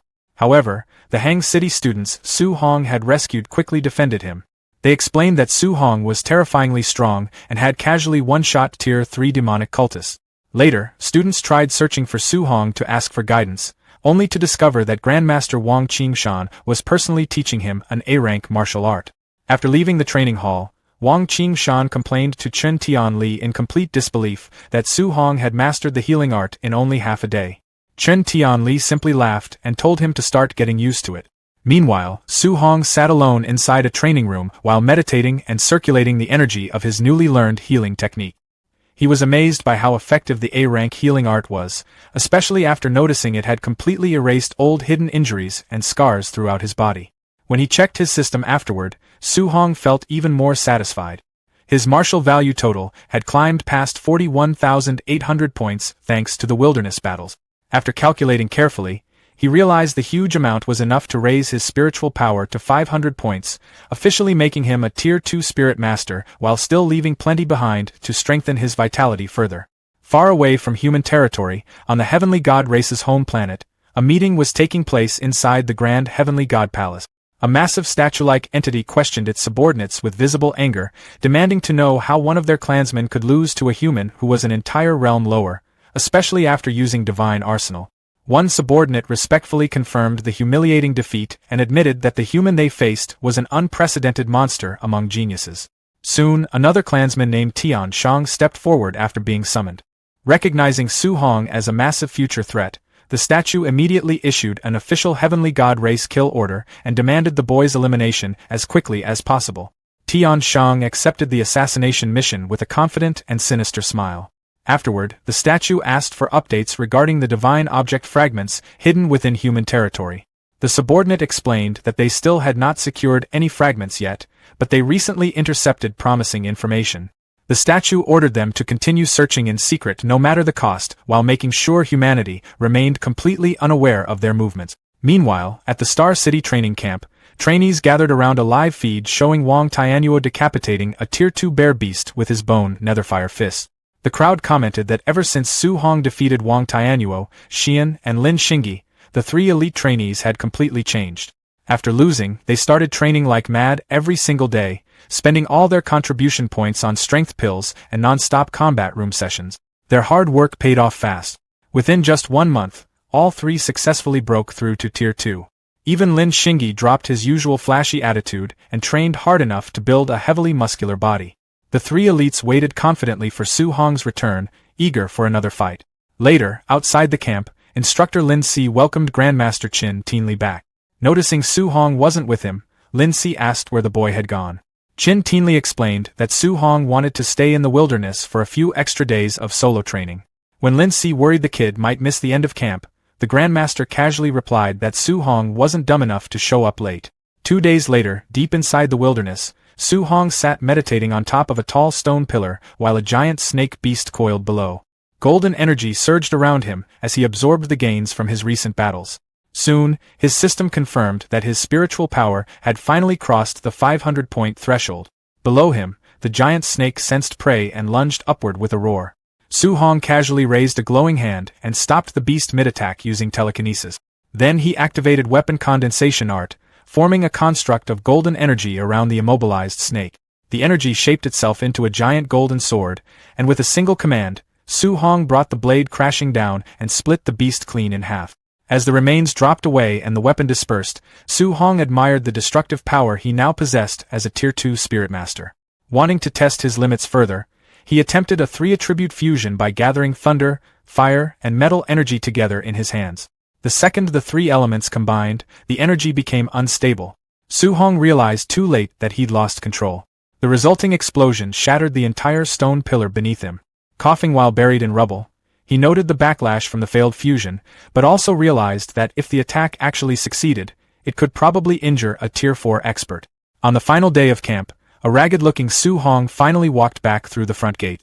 The moment other trainees spotted him, they rushed off to inform Wang Tianyuo, excited to see the long-awaited rematch happen. Grandmaster Qin Tianli asked Wang Tianyuo, Xiaonan, and Lin Xingyi whether they really believed they could defeat Su Hong this time. All three confidently declared victory was guaranteed. Completely unfazed by the crowd or their confidence, Su Hong simply asked whether they were really sure about challenging him again. The three released their new Tier 2 auras. Wang Tianyuo warned Su Hong not to underestimate them anymore, while Xian confidently claimed she could beat him by herself. Su Hong gave an awkward little apology before suddenly erupting with fiery energy and revealing that he had also reached Tier 2 as a martial artist. Shocked but unwilling to back down, Xian activated her own power and declared that being a Tier 1 Spirit Master meant she wasn't afraid of him. She immediately used weapon condensation art, summoning a giant golden sword from the sky. Su Hong answered with the exact same technique. Another massive golden sword appeared above him. The moment the two weapons collided, Su Hong's sword completely crushed Xian's spiritual weapon before it could even descend. The backlash made her cough up blood instantly. Pointing his summoned sword toward the trio, Su Hong apologized again before revealing he was also a Spirit Master. The three elites stepped back in complete shock.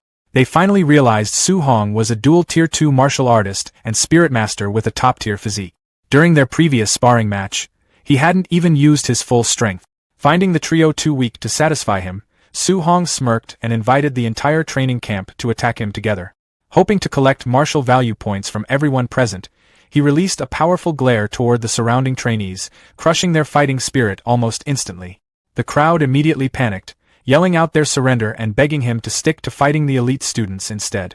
Watching from the side, instructors Baimu and Lin Si complained to Grandmaster Qin Tianli, feeling betrayed that he never mentioned Su Hong was also a spirit master.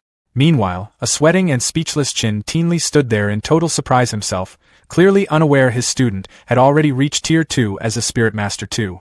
Once the instructors realized even the Grandmaster didn't know, they watched Qin Tianli suddenly throw his head back and burst into loud laughter. He proudly declared Su Hong to be a once-in-a-thousand-years monster destined to save humanity. As Su Hong casually beat down waves of trainees, Baimu asked whether they should stop the fight. Lin Si laughed and brushed it off, calling the whole thing normal youthful energy. Then everything changed. Grandmaster Qin Tianli's expression suddenly hardened after sensing an overwhelming presence approaching. A fiery giant rock descended from the sky, ordering the humans to leave its territory now that their 30 days were over.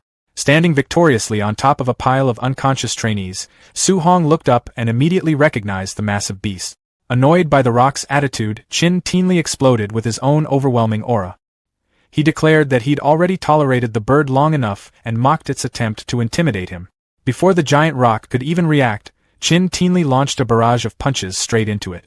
Watching from below, Su Hong stared in amazement at the blazing flames of a Tier 7 Grandmaster, comparing the battle to immortals clashing in the sky. Standing on top of the badly beaten rock's head, Qin Tianli completely ignored its desperate cries for mercy. When the beast warned that it had powerful backing, the Grandmaster casually told it to call its boss over too so he could beat that one up as well. That confidence disappeared the moment a booming voice echoed across the sky and ordered him to stop. Dark clouds spread overhead as a gigantic shadowy figure with glowing red eyes appeared behind them, staring down at the entire region. Lin Si and Baimu looked horrified as they realized the giant rock was connected to the legendary Lord of 10,000 Monsters. Nearby, Su Hong's hands tightened as cold sweat formed across his body. He immediately recognized the entity as one of the supreme rulers of the mountain range, a being guaranteed to be at least Tier 9, or possibly even a king-level existence. The massive shadowy figure known as the Lord of 10,000 Monsters, he could feel the terrifying pressure coming from its gaze alone.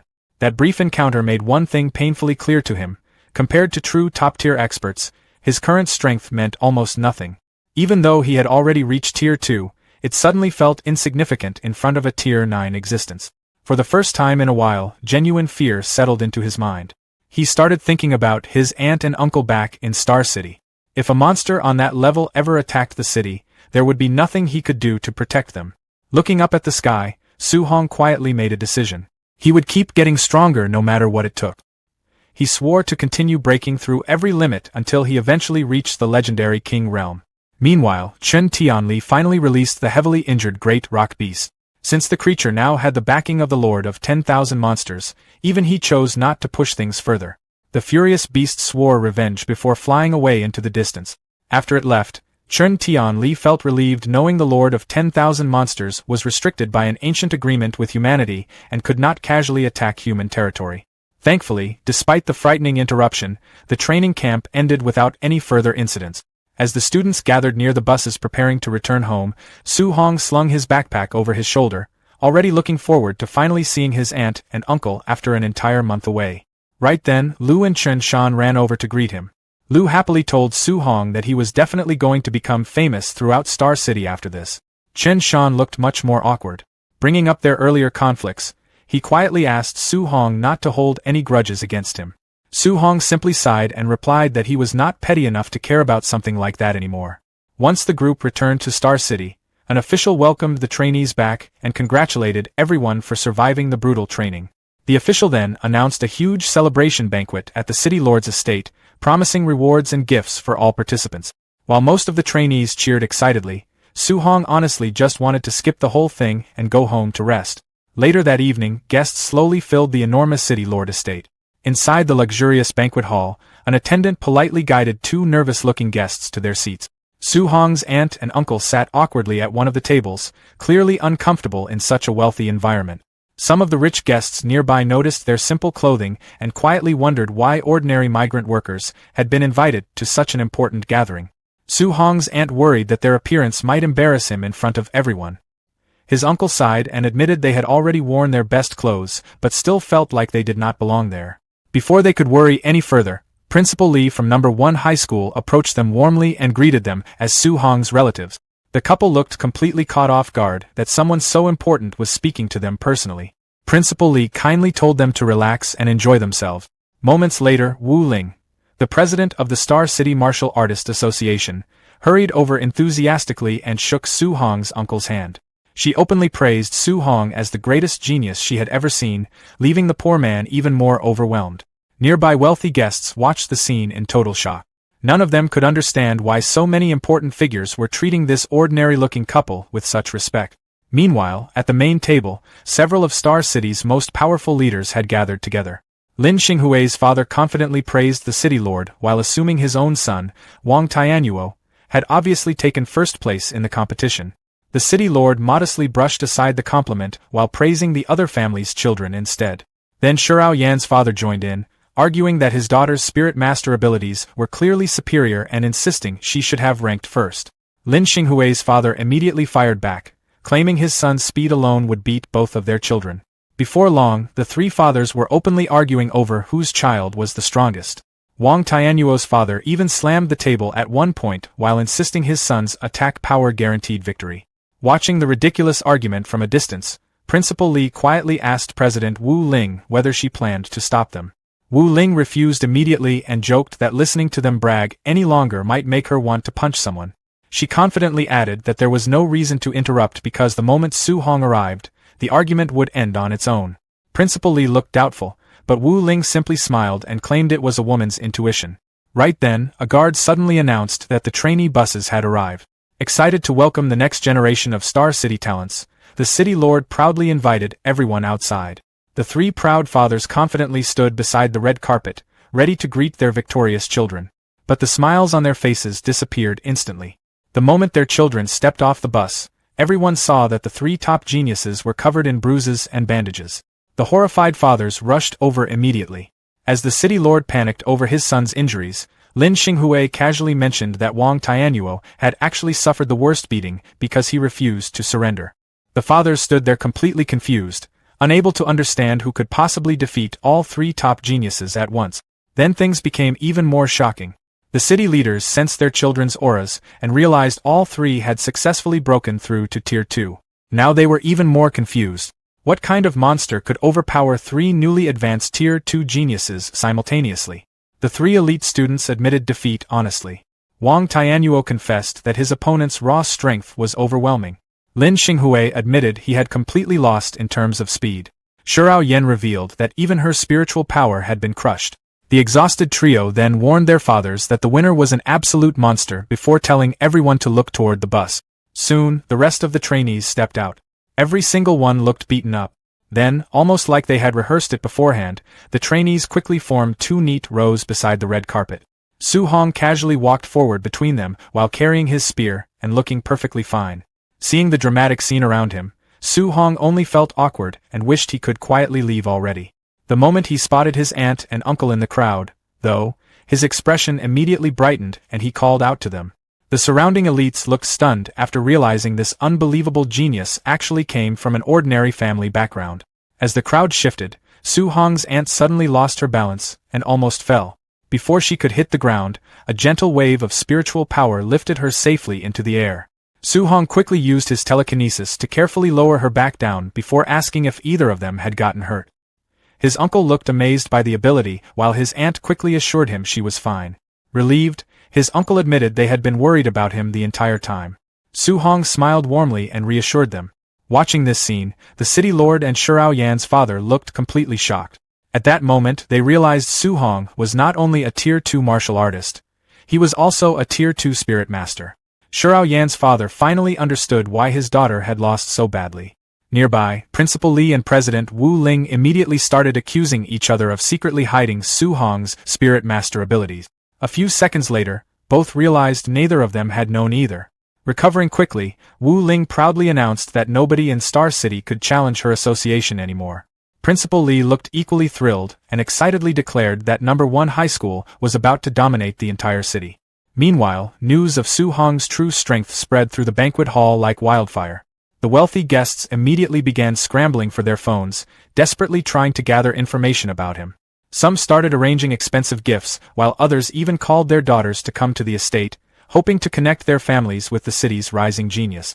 Seeing the perfect opportunity, the city lord quickly ordered an attendant to bring over a premium bank card along with several property deeds. Approaching Su Hong personally, he loudly praised him as a once-in-a-generation talent before gifting him a luxury villa and 3 million in cash as a reward for taking first place.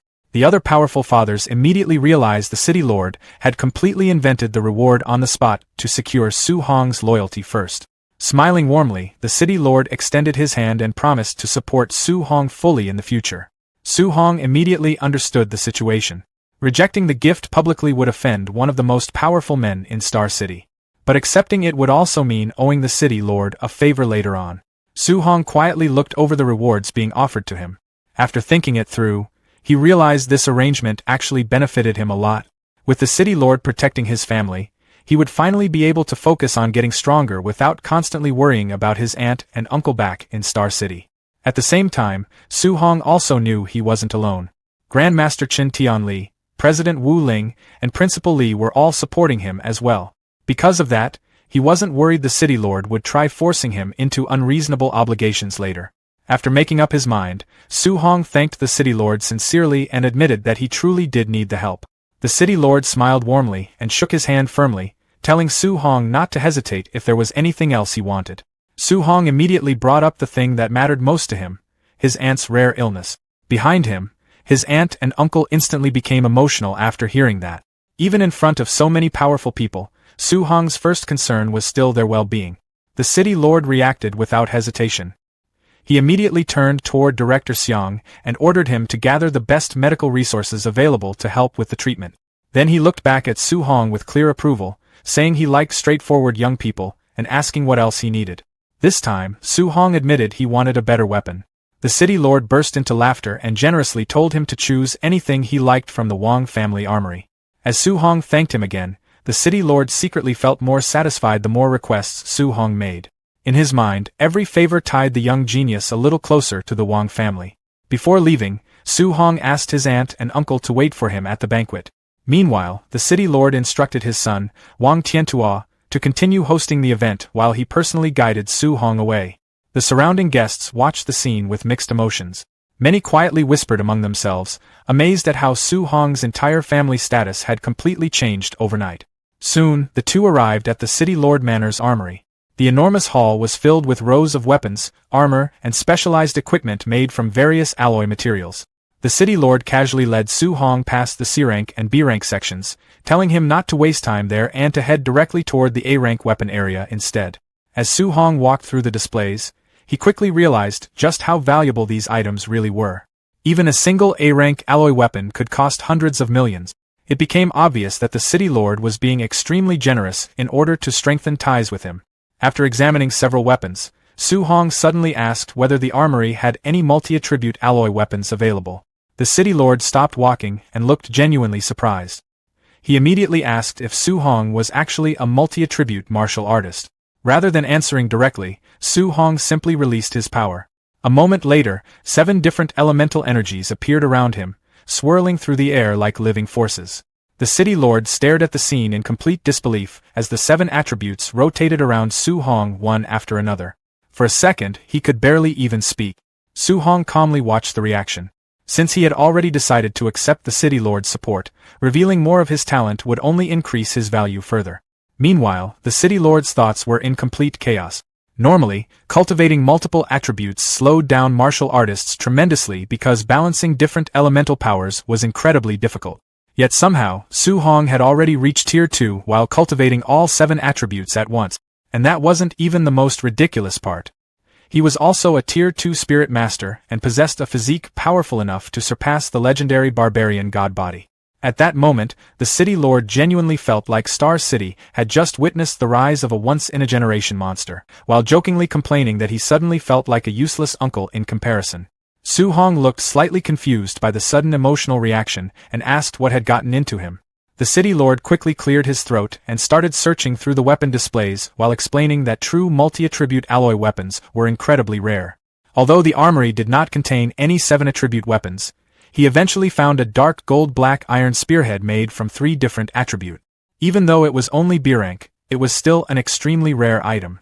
The city lord offered to dismantle an A rank spear shaft and attach the spearhead onto it for Su Hong. But Su Hong politely refused. Instead, he explained that he could simply combine it with the shaft from his existing Thunderfire spear. Holding the glowing spearhead in his hand, Su Hong looked genuinely satisfied. For his current level, a 3 attribute alloy weapon was already more than enough. The city lord quietly warned Su Hong that strange things had started happening around Star City lately. He explained that while Su Hong had been away at training camp, reports of dual attribute and even multi-attribute ferocious beasts had started popping up all over the world. According to him, these mysterious anomalies weren't just creating stronger monsters, they were also bringing rare treasures with them. He brought up one recent case where a thunder beast supposedly touched some strange fragment and suddenly gained fire abilities too. The city lord mentioned that Stargazing Lake had become one of the hotspots for sightings of these mutated creatures, though he strongly advised Su Hong not to rush over there yet. In his view, the area was way too dangerous for someone still developing their strength. He suggested Su Hong wait until entering Martial Dao University, where he could get access to much better equipment and resources. Su Hong listened carefully and thanked him for the warning. A few hours later, a luxurious black car with the famous Jiangnan 00001 plate rolled into the old neighborhood outside Su Hong's apartment building. The moment the neighbors recognized the city lord's personal vehicle, people immediately gathered nearby to watch. Everyone started whispering among themselves, completely stunned. One woman in particular looked especially bitter. She secretly wished her own son, Lin Yan, could have achieved what Su Hong had. In frustration, she blamed the Su family for everything and even planned to raise their rent and kick them out later, still upset that Su Hong hadn't handed over his training camp spot to her son before. But the moment the car doors opened and Su Hong's family stepped out, her expression changed instantly. Su Hong's uncle proudly announced that Su Hong had taken first place at the training camp. He casually added that the city lord had rewarded them with a luxury villa and that they'd be moving out the next day. The landlady almost choked hearing that. When Su Hong's uncle politely asked for the extra rent money back, Su Hong's aunt quickly said there was no need for a refund, calling the money a gift for her sister Hong. Later that evening, while packing their belongings, Su Hong's aunt worried their old furniture might look embarrassing inside such a fancy villa. Su Hong simply smiled and told her none of that mattered to him. As long as the family was together and happy, he honestly didn't care what anyone thought. That night, Su Hong climbed onto the rooftop one last time to cultivate at the old house. Standing under the night sky, he felt a little nostalgic leaving behind the place where he had spent so much time growing stronger. He opened his system interface and checked his current stat. His spiritual power had already reached over 500 points. His overlord body had improved slightly, and several of his martial arts and movement techniques had advanced as well. Most importantly, he still had nearly 2,000 martial value points saved up. Without wasting time, Su Hong immediately started cultivating. As energy poured into his body, notification after notification appeared in his system while his vitality steadily climbed. His aura grew hotter and heavier until his vitality finally passed 700 points, pushing him into the Tier 2 middle stage. Red and purple energy surged around him while his muscles expanded from the sudden increase in strength. After a few moments, his body slowly settled back to normal. Wanting to learn more about the anomalies, Su Hong grabbed his phone and started searching online. The second he tightened his grip slightly, a cracking sound echoed out. The phone's screen shattered in his hand. Su Hong looked down awkwardly, realizing his body still hadn't fully adapted to the massive strength increase from his breakthrough. As he continued browsing the news, he found reports about an S-rank spirit herb discovered overseas and another beast that had somehow gained thunder and earth abilities after coming into contact with one of the mysterious fragments. Even stranger, every witness connected to the fragment had apparently died under unexplained circumstances. Eventually, Su Hong found the report he cared about most. A Tier 2 multi-attribute beast had appeared near Stargazing Lake, attracting Tier 3 and Tier 4 martial artists from different regions. After thinking things through, Su Hong admitted that while defeating a Tier 4 expert might still be difficult for him right now, escaping from one probably wouldn't be impossible anymore. By the end of the night, he had already made up his mind. Once his family finished moving into the new villa tomorrow, he planned to head straight for Stargazing Lake and investigate the anomaly himself. The following day, Su Hong and his family officially moved into their enormous new villa in one of Star City's most prestigious neighborhood. The moment they arrived, they found the house already packed with expensive gifts sent by wealthy families eager to build connections with Star City's newest rising star. The luxurious surroundings left Su Hong's aunt and uncle feeling a little overwhelmed. Su Guoming and his wife promised they would do their best not to cause any trouble or bring embarrassment to their talented nephew. Meanwhile, word of Su Hong's return spread quickly. Before long, influential families and wealthy socialites began showing up one after another. Many invited him to visit their homes, while others offered valuable gifts and rare treasures, all hoping to earn some goodwill from the young genius. Faced with the endless stream of visitors, Su Hong could only force a polite smile and repeatedly thank people while trying to decline their invitations. By the time the crowd finally thinned out, he dropped onto the couch and let out a long sigh. In his opinion, dealing with people was far more tiring than fighting monsters. Still, he didn't have much time to rest. He planned to visit Stargazing Lake that afternoon and needed to prepare. When Su Hong arrived at the local martial artist base later that day, he was surprised by the atmosphere. The courtyard was packed with martial artists, yet very few seemed interested in leaving. Curious, he listened to the conversations around him and quickly learned why. Many lower-tier fighters were nervously discussing the large number of Tier 3 and Tier 4 experts gathering near the anomaly. Most admitted they were too intimidated to head out themselves, worried they would be robbed or caught in conflicts between stronger cultivators. At the same time, on the second floor of the base, Yi Ku confronted a mysterious visitor. He demanded to know whether the rumors were true and whether Su Hong had really killed his cultist nephew. The guest calmly confirmed the news. Before Yi Ku could say anything else, the visitor stepped forward and released an overwhelming pressure throughout the room. The crushing force immediately drove Yi Ku to the floor. Surrounded by a terrifying crimson aura, the red-eyed noble warned him that he should show proper respect. Completely overwhelmed by the difference in strength, Yi Ku hurriedly apologized and begged for forgiveness. Later that afternoon, Su Hong finally arrived at Stargazing Lake. The shoreline was already crowded with martial artists from all over the region. Staying hidden behind a nearby tree, he quietly observed the various groups gathered around the water. After looking around, he noticed something interesting. There were no weak cultivators present. Everyone nearby was at least Tier 2 or Tier 3, and several powerful Tier 4 experts could be seen resting near the shore. Su Hong quickly realized how valuable these anomalies had become. If a single Tier 2 multi-attribute beast could attract so many experts, then the competition in larger regions must be even more intense. Suddenly, violent bubbles erupted across the lake. The entire shoreline immediately became alert. A moment later, a massive dragon-like creature burst from the depths with an enormous splash. Several hunters instantly recognized it as a Tier 3 star-spotted giant fish. The enormous beast let out a furious roar before gathering a huge sphere of dual-attribute energy inside its mouth. Panic spread through the crowd as many hunters rushed backward. One arrogant Tier 4 martial artist, however, refused to move. Looking down on the beast, he mocked everyone for running from what he called nothing more than a fish. Confident in his strength, he created a massive earth barrier in front of himself. The confidence didn't last long. The giant fish fired its attack, and the devastating beam blasted straight through the defense. The barrier shattered instantly, and the Tier 4 fighter was thrown through the air. Watching from a distance, Su Hong was genuinely surprised. The beast's dual-attribute attack hadn't merely broken a Tier 4 defense, it had nearly taken the martial artist out of the fight in a single strike.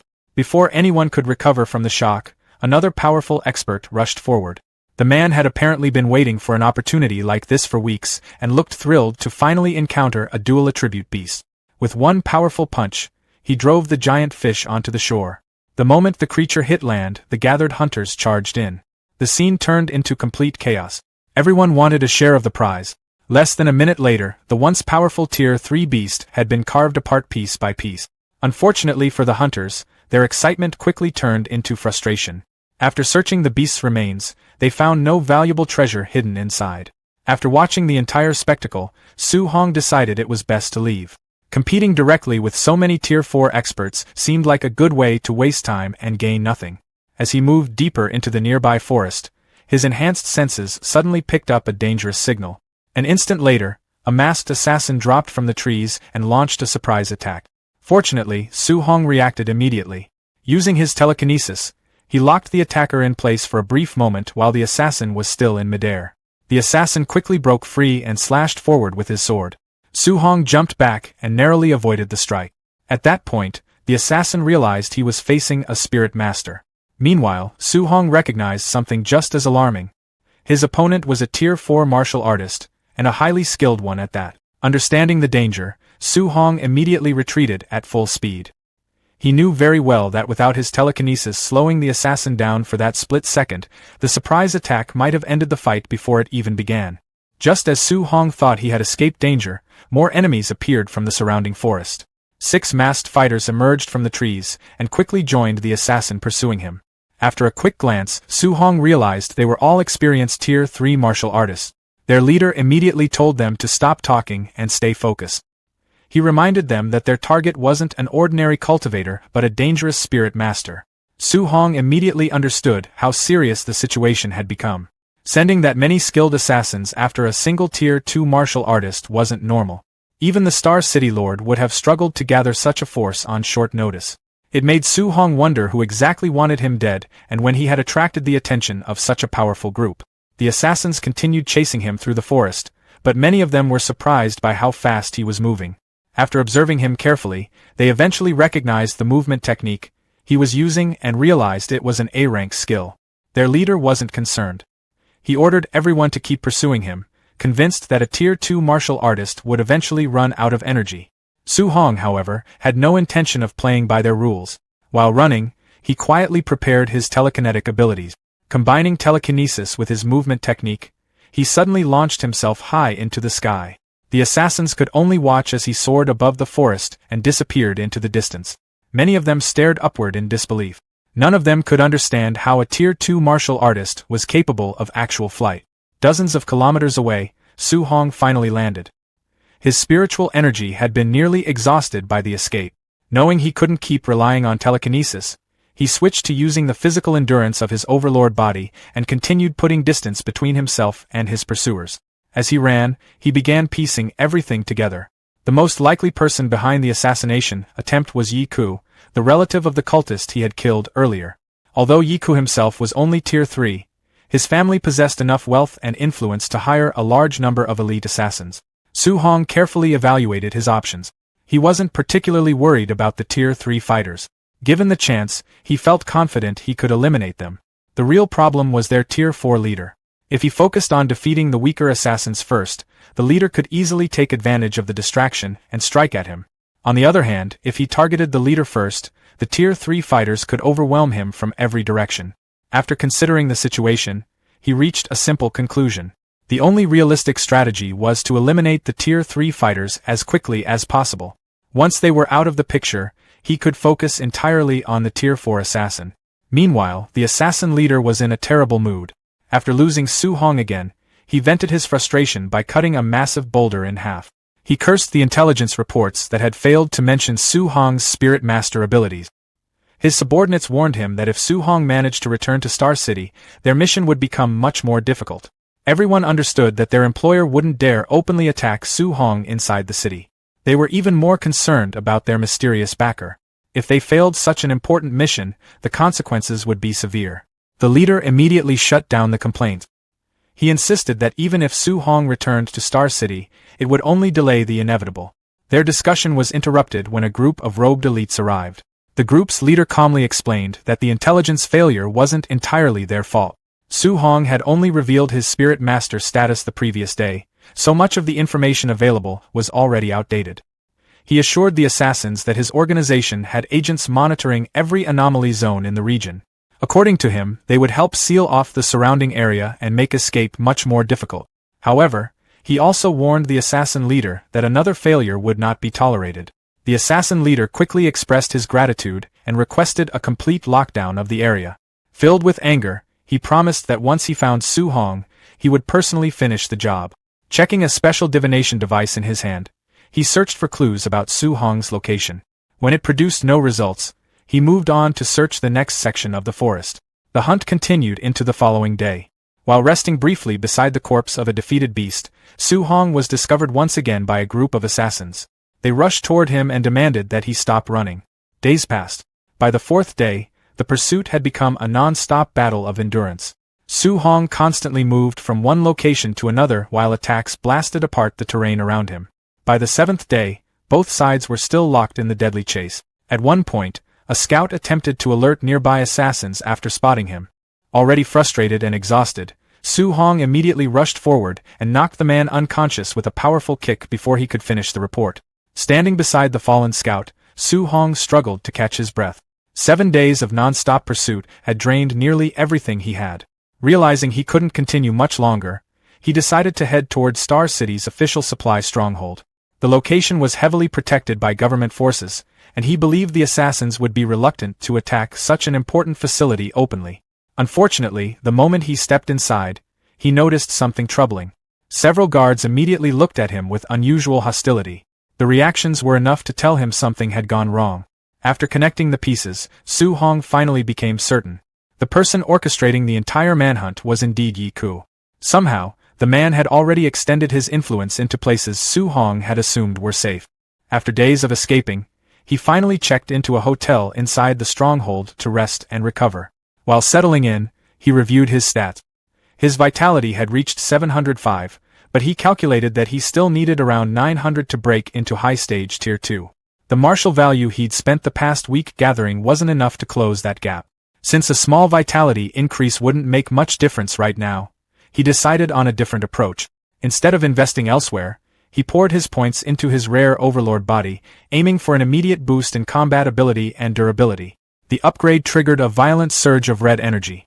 Power rushed through his muscles as the system updated his rapidly increasing stat. Although his Overlord body progress only rose from 1.1% to 6.5%, the improvement still increased his overall strength by roughly 20%. Satisfied with the result, Su Hong began cultivating his guidance technique while resting in his room. At the same time, he kept an eye on the window in case his pursuers showed up. Several hours later, the quiet night came to an abrupt end. The hotel lobby downstairs suddenly turned noisy as guests started shouting and gathering around some local drama. Su Hong's appetite disappeared the moment a half-dressed man casually walked past his table. Even so, he forced himself to keep eating. His stalkers still hadn't found him. He guessed they didn't want to cause trouble inside the protected stronghold and were probably planning to attack once he left. While thinking about that, he overheard a nearby group of hunters talking. They complained about finding a rare 3-star patterned dark purple bamboo, only to have it stolen by a group of Tier 4 martial artists. The moment Su Hong heard the name, his attention shifted. He knew exactly what that treasure was. The legendary bamboo could store multiple elemental attributes of spiritual chi. Every star pattern added another attribute slot. A 3-star bamboo could hold 4 different attributes at once. For someone planning to master a future 4-element fusion, it was the perfect catalyst. Interested, Su Hong joined the conversation. He pointed out that obtaining natural treasures was never easy because they were often protected by unusual environmental effects. Impressed by his knowledge, one hunter explained that the bamboo was surrounded by a gravity field. The pressure increased depending on the intruder's cultivation level. The hunter happily added that the greedy Tier 4 thieves had been crushed into paste the moment they stepped inside. The surrounding diners shivered at the story. Su Hong, however, saw opportunity instead of danger. If the gravity scaled with rank, then maybe his strengthened Overlord body could endure it and give him an advantage over stronger competitors. Before he could think further, disaster arrived. A massive red energy slash tore through the supply stronghold, smashing apart the walls. The attack sliced his dining table cleanly in half. Su Hong simply leaned back in his chair, still holding his food. His pursuers had finally arrived. Through the smoke and rubble stepped the masked assassin leader and his squad. The boss mockingly asked why Su Hong had finally stopped running. Nearby hunters hid behind overturned tables, sweating nervously. None of them could understand what kind of trouble a Tier 2 youth had caused to attract an entire team of Tier 3 assassins led by a Tier 4 expert. The assassin leader ordered everyone else to leave. Panicked patrons rushed out of the ruined building, leaving Su Hong alone with the killers. As they approached, the assassins joked that he couldn't possibly have believed they would respect the stronghold's rules. Su Hong remained relaxed in his chair. He replied that he'd actually been waiting for them. The boss laughed loudly, treating it as an obvious bluff. He questioned whether a single Tier 2 martial artist really expected to defeat all of them. Su Hong answered by gripping his spear. Elemental fire and crackling lightning wrapped around the weapon, creating a terrifying aura. Calmly pointing the spear at the group, he remarked that there was only one way to find out. The assassin leader immediately recognized the danger. 3 elemental forces were being fused into a single attack. His expression changed instantly as he screamed for everyone to retreat. Too late. Su Hong teleported straight into the center of the formation and drove his glowing spear into the ground. Then he released everything. The unstable fusion exploded. The resulting blast was enormous. The hotel vanished in fire and light as a gigantic shockwave tore across the night sky. Witnesses watching from a distance wondered why anyone would use such overwhelming force against a mere Tier 2 target. As the smoke cleared, the answer became obvious. The elite assassins began collapsing one after another. The Tier 2 target had been the source of the explosion all along. A massive crater now occupied the place where the hotel once stood. Bodies from the Tier 3 squad were scattered across the ruins. The assassin boss dragged himself out of the wreckage, badly injured. He cursed the terrible intelligence provided by his employer for failing to mention that Su Hong possessed a 3-attribute martial art. Looking around at his crippled subordinates, he reassured himself. Even a Tier 4 expert like him had been severely injured. A Tier 2 fighter standing at the center of the blast had no chance of surviving.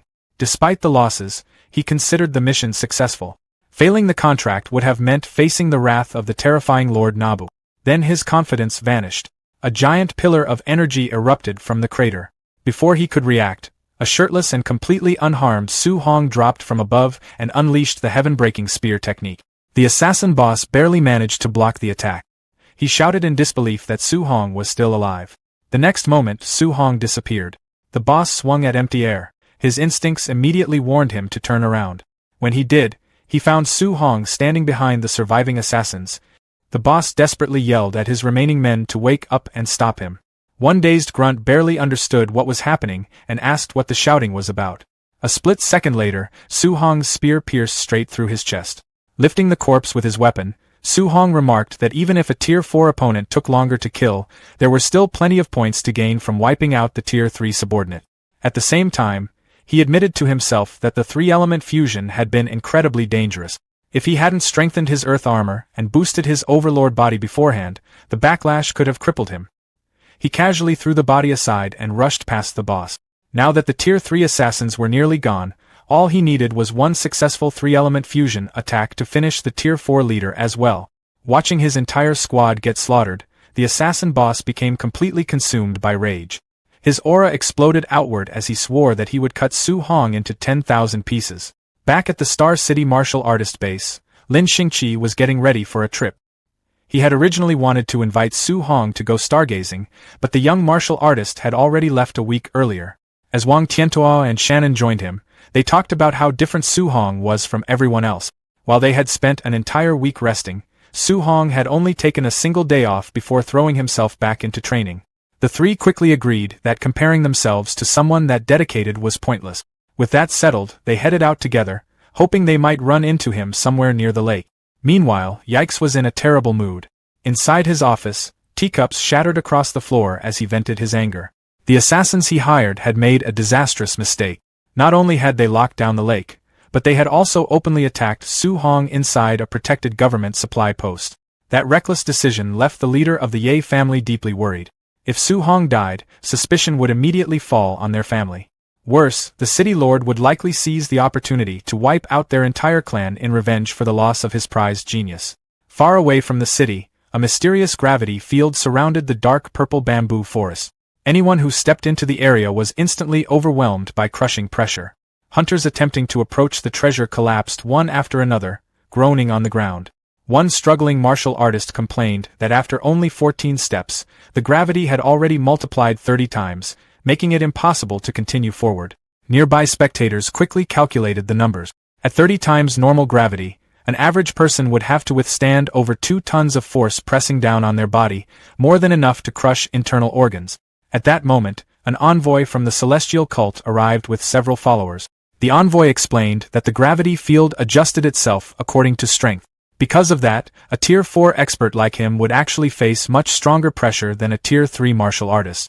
Realizing that obtaining the bamboo wasn't possible for the moment, the envoy shifted his attention back to searching for a specific divine object.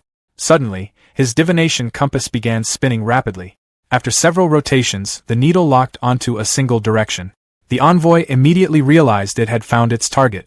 Unfortunately, the compass pointed straight toward the 3-star patterned dark purple bamboo. He cursed his luck. The divine object he had been searching for was trapped inside the same gravity field, making it extremely difficult to obtain. While trying to think of a solution, he suddenly spotted someone moving through the trees. It was Su Hong. The envoy watched him leap from branch to branch and wondered how a mere Tier 2 martial artist had survived an assassination attempt involving a Tier 4 expert and an entire squad of Tier 3 fighters. After deciding the failed assassins were completely useless, the envoy chose to deal with the situation personally. Without hesitation, he rushed toward Su Hong, eager to claim the enormous reward for himself. The celestial cult envoy stared at Su Hong with greed in his eyes, eager to claim the massive reward offered for the boy's head. Sensing a powerful new threat approaching, Su Hong immediately prepared himself. He barely had time to react before the envoy rushed in with a spear. Knowing that simply dodging wouldn't be enough, Su Hong summoned his earth armor and answered with an explosive burst of energy. A violent collision shook the area. When the dust settled, both fighters were still standing. As his earth armor faded away, Su Hong took a breath and remarked that the cultist had done well to survive the attack. The envoy responded by declaring that Su Hong had to die. That statement immediately told Su Hong exactly who he was dealing with. A demonic cultist. The realization confirmed his worst suspicions. Now he wasn't only being hunted by Yikes. He was also being targeted by the demonic cult. Seeing no reason to waste time talking, Su Hong gathered elemental energy around his spear and charged forward. The two weapons collided head-on. The resulting explosion echoed throughout the forest, blasting the envoy backward through several trees. He landed coughing blood, unable to believe what had just happened. As a Tier 4 martial artist, he couldn't understand how a Tier 2 opponent possessed such overwhelming strength. Then he noticed Su Hong shifting his attention toward the cult members nearby. Immediately, the envoy ordered his followers to stop him. Su Hong soon found himself caught between two threats, demonic cult grunts in front and the recovering Tier 4 envoy behind him. The cultists discussed whether they should transform to increase their chances of survival, but most of them assumed Su Hong couldn't unleash another powerful attack so quickly. One of them tried to encourage the others to form a defensive line. He never finished speaking. Su Hong instantly removed his head in the middle of the sentence. Before anyone else could react, Su Hong burst forward. A single dash carried him straight through their formation. Several cultists fell before they even understood what happened. The survivors stared in horror, silently regretting their confidence. Even so, the remaining cultists refused to retreat and launched a coordinated attack, hoping to overwhelm him through sheer numbers. Su Hong answered with treading sea. His spear swept across the battlefield in a massive arc, and flames surged outward, engulfing the attackers. At the same moment, the celestial cult envoy jumped high into the air and unleashed a powerful attack intended to crush Su Hong from above. Instead of blocking, Su Hong activated Flying Swan. He deliberately leaped into the gravity field surrounding the dark purple bamboo forest. The move shocked everyone watching. Su Hong crossed more than 10 paces inside the gravity field with surprising ease. The spectators quickly realized why. His overlord body made the terrifying pressure look far less threatening than it should have been. The envoy became furious. He shouted that the gravity field wouldn't save Su Hong and immediately stepped inside to continue the pursuit. The moment his foot touched the ground, though, his expression changed. The gravity field scaled according to strength. His first step subjected him to nearly 30 times normal gravity. The pressure crashed down on him instantly. He understood right away that moving much deeper would be extremely dangerous. Meanwhile, Su Hong continued running farther into the field. Desperate to stop him, the envoy threw his spear. The weapon never came close. The increasing gravity dragged it down long before it could reach its target.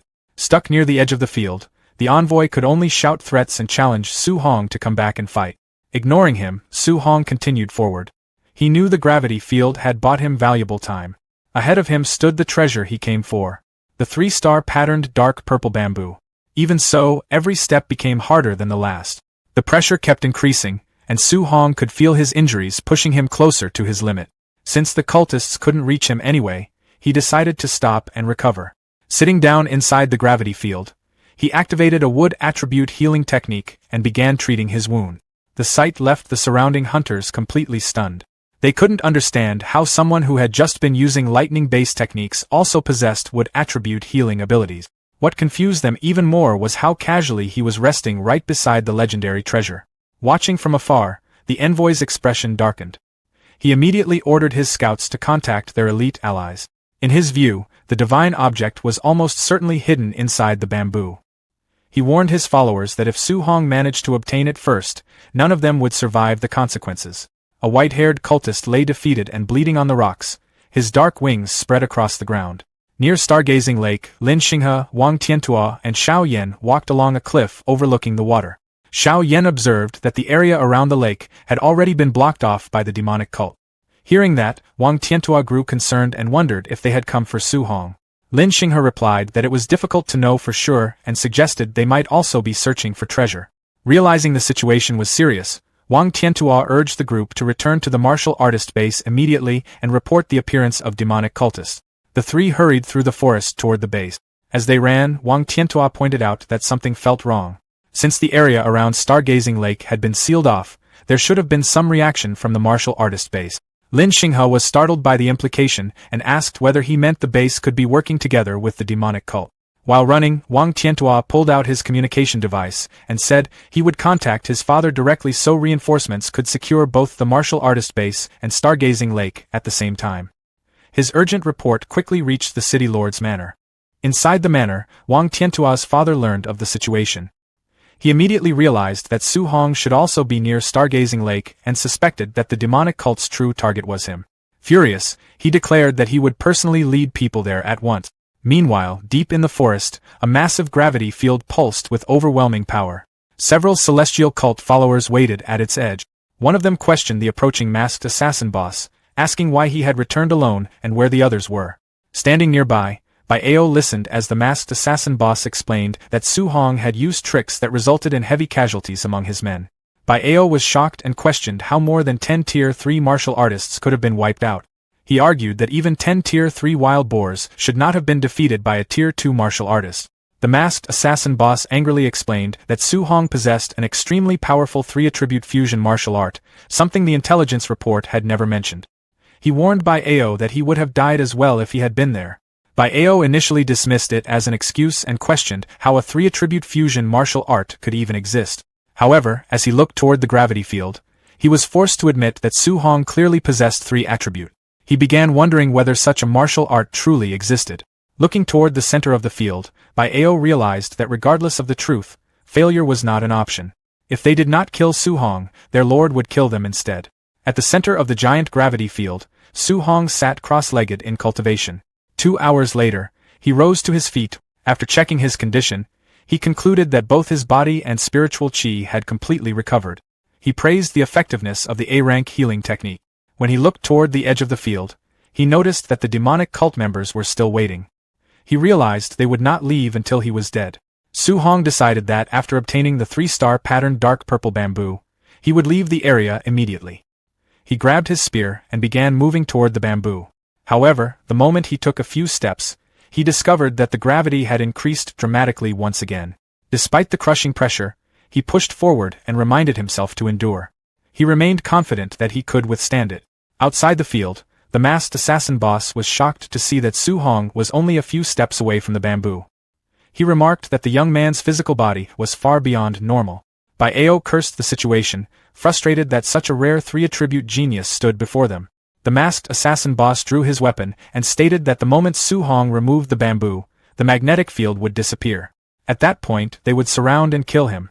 He vowed to tear Su Hong apart. Under the intense pressure, Su Hong finally reached the bamboo after several painful steps. Standing beside it, he noticed something unusual. Although the surrounding rocks had been crushed into powder by the gravity, a triangular metal fragment remained completely intact beneath the bamboo. Suspecting it might be a treasure, he picked it up and examined it carefully. He could not identify the material and found nothing special about it. To test it, he tried bending the fragment with all his strength, but it would not move. Then the sharp edge cut his thumb. The moment a drop of blood touched the fragment, it dissolved into light and merged directly into his hand through the wound. Instantly, multicolored energy veins spread across Su Hong's body as all 7 types of spiritual qi surged within him. A system notification appeared before him, informing him that he had obtained the 7 Gods Cauldron fragment. Realizing it was likely a treasure capable of improving cultivation, Su Hong immediately sat down and began cultivating. Outside the field, Ao demanded to know why Su Hong had suddenly started cultivating, while the masked assassin boss concluded that he must have picked up the mysterious object. Inside the field, a massive pillar of fiery energy erupted around Su Hong. He quickly realized that the spiritual qi of all 7 attributes had increased by more than 10 times. Previously, he could only use an A-rank martial art a few times before exhausting his spiritual qi. Now, he estimated he could use such techniques dozens of times. More importantly, the 3-attribute fusion he had struggled with for so long finally completed successfully. A golden glow surrounded him as a tricolored orb formed between his hands. His status screen updated. Vitality, 707.5. Spiritual power, 501. Physique, Overlord body or spirit rank 6.5%. Items, 7 Gods Cauldron Fragment. After examining the information, Su-hong realized that the 7 Gods Cauldron consisted of 100 fragments. If a single fragment had increased his strength so dramatically, he concluded that the complete treasure must be above S rank. He began wondering how powerful he would become if he collected all 100 pieces. Rising to his feet, he felt completely confident. With his successful 3-attribute fusion and enormous reserves of spiritual chi, he no longer saw any reason to flee. He decided it was time to end everything. Holding Star Bamboo upright, he gathered his power. At the edge of the field, a celestial cult follower noticed his actions and warned the others that Su-hong was about to pull out the dark purple bamboo. The masked assassin boss replied that he already knew and wanted to kill Su-hong more than ever. Su-hong grabbed the bamboo with both hands and pulled it from the ground. The giant gravity field instantly shattered and disappeared. The moment the barrier vanished, Bai Ao, the masked assassin boss, and the remaining cultists charged forward with their weapons drawn.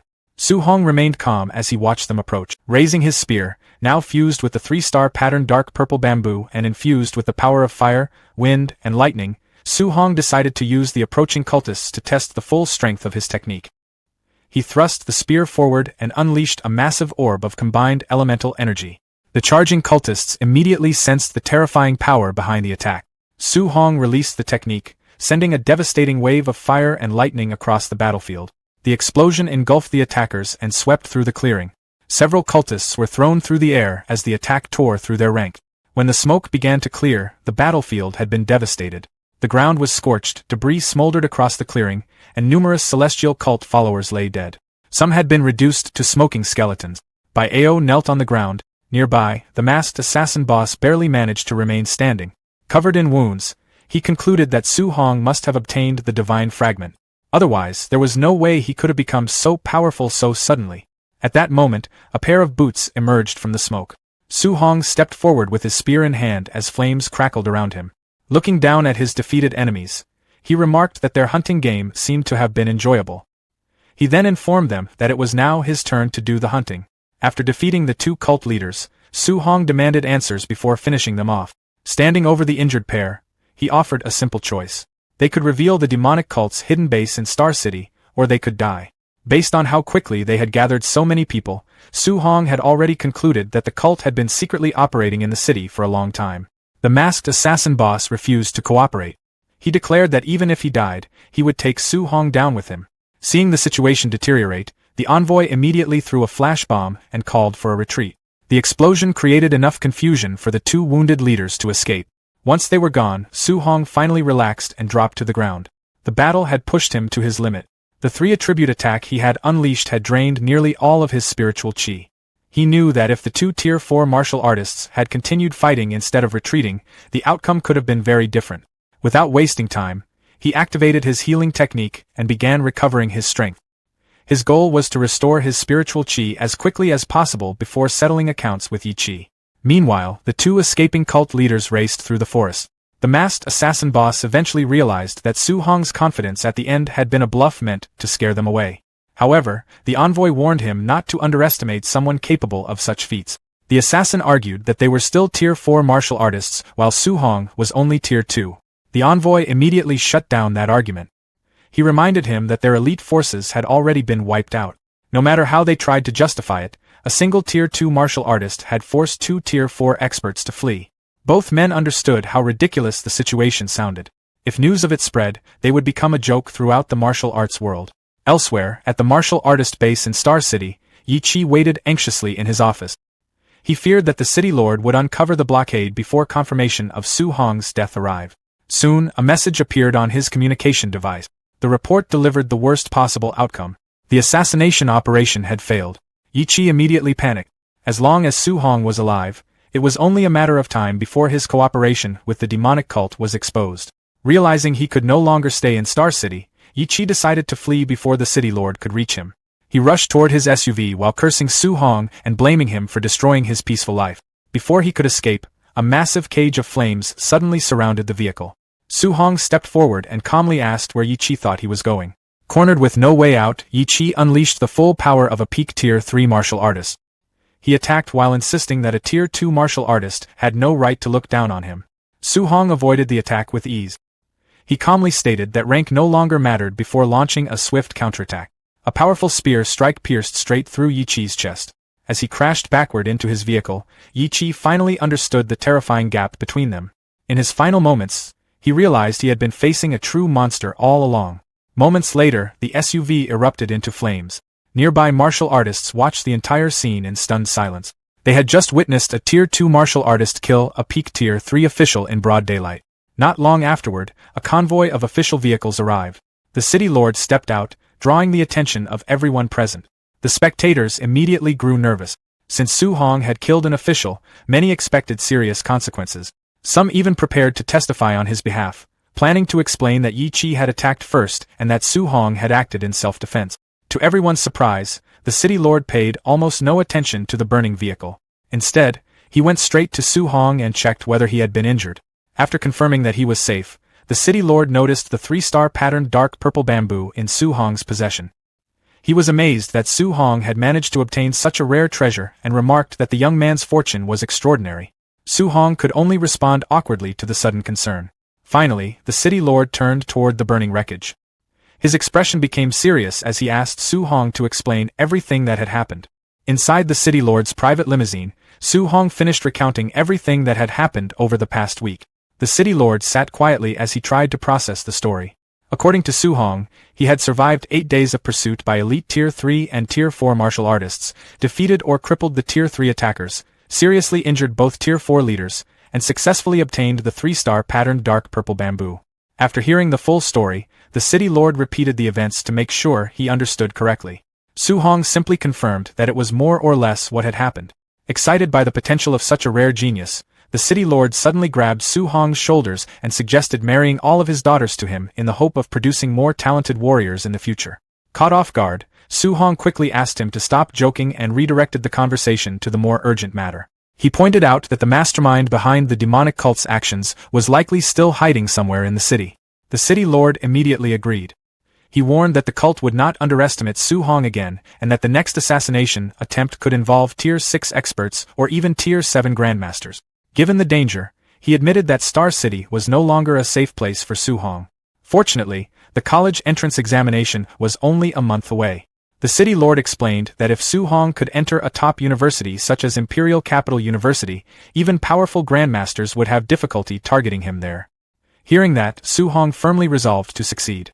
To ensure his safety until the examination, the city lord promised to station 2 elite teams of martial artists around his residence so he could focus entirely on cultivation. After returning home, Su Hong was greeted by his worried aunt and uncle. When they saw the blood covering him, they immediately became concerned. Su Hong quickly reassured them that it was only the blood of ferocious beasts and that he had not been injured. Later that night, he returned to his room and checked his system status. After everything he had gone through in the forest, he had accumulated more than 3,100 martial value points. As he reviewed his options, he realized that investing all of those points into vitality would allow him to advance directly to Tier 3. However, doing so would leave his spiritual power relatively weak and still at Tier 2. Since he needed to remain inside the city for safety and could not easily venture out to earn more martial value, he knew future opportunities for rapid growth would be limited. After considering the situation, Su Hong decided that a balanced approach would be more practical. Instead of focusing on a single attribute, he upgraded both his vitality and spiritual power. Afterward, he tested his improved abilities. A nearby glass of water rose into the air and moved smoothly around the room under his control, demonstrating the growth of his spiritual power. By the following morning, stories about Su Hong's recent battle had already spread throughout Star City No. 1 High School. Students gathered in classrooms discussing increasingly exaggerated versions of the event. Some claimed that Su Hong had wiped out more than 100 cultists with a single swing of his spear. At the same time, Chun Shan and Li Tu continued visiting classrooms to share stories about Su Hong's achievement. However, they accidentally showed up at the wrong classroom and were quickly confronted by frustrated students who complained that their class had been waiting for a week to hear the presentation. After checking their schedule, the two realized they had mixed up the classrooms. The confusion ended when a student suddenly spotted Su Hong entering the school grounds. The news spread instantly. Hearing the commotion, Su Hong looked around in confusion. Before he could figure out what was happening, a huge crowd of excited students rushed toward him from every direction. Faced with what looked like an entire school charging at him, Su-hong could only wonder what he had done to attract so much attention. As soon as Su-hong arrived at school, a large crowd of students surrounded him. Everyone wanted to hear the details of his recent exploits firsthand. One spiky-haired student excitedly told Su-hong that he had become the biggest topic in the entire school. He even claimed that when Teacher Lee heard the news, he had been so shocked that he barely knew how to react. The student continued describing how everyone had laughed about it afterward. A cough suddenly came from Su-hong. The spiky-haired student paid no attention and continued bragging about Teacher Lee. A moment later, Su-hong coughed again, this time a little more deliberately. The student finally looked at him in confusion and asked why he kept coughing. He wondered if Su-hong had caught a cold. The moment he turned around, he found Teacher Lee standing directly behind him. The student's confidence disappeared instantly. Teacher Lee smiled and reminded him that he had been calling him old Lee just moments ago. Without giving him a chance to escape, Teacher Lee grabbed him by the head and held him in place. He then turned to Su-hong and informed him that the principal wanted to see him. Su-hong immediately agreed. The unfortunate student desperately called for help while still trapped in Teacher Lee's grip. A short time later, Su-hong arrived at the principal's office and knocked on the door. Inside, the principal warmly welcomed him and invited him to sit down. As soon as Su-hong took a seat, the principal pushed a small box across the table and offered him several Tier 2 pills, insisting that he accept them. Su-hong politely declined. He explained that he had already reached Tier 2 high stage, making the pills far less useful to him. He suggested giving them to students who needed them more. The principal was stunned. He pointed out that Su-hong had only recently reached Tier 2 initial stage during the training camp and asked how he had advanced so quickly. Su-hong simply explained that several things had happened recently that accelerated his growth. Thinking back to the events in the forest, he realized that the people trying to kill him had unintentionally helped him earn a huge amount of martial value. The principal became even more excited after hearing that. He immediately suggested going to the gymnasium to test Su-hong's current strength. Su-hong reminded him that he was a Tier 3 martial artist. The principal confidently assured him that he would hold back. Soon, the two arrived at the gymnasium. Students training inside immediately greeted the principal. Some quickly recognized Su-hong and whispered to each other about the student whose recent achievements had spread across the entire school. The principal gathered everyone's attention and announced that he would be sparring with Su-hong. He encouraged any students without classes to stay and observe carefully. The students eagerly agreed. Su-hong quietly suggested moving somewhere else. The principal misunderstood and assumed Su-hong was worried about losing in front of everyone. Laughing, he assured him that he would not make things look too embarrassing. Su-hong could only smile awkwardly. In reality, he was more concerned about the principal's reputation if the match went badly. News of the spar spread rapidly. Before long, students filled the gymnasium and crowded around the court to watch. The principal stepped forward and released his strength. A powerful vitality aura erupted from his body as he called on Su-hong to make the first move. The students were immediately impressed. For many of them, it was the first time seeing a Tier 3 martial artist display his full aura. Others began cheering for Su-hong and encouraged him to do his best. Facing the principal, Su-hong remained calm.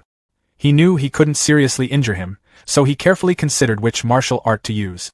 After some thought, he settled on the B-rank Cloud-Hiding Gale Fist, believing it was strong enough to be convincing without revealing too much of his true strength. Wind-attributed spiritual chi gathered around his fist. After giving a brief warning, Su-hong rushed forward. The principal immediately realized that Su-hong had opened the match with a B-rank martial art. Surprised by both the power and speed behind the technique, he quickly responded. Earth-attributed energy gathered around his arm, forming a massive stone fist. The principal charged forward and unleashed his giant rock fist. The two martial arts collided in the center of the court. A powerful shockwave erupted outward as wind and shattered rock scattered across the gymnasium, leaving everyone watching in stunned silence. The clash between Su-hong and the principal unleashed a powerful shockwave that swept across the gymnasium, nearly knocking some of the nearby students off their feet. The two exchanged a rapid series of blows, neither side giving ground. After several fierce collisions, the force of the impact pushed both fighters backward to opposite ends of the court. The principal glanced down at his arm in surprise. The stone armor covering it had shattered completely. He immediately realized that Su-hong had broken through a Tier 3 defense without even using his full strength. The surrounding students stared in disbelief. They couldn't understand how a Tier 2 martial artist had managed to force a Tier 3 expert back. Many quickly convinced themselves that the principal was simply holding back. After all, losing to a student seemed impossible. The principal, however, knew the truth. He had already used most of his strength and was beginning to worry about what would happen if he actually lost in front of the entire school. Noticing the situation, Su Hong suddenly dropped to one knee and announced that he had lost. At the same time, he discreetly gave the principal a wink. The students immediately accepted the result. They cheered and encouraged Su Hong, saying there was nothing embarrassing about losing to the principal. Only then did the principal understand what had happened. Su Hong had intentionally ended the match to save his reputation. Feeling grateful, the principal quickly played along. He praised Su Hong as an exceptionally rare genius and even admitted that he had needed to use everything he had to secure the victory. The gymnasium erupted with excitement. The students celebrated Su Hong's strength and began discussing how he might become the first student from Star City in years to enter a top university. While helping Su Hong to his feet, the principal quietly thanked him. Su Hong then took the opportunity to bring up the upcoming college entrance examination. He explained that he needed stronger opponents to help him reach Tier 3 and asked whether the principal would continue training with him. The principal immediately felt a headache coming on. After witnessing Su Hong's growth firsthand, he realized becoming the young genius's regular sparring partner would be anything but easy. Even so, the arrangement was made. Over the following days, Su Hong devoted himself completely to training. During the day, he sparred relentlessly with the principal and pushed his limits in every session. At night, he returned home and continued cultivating while refining his martial arts and absorbing elemental energy. Before long, the principal was completely exhausted. Unable to keep up with Su Hong's pace any longer, he asked Coach Chen to take over for a while so he could finally get some rest. A few weeks later, Coach Chen ended up in the same condition. Both men were thoroughly worn out by Su Hong's training routine. With no other options, they handed him over to President Wu of the Martial Arts Association. As a powerful Tier 5 martial artist, President Wu showed no sympathy whatsoever. Her training sessions were even harsher than the principal's. Under her supervision, Su Hong was pushed to his limits every single day with almost no chance to relax. 5 days before the college entrance examination, Su Hong finally stopped during training and announced that he was ready to break through. At first, President Wu assumed he was looking for an excuse to rest. However, after sensing the powerful aura radiating from him, she realized he was serious. To her surprise, his vitality had already reached the threshold required for advancement. In less than a month, his vitality had risen from around 900 points to the peak of Tier 2. Recognizing that the breakthrough was imminent, President Wu immediately arranged for Tier 3 advancement pills to be delivered. After everything was prepared, she left Su Hong alone in the training room. Sitting cross-legged on the floor, Su Hong activated his cultivation technique. As his injuries gradually healed and energy flowed through his body, he focused entirely on the next step. He was finally ready to break through his limits and advance to Tier 3. At the first floor of the Martial Dao Association, a stunned silence filled the grand lobby. The staff could only stare in disbelief as President Wu walked cheerfully through the hallway, happily humming to herself. Sparkles seemed to surround her as she wore a bright, youthful smile, completely immersed in her thoughts. She was celebrating inwardly because Star City had never produced a Tier 3 initial stage examinee before. If Su Hong successfully broke through to Tier 3, he would secure a huge amount of cultivation resources from the province, allowing the Star City Martial Dao Association to rise to a whole new level. Unable to hold back her excitement, she threw her arms into the air and skipped joyfully through the lobby. The employees immediately began whispering among themselves. They wondered how their normally serious president could suddenly look so cheerful and cute. Some speculated that she had fallen in love, while others questioned what kind of person could possibly be dating the tomboy. Their gossip came to an abrupt stop when Principal Li and Coach Chen rushed into the lobby and asked if anyone had seen President Wu. One of the employees explained that she was not in her office and had last been seen heading toward the backyard through the first floor. Principal Li called out happily as he and Coach Chen hurried after her. Watching the two older men run past, the staff immediately jumped to an even wilder conclusion and whispered in horror that President Wu's dating partners were actually two old men. Meanwhile, inside a quiet training room, Su Hong sat cross-legged on the floor, fully focused on his breakthrough. 2 small flasks rested on a low table in front of him as a raging red aura erupted from his body. Sweat poured down his face while he endured the intense strain. The surging energy gradually became too chaotic to control before finally exploding outward in a violent shockwave.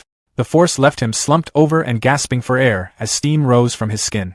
Frustrated, he realized that his first breakthrough attempt had failed. Refusing to give up, Su Hong straightened himself and reignited the fiery energy around his body. He reminded himself of everything the principal, his instructors, and President Wu had done for him and resolved that he could not let them down. Half an hour passed. Under tremendous pressure, Su Hong slowly compressed the berserk vitality back into his body. Veins bulged across his face as the energy vibrated violently within him. Finally, with a desperate shout telling the barrier to break, he opened his eyes. A brilliant flash of light erupted.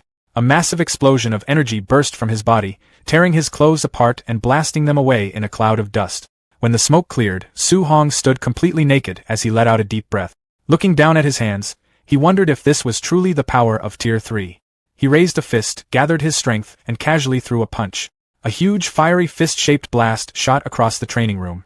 Su Hong noted that martial artists below Tier 3 needed specific martial arts techniques to launch ranged attacks, while Tier 3 martial artists could freely externalize their vitality whenever they wished. At that moment, his system interface appeared before him and confirmed his new strength. Vitality, 1000. Su Hong stared at the number in amazement. He finally understood the enormous difference between a Tier 2 martial artist with 999 vitality and a Tier 3 martial artist with 1000 vitality. Satisfied, he stood up and decided it was time to share the good news with President Wu. The training room door opened, and President Wu entered alongside Principal Li and Coach Chen. President Wu immediately saw his naked body and demanded to know whether he intended to meet her looking like that or if he was deliberately acting like a hooligan. At the same time, Principal Li and Coach Chen pulled out their phones and began taking pictures with bright flashes, joking that Su Hong really had courage. Completely mortified, Su Hong curled up on the floor and desperately tried to cover himself. Ignoring the commotion, President Wu raised her phone and contacted the city lord. She informed him that Su Hong had successfully broken through to Tier 3 and told him to hurry to the association for a parent-teacher meeting. Elsewhere, at the luxurious city lord's manor, Wang Tianhua hurried excitedly through the halls. He pushed open a set of double doors and proudly announced to his father that he had successfully reached the Tier 2 middle stage. After hearing the announcement, he casually told his son to keep up the good work. Wang Tianhua froze in shock. At only 18 years old, he had already reached the Tier 2 middle stage, yet his father's reaction was unbelievably cold. Then a notification from President Wu appeared on the city lord's device. It informed him that Su Hong had officially broken through to Tier 3. The city lord was instantly shocked. He grabbed his coat from the butler and rushed out of the room to see the situation for himself, completely ignoring his son. Later, at the Martial Dao Association, a tense silence filled the room. Coach Chen, President Wu, City Lord Wang, and Principal Li sat side by side on a long couch with their arms crossed, staring intently ahead. Across from them sat Su Hong, looking completely out of place in a ridiculously tight white crop top decorated with frills and a cute cartoon face. Sweating under their intense gazes, Su Hong asked what they wanted to tell him. Breaking the silence, City Lord Wang explained that he had compiled a list of high-level martial artists who had recently visited Star City. Handing over a confidential folder, he warned that although they did not know who was targeting Su Hong, it would be wise to pay closer attention to the names inside. Su Hong opened the documents and read through them. He found prominent names such as Grandmaster Chen Budu of the Imperial Capital Lin family and Wang Dao of the Magic City Wang family. After looking through the list, he noted with concern that although nearly 100 people were listed, he did not recognize a single one. City Lord Wang grimly explained that traitors existed even among the higher ranks of the human race. He warned that such people would never spare a human genius like Su Hong and would certainly look for opportunities to eliminate him. Hearing this, Su Hong slammed the folder. He admitted that he had long been mentally prepared to be hunted by the 10,000 races, but he had never expected to face assassination attempts from human traitors as well. Sitting cross-legged, President Wu gestured casually and told him not to worry too much. She explained that once he entered Magic City Martial Artist University, no matter how bold those traitors were, they would not dare target him there. Su Hong was surprised and asked whether Imperial Capital Martial Artist University was not safe. President Wu looked at him seriously and explained that the students at Imperial Capital Martial Artist University mostly came from wealthy and powerful backgrounds. She pointed out that throwing a brick at random there would likely hit a descendant of one of the top 100 families or the heir of a Tier 8 or Tier 9 powerhouse. Since Su Hong had no family background to support him, she believed the university would never truly value him. Principal Li nodded and admitted that his earlier decision to let Su Hong choose his university freely had been somewhat short-sighted. While playing with a small flame in her hand, President Wu added that Magic City Martial Artist University welcomed everyone equally. Status meant little there compared to talent and strength. As long as Su Hong was powerful enough, almost nobody would deliberately suppress him. After hearing their explanations, Su Hong decided that he would attend Magic City Martial Artist University. City Lord Wang smiled and warned him that the school's culture was extremely wild. He added that the principal was famously protective of students and would back them up regardless of how much trouble they caused. Su Hong rubbed the back of his head and nervously pointed out that he never took the initiative to cause trouble, so he did not understand why the city lord viewed him that way. His mentors responded with complete silence. In their minds, they all recalled different incidents. City Lord Wang thought about who had killed Yi Chi at the martial artist base. President Wu remembered who had wiped out dozens of demonic cult assassins. Principal Li recalled who had challenged the training camps of 6 different cities. Coach Chen remembered who had single-handedly defeated every student in the training camp. Faced with their silent stares, Su Hong could only laugh awkwardly while sweating heavily and wondering who could possibly have done all those things. After clearing his throat, City Lord Wang pointed out that Su Hong was now the #1 genius of Star City and represented the city's image. However, he felt that Su Hong's taste in clothing was a little unusual. President Wu immediately responded with pride and asked whether her taste was not excellent. She explained that Su Hong's clothes had been completely destroyed during his breakthrough, so she had generously lent him her own clothes. Seeing her sudden defensiveness, City Lord Wang quickly raised a thumbs up and praised her fashion sense, claiming the outfit suited Su Hong perfectly. Su Hong could only laugh awkwardly and scratch his head as he thanked the city lord.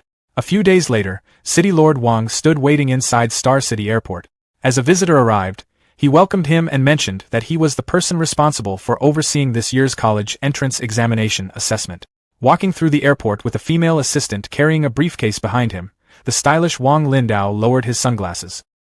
He complained that his teacher had suddenly issued a strict order forcing him to come to Star City and oversee the examination. His teacher had even instructed him to lower his status and actively befriend talented students.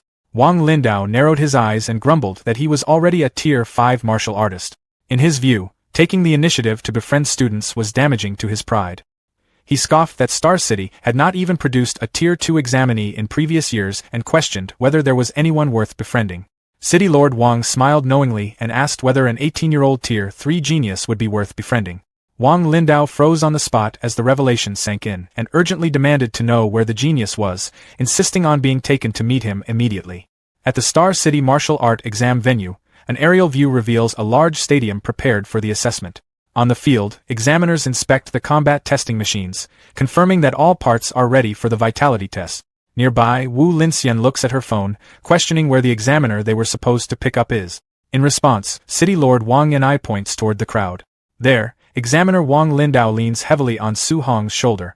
Unfazed by Su Hong's confusion, Wang Lindao introduces himself, claiming he wants to be friends and enthusiastically asking Su Hong to smile and pose for a photo. Watching the display, City Lord Wang Yanai facebombs, criticizing Wang Lindao's shamelessness in front of all the students. An announcement then rings out to the massive crowd outside the building, declaring that priority will be given to the vitality test. The speaker explains that students at Tier 2 and above must travel to the provincial capital for centralized testing, while those below Tier 2 will continue their combat power tests locally. Hearing this, Su Hong looks forward calmly as the martial Dao assessment officially begins. However, he soon looks annoyed, realizing that not a single person had informed him about the provincial capital rule. Meanwhile, Lin Xinghe and Xiao Nan converse with Wang Tiantua, congratulating him on reaching the Tier 2 middle stage and asking if he has surpassed Su Hong. Wang Tiantua casually replies that they will find out shortly. The 3 students look toward the testing area, noting the massive crowd gathered specifically to watch Su Hong. As people speculated about whether Su Hong had already reached the high stage of Tier 2, he sat calmly inside the testing machine. A faint red aura was already radiating from his body. Moments later, that energy surged outward, and blazing red power surrounded him completely, filling the area with an intense martial aura. Witnessing the sheer power, Lin Xinghe and Xiao Nan look on in absolute shock. The testing machine's screen lights up, displaying a staggering vitality value of 1005. Realizing he is a Tier 3 martial artist, Xiao Nan points furiously in disbelief, demanding to know if Wang Tiantua had kept this a secret. Fully accepting the reality, Lin Xinghe, Wang Tiantua, and Xiao Nan stand together with resigned expressions, acknowledging that they will never surpass him in this lifetime. The surrounding crowd of students erupts into shock at the unprecedented sight of a Tier 3 examinee, comparing his power to that of their principal. Amidst the stunned crowd, one student stands with a smug expression, proudly boasting that Su Hong is his professional sparring partner. Inside a private room at the venue, Lin Xinghe's father and Xiao Nan's father converse. Frustrated, Lin Xinghe's father curses, questioning why Su Hong isn't his son or why Xinghe isn't a girl. Meanwhile, Xiao Nan's father plots to have his daughter dress up nicely to secure the genius as his son-in-law. Elsewhere, Wu Linxian, Wang Lindao, and City Lord Wang Yanai talk together.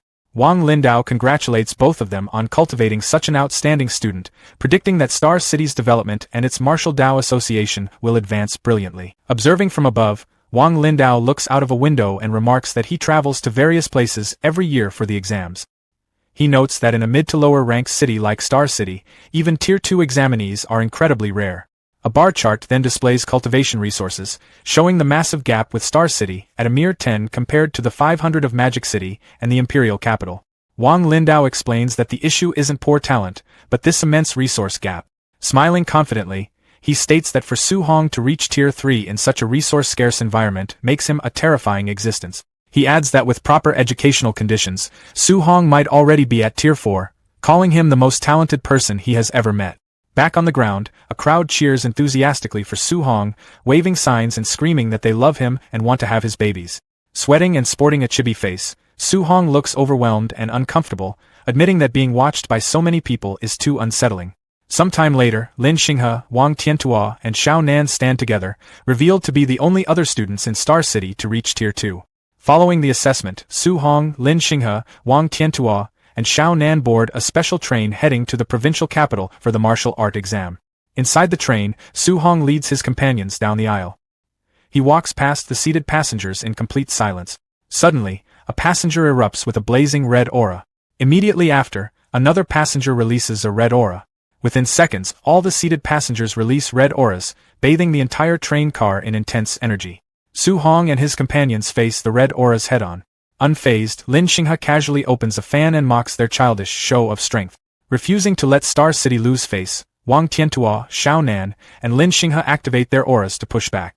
However, Su Hong simply steps forward as his eyes glow blue. He instantly releases a massive blue aura that shocks the surrounding passengers, culminating as a giant blue energy dragon emerges from his power. The massive blue dragon then lunges forward, directly attacking the surrounding red auras. The overwhelming force of the blue aura aggressively pushes the passengers back, completely shattering their collective pressure. Pinned in place, two passengers look completely shocked and terrified, realizing they are facing a Tier 3 martial artist. They panic, wondering how a rural place like Star City could produce such a monster. Unfazed by the commotion, Su Hong simply stands with a calm expression. Watching from behind, Wang Tiantua, Lin Xinghe, and Xiao Nan stare in awe. Wang Tiantua realizes the coercion feels just as strong as a middle-stage Tier 3 expert, while Xiao Nan proudly praises Su Hong's awesomeness. With the entire car subdued, Su Hong casually walks past the intimidated passengers, noting aloud that this is the result of provoking them without a proper greeting. As Su Hong walks away, a deeply stressed passenger watches him from behind, mentally swearing to run without hesitation if they cross paths during the actual assessment. Sometime later, inside their seating area, Su Hong sits comfortably across from his three companions. Lin Xinghe breaks the silence, asking whether Su Hong plans to test for Magic City Martial University or Imperial Capital Martial University. Su Hong simply smiles back and asks what their own plans are. Looking incredibly determined, they reveal that the goal for all three of them is Magic City. Hearing this, Su Hong smiles confidently, announcing that he is also preparing to go there. He adds that when they eventually enter the All Heavens battlefield, they will fight together as comrades in arms. Thrilled by the prospect, Lin Xinghe gives a cheerful thumbs up, stating that having Su Hong as a teammate puts him completely at ease. Beside him, Xiao Nan giggles as Wang Tiantua teasingly warns Lin Xinghe not to get kicked out, reminding him that the university regularly expels slackers. While Su Hong looks forward with a resolute expression. He recalls President Wu Linxian's previous advice, remembering that Magic City is all-embracing and values only talent and strength over status. Soon after, genius students from other cities begin boarding the train. A green-haired student quickly approaches Su Hong, declaring that he will definitely defeat him in the upcoming assessment. Su Hong simply replies with a deadpan acknowledgement. Curious, Lin Xinghe looks at Su Hong and asks if he knows people from Yang City. Su Hong explains his past sparring experience, stating that Grandmaster Qin had previously taken him there. Immediately after, another student points a finger at Su Hong, vowing to be the winner this time. Su Hong gives the same flat response, followed by a muscular red-haired student who excitedly flexes at Su Hong and claims his chance for revenge has finally arrived. Su Hong continues to give the exact same unenthusiastic reply. Nearby onlookers gossiped about Su Hong's identity, baffled by rumors that he had defeated every single genius across the major cities. Xian asked if Grandmaster Qin had taken him on a provincial tour just to beat everyone up, but Su Hong quickly downplayed the rumor. The bus soon arrived at the massive Hang City Plaza, where a giant celestial gate loomed over the crowd. Excited students discussed the secret realm, thrilled by the prospect of rare treasures waiting inside. The local Hang City trio that Su Hong had previously saved stood in the crowd. When one of them complained about waiting for out-of-towners, the axe-wielding giant told him to be quiet and show respect for their savior. Another bus pulled up, and Wenchang's top genius, Chen Tianan, stepped out. The crowd murmured in awe of his talent, recalling his arrogant promise to crush every student from Hang City. Flaunting his status, Chen Tianan led his elite squad straight toward the center of the plaza to make a grand entrance. To establish his dominance, he unleashed a massive flaming red aura and arrogantly demanded that Hang City's top 3 geniuses step forward so he could humiliate them.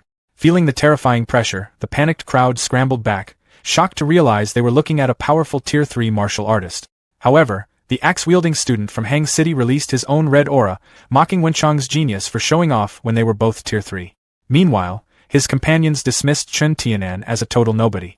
Chen Tianan charged a glowing ball of spiritual energy, secretly planning to eliminate the local squad the moment they entered the secret realm. The local trio just laughed in his face, asking if he thought he was Su Hong. They warned him to keep a low profile, noting that the real monster they knew could obliterate Tier 3 cultists with a single punch. Chen Tianan scoffed at this, confidently dismissing Su Hong as nothing more than Tier 2 trash. The local trio sarcastically agreed with his assessment before pointing out that the very person he was calling trash had just arrived. Su Hong calmly stepped off the bus holding his new spear, with his Star City companions following close behind. Wang Tiantua noticed the intense glare and warned Su Hong that Wenchang's top genius was already staring him down. Standing in front of his disciplined followers, Chen Tianan gave the Star City prodigy a smug, challenging smirk. Confused by the hostility, Wang Tiantua and Lin Ning asked Su Hong if he had beaten this guy up too, but a clueless Su Hong admitted he had no memory of him. Watching from high above, Lin Beixing, the Tier 7 Grandmaster and Chief Exam Supervisor, peered down at Su Hong and noted that the boy looked completely average. Lin Beixing complained to Qin Tianli that after all the insane hype, he had expected the kid to look like a legendary multi-limbed demigod. Qin Tianli smugly fired back, bragging that while Su Hong lacked extra limbs, his 7-element compatibility was real, leaving the supervisor eager to see if the kid could deliver. As Lin Beixing and Qin Tianli descended from the sky, the crowd murmured in anticipation, with some complaining about Chen Tianan's arrogance, while others simply complained about being hungry. Demanding absolute silence, Lin Beixing unleashed a suffocating wave of Grandmaster-level pressure. The immense spiritual weight instantly crushed the crowd's energy, and even Su Hong struggled to stand. Lin Beixing announced that the assessment would last 7 days inside the Tianing secret realm, where students had to hunt beasts to earn points. Hunting beasts would yield map fragments revealing high-value targets, including a 10,000-point bounty for anyone who could slay the Tier 4 wild dragon lurking in the center. While Su Hong's eyes lit up at the massive prize, Wang Tiantua warned that a beast with a dragon bloodline would fight far above its actual rank. Lin Beixing flashed a savage grin as he delivered the final rule, explaining that defeating fellow candidates allowed students to steal half of their points. Su Hong immediately realized the exam was going to turn into a complete bloodbath. Once the crushing pressure vanished, point-tracking bracelets materialized on every candidate's wrist, allowing them to monitor the live rankings and scores in real time. Holding a glowing green key, the chief examiner officially started the exam and opened the massive portal, ordering the candidates to enter the secret realm. Eager to grab an early lead, Chen Tianan immediately leaped into the portal. His sudden move triggered a chaotic stampede as the other candidates desperately scrambled to follow him. As the crowd rushed the gate, Lin Xinji urged Su Hong to move, but he told his squad to head in first without him. Realizing his plan, Xian used her telekinesis to drag Lin Xinji into the portal, yelling back that Su Hong was a menace who only wanted to enter late to ambush and rob the other candidates. Left alone, Su Hong smugly waved them off, fully planning to let everyone else do the hard work before he casually beat them up to harvest their points. While the other candidates rushed through the portal, Qin Tianli invited Su Hong over for a cup of tea. He politely accepted the offer to relax with the 2 grandmasters. Watching them delay, a grumpy Lin Beixing complained that both the old master and the kid were devious. However, Su Hong smoothly countered that he was simply following the supervisor's exact rules. Lin Beixing pointed out that there were several strong Tier 3 candidates in this exam and asked if Su Hong was really that confident, prompting a humble shrug from the boy. Qin Tianli laughed and slapped Su Hong's back, calling him too modest. He then revealed to a stunned Lin Beixing that the kid had recently survived a demonic cult assassination, killing over 20 Tier 3 cultists and crippling 2 Tier 4 commanders. Su Hong tried to downplay the feat, which made Lin Beixing sigh in relief as he assumed the old master had been exaggerating, muttering that Tier 3 cultists weren't easily beaten like simple cabbages. However, Su Hong casually clarified that he actually had to run for 8 days and fight to the absolute death to kill them, leaving Lin Beijing sweating in disbelief at the kid's ridiculous combat feat.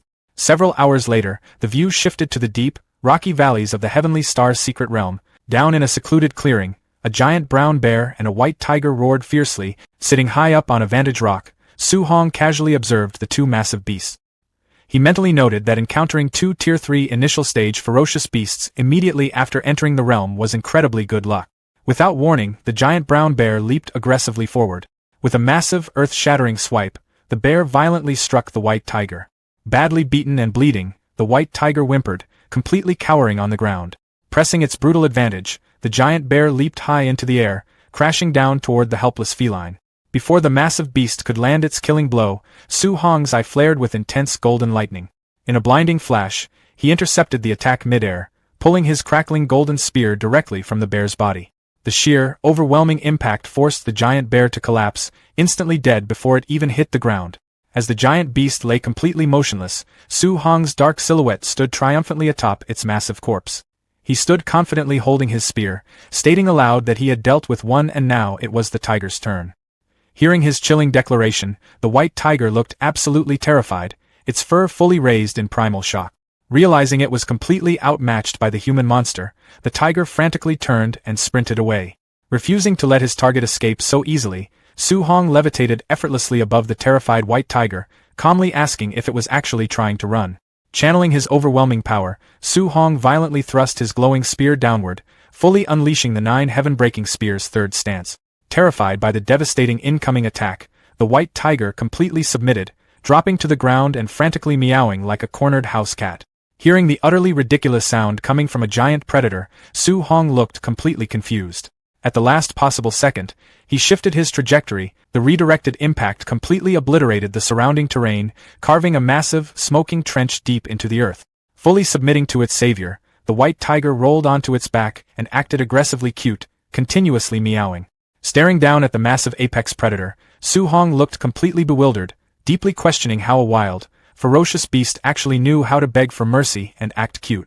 Seeing a unique opportunity, Su Hong negotiated with the white tiger, promising to spare its life if it served as his guide to find other humans and high-level ferocious beasts.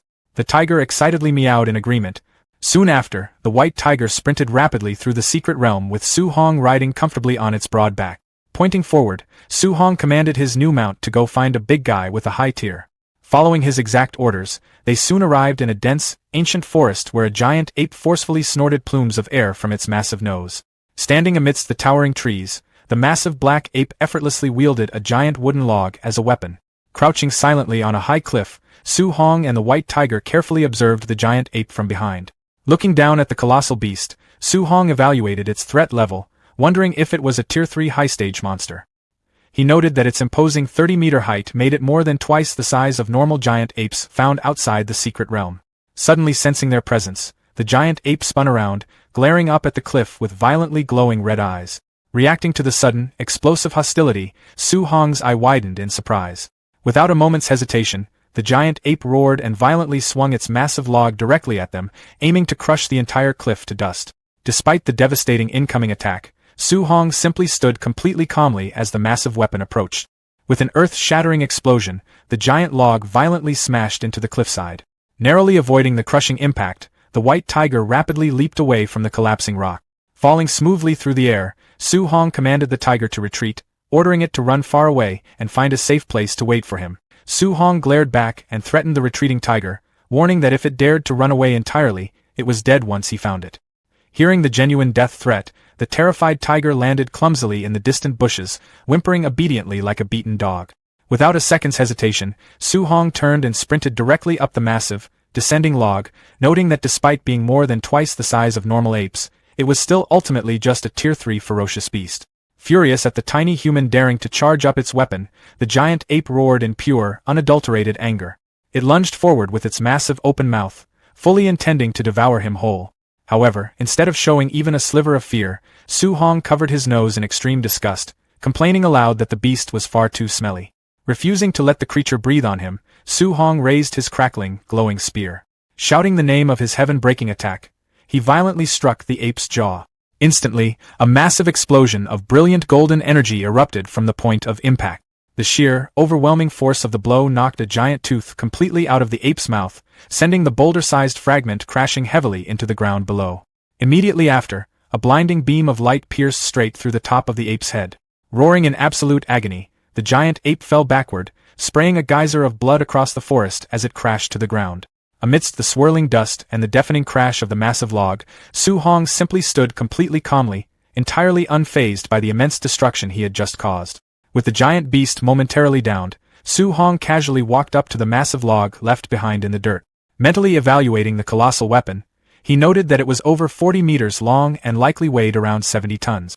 Utterly undeterred by its sheer mass, Su Hong firmly gripped the giant log with his bare hand. Channeling his immense physical strength, he began to lift the massive log, boasting that for someone who had already broken through to Tier 3, this was completely not a problem. Proving his bold claim, Su Hong lifted the massive log completely off the ground.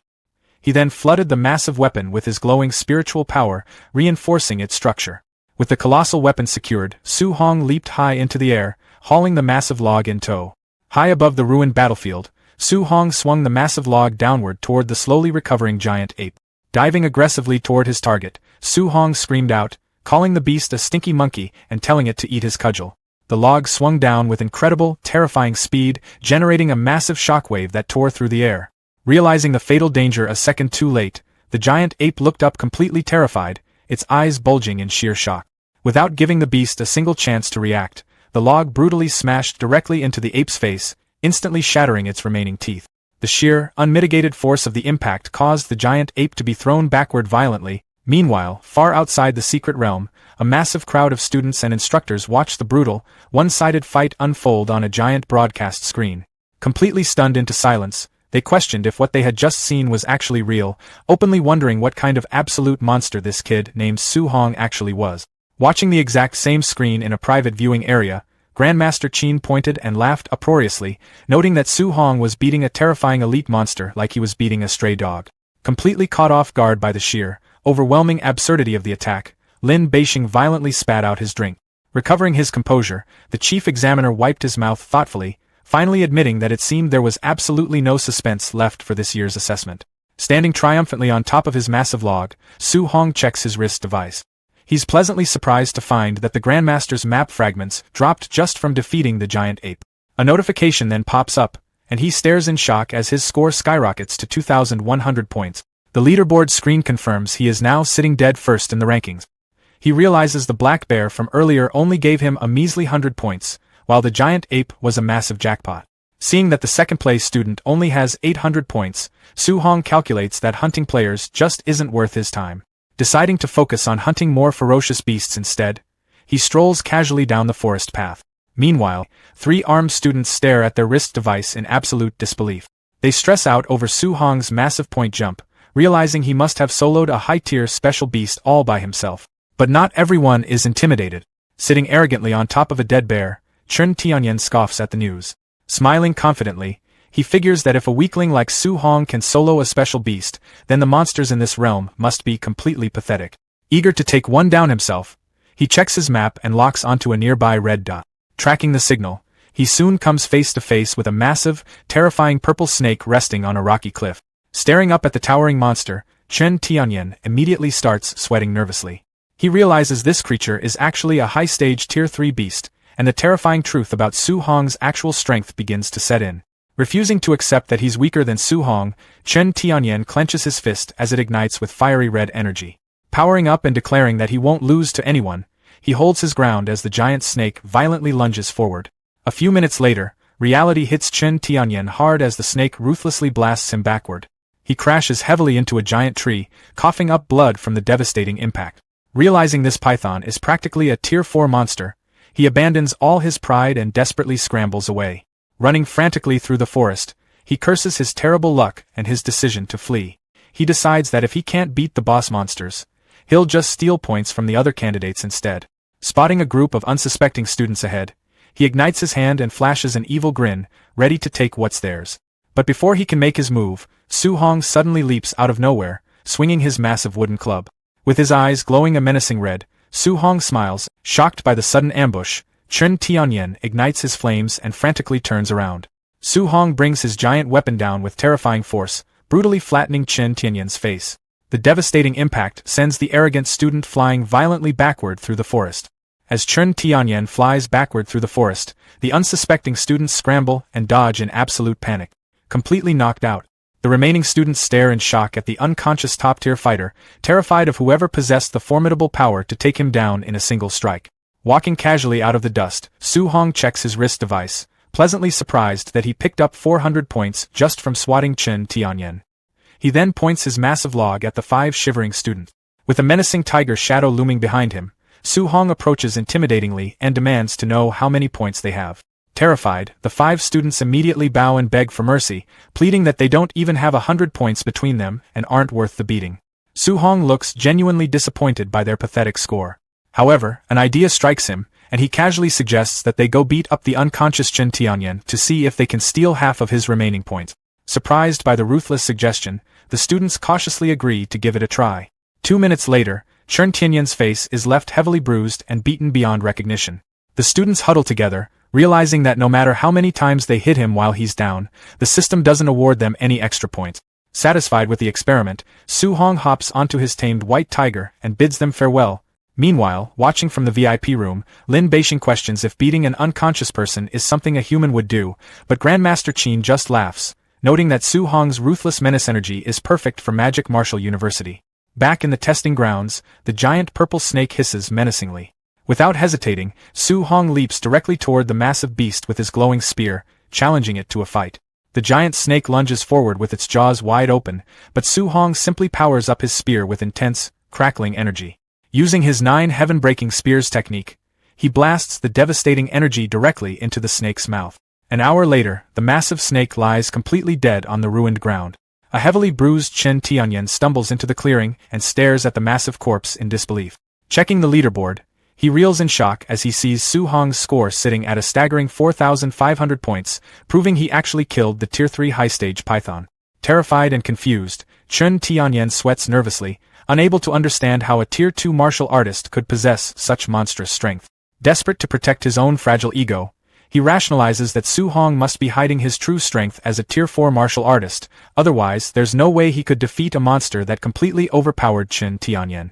Elsewhere, 3 students stand exhausted near the massive corpse of another dead beast.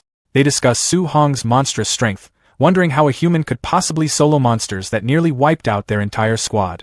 A female student checks her wrist device and gasps in shock, realizing Su Hong just killed another elite monster and hit 4,500 points on the leaderboard.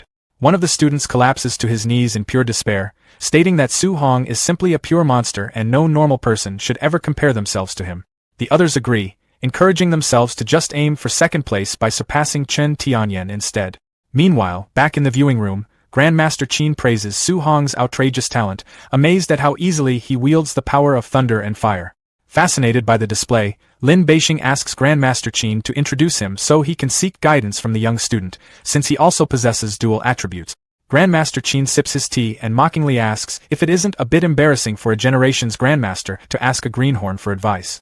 But Lin Beixing looks completely serious and determined, declaring that losing face is worth it if he can master such a killer move. Pointing directly at the live broadcast, he notes that even initial stage Tier 3 fighters can't handle a single punch from the boy. On the screen, Su Hong stands confidently over a massive pile of defeated students, proving that this entire martial arts exam has simply become his personal show. Back in the viewing room, Lin Beixing stands up and tries to pull Grandmaster Qin away, stating there's no need to watch the rest of the exam. However, as he glances back at the screen, he stops in absolute disbelief, realizing that Su Hong has gone toward the barbarian dragon all by himself. Crossing his arms seriously, Grandmaster Qin scoffs, explaining that he caught the barbarian dragon personally. He notes that the beast is almost at the Tier 4 middle stage, and thanks to its dragon bloodline, its combat power is practically on par with a high-stage Tier 4 monster. Sweating nervously, Qin admits that even with Su Hong's incredible thunder and fire attributes, it's impossible for him to injure the dragon. He figures a severe beating will finally teach the arrogant kid his place. Meanwhile, at the entrance to a massive canyon, Su Hong's tamed white tiger whimpers in absolute terror. Sitting on the trembling beast's back, Su Hong calls it a coward and tells it to just lead the way, promising he won't make it fight the barbarian dragon. Looking down into the massive, dark chasm cutting through the mountains, Su Hong confirms his target is right inside. He casually leaps off the tiger's back and dives straight into the abyss, telling his mount to wait for him outside. Falling rapidly through the dark chasm, Su Hong drags his spear violently against the rocky wall to slow his descent. He lands safely at the very bottom, immediately narrowing his eyes as he senses a massive presence. Looming before him is a colossal red barbarian dragon, heavily chained and fast asleep. Staring up at the terrifying creature, Su Hong wonders why a Tier 4 beast is chained up like this. As the massive dragon sleeps heavily, Su Hong feels its oppressive aura, realizing it's far beyond the initial stage and infinitely close to the Tier 4 middle stage. Standing before the sleeping giant, Su Hong analyzes the situation, admitting that with his current strength, he has zero confidence in winning a head-on confrontation. However, a devious smile creeps across his face. He figures that since the boss is completely asleep and chained down, it has absolutely no right to complain about a sneak attack. Focusing intently on the dragon's most vulnerable spot, its massive backside, Su Hong calculates that no matter how strong a creature's defenses are, a direct hit there will guarantee massive damage. Standing ready, Su Hong grips his spear tightly as he powers it up with intense, crackling energy. Fusing the devastating powers of thunder, fire, and metal into one ultimate attack, he leaps forward and violently thrusts his glowing spear directly into the dragon's weak point. With a powerful shout, Su Hong violently thrusts his glowing spear directly into the dragon's vulnerable backside. A massive, blinding explosion of light erupts from the devastating impact, followed by dark blood spurting violently out from the fresh wound. Waking up in pure agony, the massive beast screams out a terrifying roar of extreme pain. Enraged, the dragon exhales a massive, blinding pillar of fire as it thrashes violently against its heavy chains. Seeing his attack worked perfectly, Su Hong sprints away from the thrashing monster, noting that since the beast is bound down, it won't actually be that hard to kill. Hearing the arrogant comment, the furious dragon snaps its head back to glare at the tiny human. Opening its massive jaws, the dragon unleashes a terrifying, overwhelming wave of fire that completely engulfs Su Hong in a blazing inferno. As the massive flames finally die down, a completely charred, statue-like figure is left standing in the scorched earth. But suddenly, the charred shell completely shatters. Staring down at the boy, the massive dragon looks visibly confused as to how he survived the deadly blast. Wasting no time, Su Hong positions himself directly underneath the dragon's bleeding wound. Gathering his energy once again, he prepares to strike for a second time. He violently thrusts his spear upward, causing another massive explosion that leaves the dragon roaring in pure agony. Meanwhile, back in the safe zone, a large crowd of exam spectators watch the live broadcast on the giant screen, absolutely speechless at the sheer brutality of the fight. Watching from the VIP room, Lin Beixing stares at the screen in disturbed disbelief. He admits that he thought Su Hong's combat power wouldn't even be enough to scratch the locked-up beast, completely unprepared for this utterly ruthless tactic. Beside him, Grandmaster Qin scratches his cheek awkwardly as Lin Beixing looks highly uncomfortable, questioning if any normal person would actually think to specifically stab a monster right in the butt. As Grandmaster Qin stands in the background desperately suppressing his laughter, Lin Beixing asks him what he's waiting for, warning that if they don't release the chains, the savage dragon is literally going to be played to death by Su Hong. Looking completely serious and determined, he declares that this is the absolute perfect opportunity to see exactly how high Su Hong's absolute combat limits truly go. Suddenly, the massive central lock holding the dragon's restraints completely shatters. As the heavy chains are violently blown apart, Su Hong looks back in surprise, realizing that the Grandmasters must have intentionally unbound the savage dragon. Finally freed from its heavy restraints, the colossal beast lets out a terrifying roar as the broken chains crash heavily against the rocky ground. Fully enraged, the dragon unleashes its fury by breathing a massive, devastating pillar of concentrated fire that shoots straight up into the sky, tearing through the canyon. Standing firmly on the ground, Su Hong calmly observes the beast's overwhelming aura. He admits that the true might of a Tier 4 savage dragon is genuinely impressive. As the colossal monster glares down menacingly at him, Su Hong remains completely undeterred. He declares that it's actually perfectly fine they release the beast, as this will finally give him the perfect opportunity to test the absolute limits of his combat power when he goes all out. With a deafening roar, the furious dragon opens its massive jaws and exhales a terrifying, sweeping wave of fire to incinerate the tiny human. But instead of dodging, Su Hong grips his spear tightly as it begins glowing with intense blue energy. Channeling his power, he unleashes a massive, roaring water dragon straight from the tip of his weapon. The powerful water construct and the devastating wave of fire clash violently in the center of the canyon, instantly vaporizing into a massive cloud of thick steam that completely engulfs the battlefield. As the massive dragon roars blindly into the dense fog, Su Hong uses the steam as the perfect cover. Leaping high into the air, his spear now crackles with fierce yellow lightning as he activates his 9 sky-breaking spears technique. He dives rapidly through the air, aiming a critical strike directly at the dragon's exposed back. However, sensing the dangerous attack through the thick fog, reacting with terrifying speed, the massive beast violently slams its heavy claw into the rocky ground. Caught completely off guard by the sudden counterattack, Su Hong is forcefully knocked backward in midair. Recovering from the surprise attack, Su Hong looks up just in time to see the massive dragon rapidly descending the sheer cliff face. He is caught off guard by the sheer agility, realizing that the giant beast's speed is actually incredibly fast. The dragon swings its massive claw directly at him, forcing Su Hong to quickly defend himself by summoning a glowing yellow energy sphere. As the attacks collide, a massive explosion of yellow energy violently erupts across the canyon. Refusing to let up, the dragon's sharp claws tear straight through the thick smoke as it lunges forward aggressively. Su Hong desperately blocks the heavy attack with his spear, creating a defensive barrier, but the overwhelming force sends him flying violently backward against the rocky canyon wall. Wiping his mouth thoughtfully, Su Hong admits that he completely underestimated his opponent, realizing the fat dragon is much faster than it looks. However, a confident smirk returns to his face as an intense red aura begins to glow around his body. He declares that if they are talking purely about raw physical strength, he won't lose. Seeing him power up, the furious dragon roars loudly and charges forward for another devastating attack. Su Hong declares that his overlord body is still far superior. Instead of using his spear, he pulls his arm back and throws a massive, glowing punch. His fist collides directly with the dragon's incoming claw. Unable to handle the overwhelming force, the colossal beast is violently knocked backward, shattering the ground and roaring in pain as it crashes into the rock. Struggling against the overwhelming force, the massive dragon roars in pure agony as it is violently pushed back. Unable to stop its momentum, the colossal beast is sent flying backward, crashing heavily against the ruined terrain. Refusing to let up, Su Hong stands firmly on the ground, completely surrounded by an intense aura of red energy as he declares that the fight isn't over yet. Like a bullet, he launches himself forward with incredible speed, completely ignoring his spear and relying solely on his raw strength. Flying straight toward the dragon's massive face, he orders the beast to take another punch. With terrifying force, he slams his glowing fist squarely into the dragon's snout. The brutal impact causes the dragon's head to violently snap backward, its tooth broken and fall to the ground. But Su Hong doesn't give it a single second to breathe. Declaring that he's still not done, he flies at the dragon's face once again.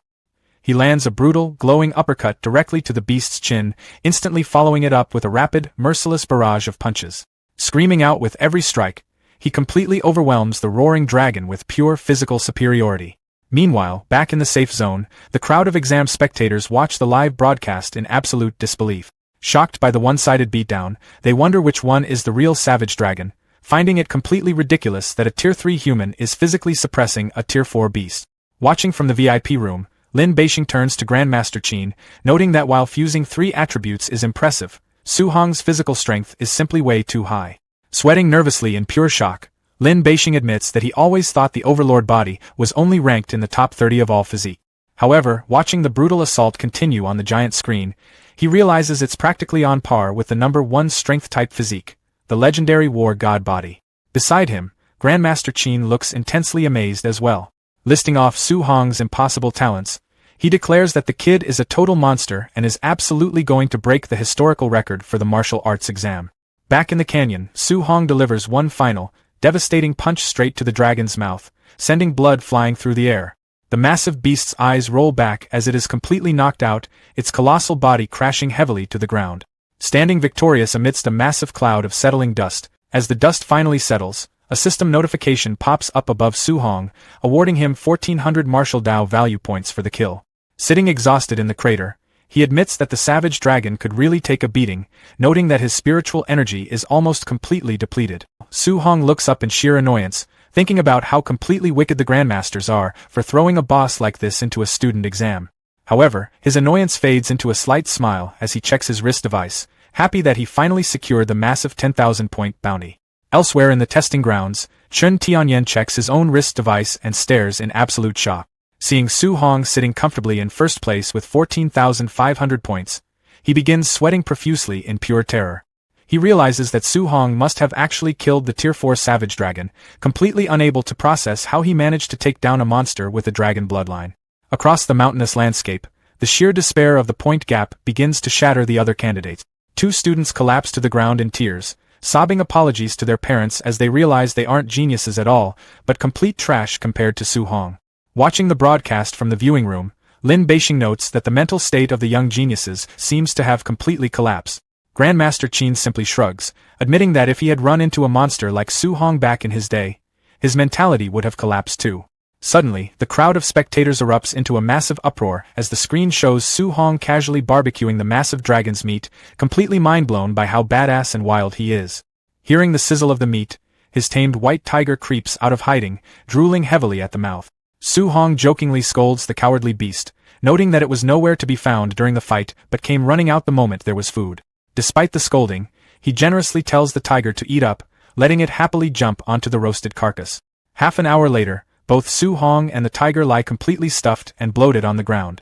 Su Hong notes that the meat is actually pretty tasty, deciding he should bring some back for his aunt and uncle to try. However, the peaceful moment is interrupted when the white tiger suddenly glows red and whines in pain. Su Hong sits up in concern, wondering if it just ate too much. But suddenly, he starts sweating as he feels his own blood qi rapidly surging. An intense red energy violently erupts from his body, rapidly increasing his stats. As the energy finally dissipates, Su Hong exhales heavily. He smiles as he opens his system interface, amazed to see that his blood qi increased by over 20 points and his overlord body improved from 6.5 to a full 9%. Looking over at the completely stripped dragon skeleton, he calculates that since every single % increase costs 1,000 points, eating just a few pieces of the meat was equivalent to gaining several thousand martial Dao value points. Smiling confidently, he declares that the savage dragon was literally a treasure trove from head to toe. Meanwhile, two figures walking steadily through the mountainous terrain, the spectators are in absolute disbelief, wondering if Su Hong is a pig to have eaten the entire beast. Meanwhile, Su Hong is already back on the move, riding his white tiger through the forest. Still hungry, he scolds the beast for eating so much, warning the whimpering tiger to hurry up and find more high-level monsters or else he'll eat it next. Over the following days, Su Hong basically snatches away all the high-level beasts in the realm. On day 4, he effortlessly defeats a giant 9-lived white ape with a massive lightning strike. On day 5, he violently crushes a giant death worm. On day 6, he completely decimates a giant heavenly wind mad bull. On the 7th and final day, Su Hong leaps out of the bushes and violently smacks a familiar student directly in the face with his log. The student crashes to the ground, cursing the sneak attack before passing out heavily bruised. Checking his wrist device, Su Hong is completely confused as to why his score of 35,500 points didn't increase at all. Thoughtfully observing the unconscious student, he finally recognizes the guy as Chen Tianyan. Realizing he already robbed him a few days ago, he figures that's why the system didn't award him any extra points this time. Suddenly, a massive red energy pulse resonates across the sky, accompanied by an announcement that the exam has officially ended and the exit is now open. Looking up at the sky, Su Hong sighs in disappointment, noting that the secret realm is a great place and it's a pity they can only stay for 7 days. Before leaving, he turns to his tamed white tiger and gently pats its nose. As the massive beast cries at his departure, Su Hong tells it to train hard and not get beaten to death by someone else next year. Glancing back down, he points at the unconscious Chen Tianyan, wondering how the fainted student is supposed to leave the realm on his own. Moments later, a massive green portal opens in the real world, and Su Hong flies out. He lands confidently on the ground, casually carrying the unconscious Chen Tianyan over his shoulder. Instantly, the massive crowd, including Grandmaster Qin and Lin Beixing, erupts into enthusiastic cheers, chanting his name and officially declaring Su Hong as Jiangnan Province's true martial arts champion. The news of Su Hong shattering the provincial exam record goes viral, transforming him into an overnight sensation. Outside his high school, Chen Shan eagerly milks the spotlight, loudly bragging to swarming reporters that the champion is his best friend. Su Hong's aunt and uncle find themselves cornered by the press, proudly boasting about his sensible and hardworking nature. The media even tracks down a battered Chen Tian, ruthlessly asking how it feels to be saved by his rival, which triggers a complete live television meltdown from the defeated boy. Gossip notifications flood phones everywhere, detailing Su Hong's past, his sudden escape from poverty, and female celebrities publicly confessing their love for him. Overwhelmed by the endless media frenzy, Su Hong turns to the Grandmasters, asking them to use their influence to drive the reporters away. They reconvene the next day at the Martial Arts Association headquarters to escape the chaos and plan their next step. Lin Beijing promises to clear out the media so Su Hong's family can get some peace, then redirects Qinten Li to focus on their real business. Catching Su Hong completely off guard, the Grandmaster suddenly blushes and begs the teenager to teach him the element fusion technique. Remembering the old master's constant support, Su-hong realizes he cannot refuse. He bows respectfully, agreeing to share his experience while asking the elders to correct any mistakes he might make. Half an hour later, Su-hong demonstrates the fusion process, leaving the two Tier 7 Grandmasters furiously taking notes like excited students. Lin Beijing is deeply moved by the boy's selflessness, recognizing that this historic technique could forever alter human civilization. Peeking into the room, Wu Qing watches in shock as legendary grandmasters take lessons from a high schooler, inspiring her to test her own wind compatibility. By 3 in the morning, Qinten Li successfully triggers his own multi-element fusion. He celebrates wildly, claiming he now possesses the power to defeat a Tier 8 martial artist, while Lin Beijing praises his colleague's incredible talent and rapid mastery. When Su-hong questions how Qinten Li obtained dual attributes, the Grandmaster reveals that a mysterious fragment unlocked his second element. Hearing this, Su-hong immediately asks if the artifact is a piece of the legendary 7 Divine Cauldrons. The two Grandmasters reel in shock, demanding to know how Su-hong learned a secret strictly guarded by the High Command. Su-hong explains that the cultists near the lake had been actively hunting for them, suggesting he should hide his own fragment's existence to avoid confiscation. Lin Beijing agrees, explaining that the cauldrons were once a single supreme weapon that shattered and scattered globally. He warns Su-hong that enemy races have deployed massive armies to recover the pieces, and many have already fallen into hostile hands. Su-hong remains confused as to why foreign races would target him over this artifact. Qinten Li clarifies that the teenager's unprecedented 7-element mastery will convince everyone he is hoarding multiple fragments, turning him into a massive target. Su-hong tries to argue that his talent is completely natural, but Lin Beijing flatly notes that absolutely no one would ever believe him. To deceive potential assassins, Lin Beijing proposes a cover story claiming Su-hong's multiple elements came from fragments he had already handed over to the Grandmasters. Qinten Li warns the boy to stay highly vigilant against hidden human traitors, and Su-hong readily agrees to the ruse. Lin Beijing then reassures him that Magic Capital University will be a safe haven, bragging that Principal Li would utterly obliterate anyone who dared attack the campus.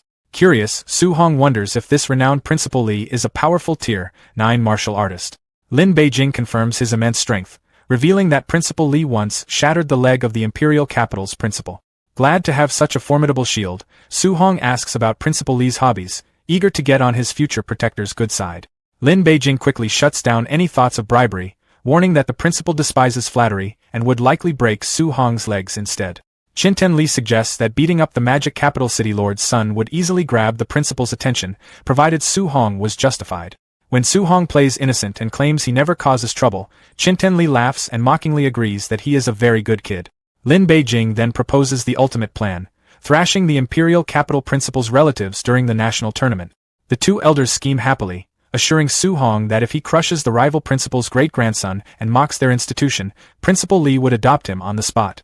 Watching the dignified grandmasters grin like villains, Su-hong breaks into a cold sweat and resolves not to let them corrupt him. Maintaining his innocent smile, he asks for a photo of the great-grandson, insisting he only wants to make friends, though the grandmasters remain completely unconvinced. Meanwhile, inside the Magic Capital admissions office, Director Wang Yang spots an unbelievable score of 35,500 points on a candidate's file. He instantly orders his staff to pull up Su-hong's combat recordings. Minutes later, the entire staff huddles around the monitor in absolute shock, watching a high schooler obliterate a Tier 4 barbarian dragon using a 3-element fusion. An assistant reads the file aloud, revealing Su-hong's perfect 100% compatibility across 7 different elements, leaving Wang Yang completely stunned. Terrified of losing the ultimate genius, the director rushes out to secure a private jet. Suddenly, Principal Li Chengdao steps forward, declaring he will meet the recruit personally. When Director Wang Yang learned that Principal Li Chengdao already knew everything about the school's extraordinary new prospect, Su-hong, he was completely caught off guard. Chengda handed him a thick file filled with unbelievable information. As Wang Yang flipped through it, he discovered that more than 10 legendary grandmasters had personally recommended Su-hong to their university.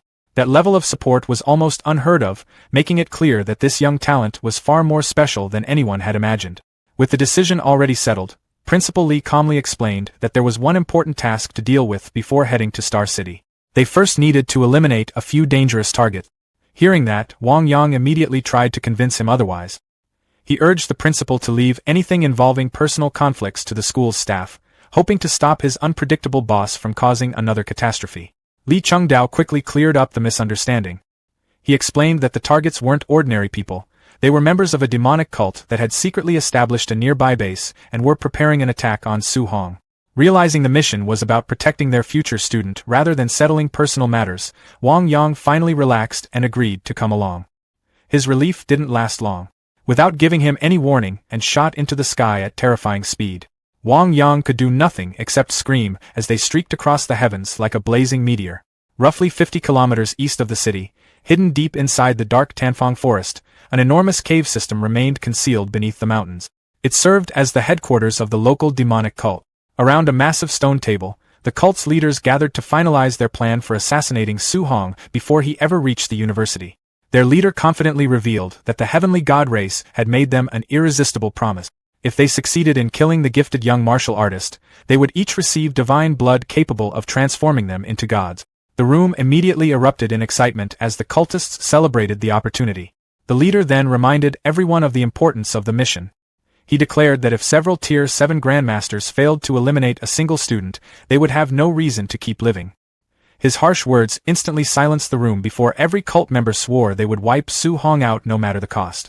Far above the endless forest, Principal Li suddenly announced that they had finally arrived.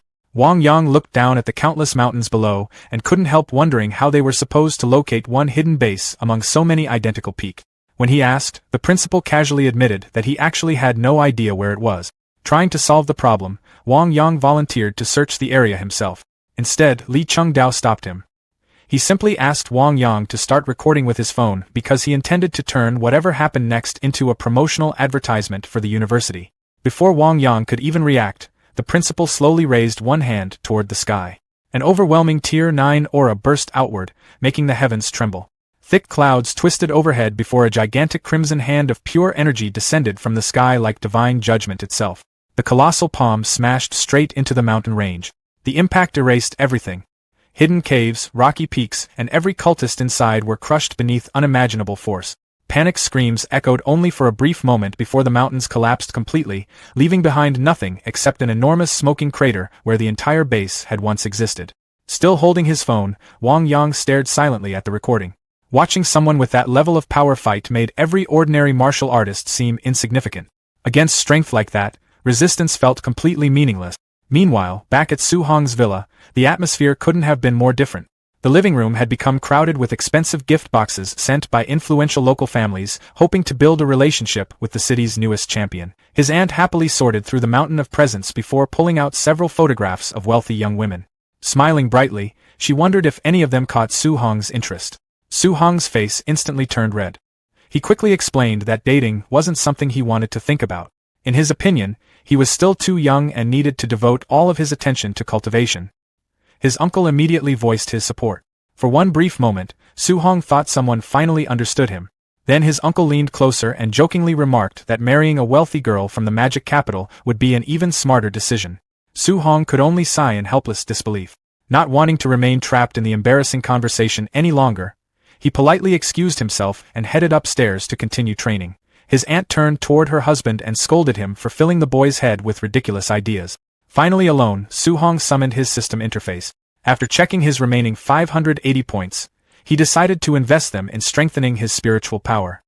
He repeatedly pressed the upgrade button until his spiritual cultivation successfully advanced to Tier 3. As the upgrades took effect, invisible energy surged throughout the room. Heavy objects slowly lifted from the floor, floating effortlessly under the influence of his newly enhanced mental power. Curious about his progress, Su Hong activated his defensive skill. A brilliant white barrier materialized before him, forming a solid shield of condensed spiritual energy. Wanting to measure its durability, he didn't hesitate. He clenched his fist and struck the shield with his full strength. The barrier cracked the instant his punch landed before exploding into countless fragments of light. Rather than feeling disappointed, Su Hong smiled with satisfaction. Even though the shield had shattered, it had successfully absorbed nearly 30% of the attack's power. Considering that his punch was already strong enough to kill an ordinary Tier 3 beast, the result was far better than he had expected. After thinking it through, he concluded that the shield would dramatically improve his chances of survival.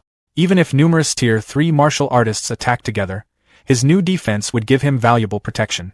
Satisfied with that achievement, he spent every remaining system point enhancing his physical attribute. A violent burst of crimson energy erupted from his body. Pain spread through every muscle as his overlord body underwent another transformation. The process only ended after the red aura gradually faded away. When everything finally settled, the technique had advanced to 36% completion. Testing his body again, Su Hong immediately sensed the enormous improvement. His raw physical strength had reached a level where defeating an ordinary Tier 4 martial artist would no longer be difficult. Just as he was preparing to continue experimenting with his newfound power, his aunt called everyone downstairs for dinner. The following morning, he was still fast asleep when the loud vibration of his phone suddenly dragged him out of bed. The moment he answered, a frantic voice exploded through the speaker. His former principal was desperately calling for help, while deafening explosions echoed in the background as the school appeared to be under attack. Several hours passed before Principal Lee brought in two rather disheveled guests. He presented Chun Lin, the head of admissions for Imperial Capital Martial Arts University, who appeared surprisingly roughed up. Then came Wang Yang, her counterpart from Magic Capital Martial Arts University, looking equally bruised. Standing amidst the absolute ruins of his once tidy office, the principal officially introduced the pair to Su Hong. Taking in the chaotic scene, Su Hong deduced that the infamous feud between the two prestigious academies was no joke. These high-ranking officials had clearly just brawled over his enrollment. Wasting no time, Chun Lin launched into her pitch. She promised him unrestricted access to all resources ranked below A tier, steep 50% discounts on everything above that, and one-on-one mentorship from a grandmaster. On top of that, she threw in 3 complimentary A-rank martial arts manuals every year and a cool 30 million in upfront cash. The sheer scale of the proposal nearly made Principal Lee choke on his own spit. Doing the math in his head, he realized the Imperial Capital team was prepared to drop more than $1 billion annually just to secure this one student. Looking thoroughly pleased with herself, Chun Lin turned her attention to Wang Yang, daring him to try and top that astronomical figure. Unfazed, Wang Yang held his ground. He confidently declared that Magic Capital believed in a level playing field for all incoming students, capping their baseline resource allowance at 10 million a year. If anyone wanted more, they would have to grind for it on their own. Chun Lin let out a condescending scoff, teasing her rival school for being notoriously cheap. Dripping with confidence, she turned back to Su Hong and insisted he quit stalling and give them his final answer. Without missing a beat, Su Hong declared he was going with Magic Capital. Wang Yang was visibly stunned. Chun Lin, completely misinterpreting the boy's words, started to gloat, until her brain caught up. She froze mid-celebration, desperately demanding that he clarify his choice. Holding firm, Su Hong reiterated his commitment to Magic Capital. He reasoned that despite the incredible financial incentives Imperial Capital brought to the table, their strict regulations just didn't appeal to him compared to the total autonomy promised by their rival. A booming laugh escaped Wang Yang as he happily rubbed it in, proclaiming that only his institution was a fitting home for a prodigy of Su Hong's caliber. Chun Lin was too livid to speak. Making one final, desperate play, she cautioned the teenager about the staggering difference in funding he was walking away from. Unmoved, Su Hong countered that a smooth sea never made a skilled sailor. Out of options, Chun Lin could do nothing but grind her teeth in bitter frustration. Still chuckling, Wang Yang commended the young man's fierce drive and clarity of purpose. Then, he casually mentioned that Su Hong needed to show up on campus the very next day. This threw the teenager for a loop, considering it was the middle of summer vacation and the official semester wasn't set to begin until September. Throwing a buddy-like arm around the boy's shoulders, Wang Yang clarified that downtime simply didn't exist at their academy. He rattled off an exhausting schedule packed with rookie tournaments, club tryouts, survival trials, leaderboard climbs, and digital arena battles. With the prestige of the National University League hanging in the balance, the entire student body was possessed by an obsessive need to grind so they wouldn't get left in the dust. Far from being scared off, Su Hong just flashed a grin. He was finally getting a read on the intensely cutthroat environment he was about to dive into. Shooting him one final, icy glare, Chun Lin muttered her hopes that he wouldn't come to regret his foolish choice, then spun on her heel and stormed out. Once outside, Chun Lin whipped out her phone, barking orders at her staff to immediately secure Star City's remaining trio of elite prodigies in order to salvage the disastrous trip. She soon found herself inside the city lord's mansion, sitting down with the city's other heavy hitters, Lin Xinghai, Wang Tinuo, and Shirao Nan. But her optimism was swiftly shattered when all three seamlessly announced they were also heading to Magic Capital. Irritated, she brushed off their abilities as nothing special anyway and pivoted her strategy, ordering her crew to go after Hang City's top 3 prospects instead. However, her trip to Hang City ended in an identical disaster when those candidates enthusiastically pledged their loyalty to Magic Capital as well. Chun Lin practically lost her grip on reality, fuming and utterly bewildered as to why every single top-tier prospect was flocking to her rival. Grasping at straws, she banked everything on snagging Chen Anyun, the runner-up for the entire province. Later on, sitting in his opulent estate in Wang, Chen Anyun didn't even let her finish talking before bluntly cutting in to say he was also choosing magic capital. Completely baffled, Chen Lin demanded to know why he would pass up imperial capital when his older siblings were already enrolled there. The boy reasoned that he had to go to the rival school to take down Su Hong and secure his rightful spot as Jiangnan's undisputed number one. Getting hyped up on his own ambition, he vowed to annihilate his older brother and sister at the national championships just to prove who the true star of the family was. Covered in nervous sweat, Chen Lin sat there in disbelief, absolutely certain that the water in Jiangnan province was making everyone lose their minds this recruitment cycle. Back on Su Hong's end, he had just pulled into the sprawling Magic Capital railway station. Hauling his luggage off the train and stepping foot in the global hub for the first time, a wave of nervous energy hit him. He scanned the bustling terminal, looking out for the upperclassmen assigned to greet the incoming freshmen. It didn't take long for him to spot the university's welcoming placards bobbing in the crowd, although he immediately noticed that the penmanship on them was comically awful. The younger students tasked with holding the signs were grumbling about how humiliating the whole setup was. They quietly swore they were never signing up for volunteer duty again if Bai was running the show. Catching wind of their complaints, the white-haired upperclassman, Bai Kong, quickly defended his artistic integrity, arguing that the campus calligraphy club had given his work glowing reviews. The underclassmen weren't buying it though. They smoothly countered that the only reason the calligraphy nerds said nice things was because they were too physically weak to survive telling him the truth. Brushing off their logic, Bai Kong cheerfully decided they just didn't understand true art. The younger kids just sweated quietly, fully aware that no one in their right mind was going to risk a beatdown from an elite fighter over some messy handwriting. Eventually, Su Hong approached the lively group and politely introduced himself as a new admit. Bai Kang's face lit up instantly. He pumped the freshman's hand with aggressive enthusiasm, absolutely stoked to meet the mythical top scorer from Jiangnan. The rest of the welcome committee just stared with their jaws on the floor. They frantically whispered among themselves, struggling to process that this completely ordinary-looking teenager was the same savage who had soloed a Tier 4 dragon and completely emptied out the exam dimension. Tuning out the gossip, Bai Kong warmly offered to walk the new kid through registration and give him the grand tour, an offer Su Hong gladly took him up on. It wasn't long before they stood before the main gates of Magic Capital Martial Arts University.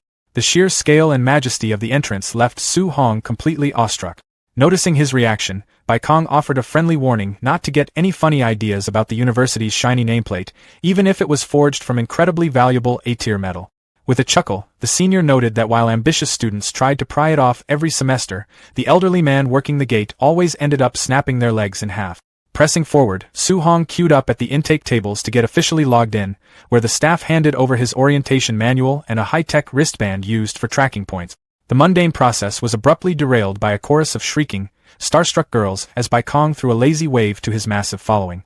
While the upperclassmen soaked in the adoration, Su Hong tuned it out and concentrated on booting up his new hardware. Getting back to business, Bai Kong broke down the campus economy, explaining that points were the lifeblood of the school, required for buying everything from elite training gear down to a simple meal. He added that newbies were handed a meager 100 points to start and were expected to hustle for every point after that. Powering up his band, Su Hong watched a slick hologram pop up, showing his name next to his starter balance.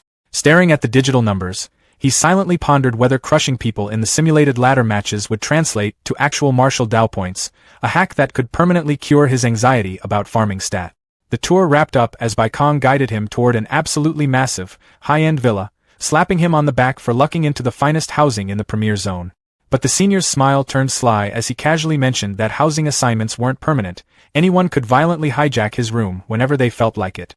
Frustrated, Su Hong snapped that the administration was basically running a glorified, government-backed extortion racket. Sure enough, those jealous upperclassmen tried to jump Su Hong for his luxury dorm, and it ended exactly how you'd expect. The bruised and battered students could only groan in pure agony on the pavement, completely baffled by how a freshman was this ridiculously strong. Stepping inside his massive new crib, Su Hong couldn't help but marvel at the insane luxury of the single-family villa.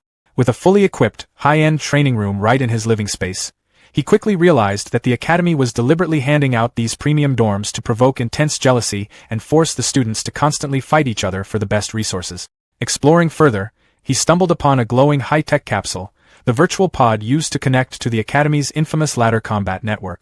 Curious to see what the hype was about, Su Hong hopped into the machine and let the door seal shut.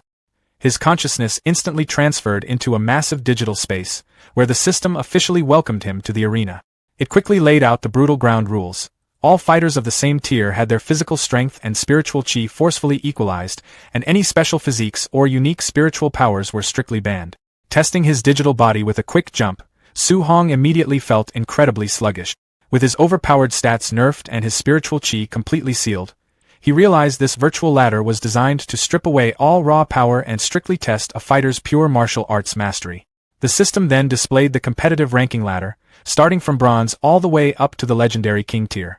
To climb the ranks, he would have to earn 9 stars in his current division before unlocking a high-stakes promotion match. Finally, the system prompted him to select his standard C-rank alloy weapon for the Tier 3 division. Surrounded by an arsenal of holographic gear, Su Hong reached out and grabbed a glowing spear. Giving it a swift, expertly executed twirl, he smirked in satisfaction as he noticed the weapon's weight and texture felt exactly like the real deal. Impressed by the incredibly realistic high-tech VR, Su Hong was suddenly prompted by the system to choose a username. It strictly advised against using real names to protect player privacy. Eager to jump into the action, he typed in a cool alias, only for the system to instantly reject it as a duplicate. After getting rejected multiple times, a frustrated Su Hong angrily mashed his keyboard, deciding to just enter completely random words. He blindly clicked confirm, but his soul nearly left his body when he saw the result. His official username was now permanently set as, "I love black silk long legs." Panicking, he desperately tried to undo the mistake, but the ruthless system coldly informed him that usernames could never be changed. Utterly doomed to wear the deeply embarrassing title, Su Hong was then forced to customize his avatar's appearance to ensure it looked nothing like his real face. Annoyed by all the extra steps, he sloppily adjusted the sliders and accidentally turned his avatar into a rugged, middle-aged uncle. With his setup finally complete, the matchmaking system instantly paired him up for his first match. Seeing the VS screen, Su Hong was left completely speechless. His opponent's username was literally, "I like big-breasted girls." Spawning into a grand arena, Su Hong just stood there in completely stunned silence. His opponent, a massive, shirtless brute wielding a heavy greatsword, clearly thought Su Hong was just intimidated by his bizarre middle-aged avatar. Smugly taunting Su Hong for being stunned by his supposed handsomeness, the muscular giant readied his weapon as the system counted down the start of the match.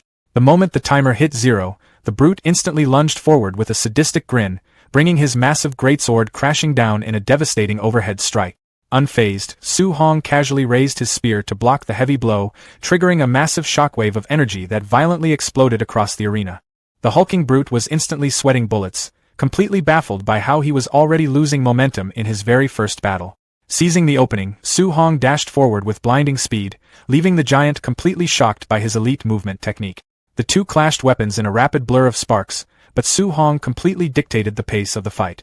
Thrusting his spear forward with absolute precision, he forced the desperate giant onto the defensive.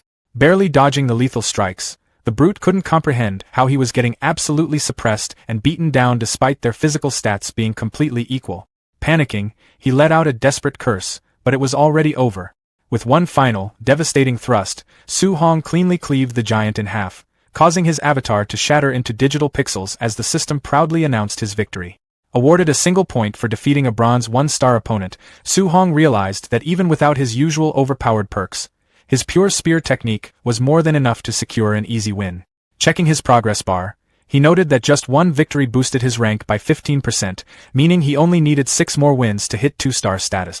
Acknowledging that he had relied way too much on his overlord body and attribute fusion in the real world, he enthusiastically pumped his fist, determined to use this ladder to hone his raw fundamentals and become truly invincible in his tier. Meanwhile, in the neighboring dorm, an energetic girl loudly kicked open a door to recruit her older sister. Excitedly revealing that someone had just moved into the coveted Villa No. 1, the younger sister eagerly proposed that they go beat him up and steal it for themselves. However, the older sister, Qinghuan, wasn't interested in meaningless squabbles, casually telling her sibling to stop wasting time and get back to cultivating. Pouting in frustration, the younger sister complained that it was totally unfair for Qinghuan, the legendary top scorer of Jiangdong province, to be stuck in Villa No. 2, while she was relegated all the way down to small Villa No. 7. But before Qinghuan could respond, her matchmaking screen suddenly popped up, locking her in for a match against the infamous, "I love black silk long legs." Her glasses glaring with intense hostility, the elegant top scorer clenched her jaw in utter disgust, muttering about how much she despised stinky men with filthy usernames. Materializing in the arena, Qinghwan draws her sword. Across from her, Su Hong's rugged, middle-aged avatar calmly stands ready with his spear. Qinghwan notes that confident leaderboard climbers always use proper names and avatars to avoid embarrassment. Imagining her opponent as some goofy degenerate, she assumes people like him just use whatever absurd name they want because they know they'll never reach the rankings anyway. The massive arena lights up as the system counts down the match between Qinghwan and I Love Black Silk Long Legs, before officially declaring the start of the battle. Qinghwan instantly dashes forward, determined to finish the fight quickly. She swings her sword, unleashing a massive golden crescent energy strike that she confidently believes is enough to insta-kill him. However, Su Hong effortlessly blocks the massive energy wave with his spear, creating a blinding flash of light. Qinghwan's eyes widen in pure shock. Before she can recover, Su Hong swiftly counters with a heavy horizontal spear strike, forcing her to frantically block as she realizes he is actually a martial arts expert. Sliding backward across the arena floor to absorb the impact, she glares at him, wondering if he intentionally chose a wretched name and image just to make people underestimate his obvious strength. Seeing Su Hong confidently dash forward again, Qinghwan realizes she was too arrogant and resolves to stop looking down on him just because of his ridiculous profile. Channeling her full strength, she prepares a heavy attack and unleashes a devastating barrage of fiery projectiles. Su Hong smoothly evades, immediately recognizing her attack as a mastered B-rank fire attribute martial art. Activating his flying swan startling cloud step technique, he gracefully weaves through the remaining fireballs. Qinghwan attempts to follow up with a lethal thrust to his face, but Su Hong effortlessly leans back to dodge it, leaving her stunned that he completely saw through her footwork. He immediately retaliates with a heavy strike of his own, and the two launch into a rapid, high-speed clash, trading a flurry of blows and sparking impacts across the battlefield. Suddenly accelerating with a green aura, Qinghwan launches a high-speed assault, prompting Su Hong to immediately recognize she is using a wind attribute technique. As she lunges forward with a fierce wind-infused thrust, he smoothly evades the attack, smiling in genuine amusement at having already encountered a dual attribute genius in Magic City. Stunned that he actually managed to dodge her strike, Qinghwan spins gracefully through the air, finally realizing that his profound spear mastery far exceeds her own sword technique and acknowledging him as a true top-tier genius. She unleashes a massive, sweeping wave of fiery energy straight at him. Refusing to hold back, Su Hong announces his 9 heaven-breaking spears technique, charging his weapon with intense, crackling golden lightning. With a devastating thrust, his lightning strike violently shatters her incoming fire wave, triggering a massive explosion of light that consumes the arena. Desperate to turn the tide, Qinghwan screams that she will absolutely not lose, unleashing a gigantic, spiraling fire tornado that violently erupts across the battlefield. However, her final stand is quickly shut down as the tip of Su Hong's spear suddenly pierces straight through the thick smoke cloud. She hurriedly raises her sword to block the surprise attack, but her eyes widen in pure terror as she realizes it's too late. Closing the distance in an instant, completely overwhelming her defense. Overpowered by the devastating lightning strike, Qinghwan cries out in pain. Her avatar violently shatters into pieces. Back in the real world, she emerges from her combat pod in a beam of light. Clutching her arm, she curses in frustration. Fuming with anger, Qinghwan bitterly curses his trashy name. Fiercely ripping off her black stocking and throwing it aside, she vows to defeat him in the future and force him to change it to something proper. Meanwhile, resting inside his own pod, Su Hong praises the hardy and fierce battle. A system message suddenly pops up notifying him of a friend request, leaving him confused as he asks who Qinghwan is. Opening the chat, he asks for her identity, and when she claims to be the beauty he just met, he instantly assumes it is a classic network scam and messages back that her seduction trap won't work on someone so poor. In her own room, a deeply offended Qinghwan screams at her screen, furious that he would accuse her of trying to seduce him. However, before she can even reply, a system notification appears stating she has been blacklisted, leaving her completely stunned. Trembling with sheer rage, she furiously shouts at him, calling him a bastard. Ignorant of her anger, Su Hong stretches happily in his room, proudly praising himself for being cautious enough to dodge a university network scammer. He decides to head to the cafeteria to check out the school's food. Stepping out of his front gate, he wonders if the city food will taste good. He is immediately confronted by a massive, angry mob of sinister students demanding to fight him for the right to live in his luxury villa. Unfazed, Su Hong just listens to his stomach loudly grumble again. Smirking confidently, he casually tells the entire mob to attack him all at once because he's in a hurry. The confused crowd immediately started whispering among themselves, trying to figure out where this insanely arrogant freshman had crawled out of. Breaking from the pack, Wang Teng stepped up to the plate. Flaring a brilliant red aura, he mocked Su Hong, calling his bluff and pointing out that no one on campus even knew who he was. Without warning, Wang Tang lunged forward with a blazing punch, only for Su Hong to effortlessly catch the flaming fist with his bare hand. A split second later, Su Hong snapped a lightning-fast counterhook directly into his opponent's jaw. The sheer kinetic force of the blow launched Wang Tang completely off his feet, sending him sailing through the air before slamming hard against a nearby pole. Witnessing the brutal knockout, the rest of the mob instantly panicked, deeply rattled that one of their premier Tier 3 fighters had been folded in a matter of seconds. But Su Hong was just getting warmed up. Flaring his own terrifying aura, he casually asked if anyone else was feeling brave enough to step up. Absolutely paralyzed by the sheer magnitude of his power, the entire crowd spun on their heels and scattered, screaming for their lives. Noticing the mass exodus, Su Hong tapped into his telekinesis, instantly barricading their only escape routes. Glowing telekinetic tethers lashed out, wrapping tightly around the fleeing students and forcing them to realize their target was actually a highly advanced spirit master. The trapped kids immediately began begging for mercy and admitting defeat, but Su Hong completely ignored their cries. He simply stepped up and blasted one of them with a punch, launching the poor student through the air like a ragdoll.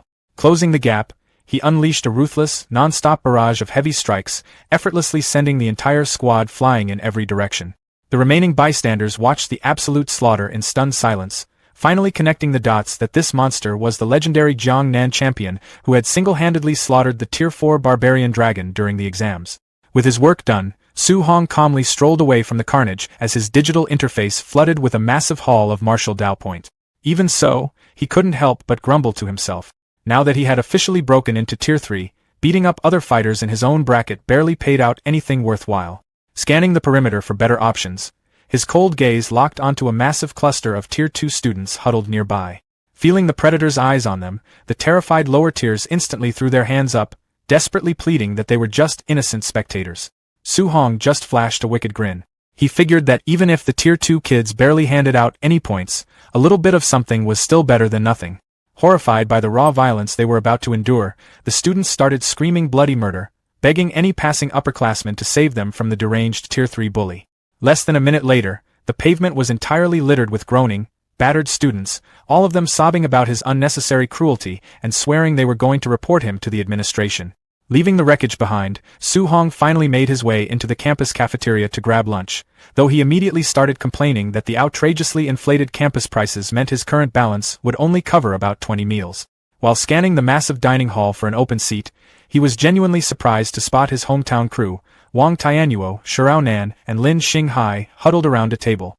Almost immediately, Wang Tianyuo leaned in and asked if the rumors were true about Su Hong securing a high-end, private luxury villa.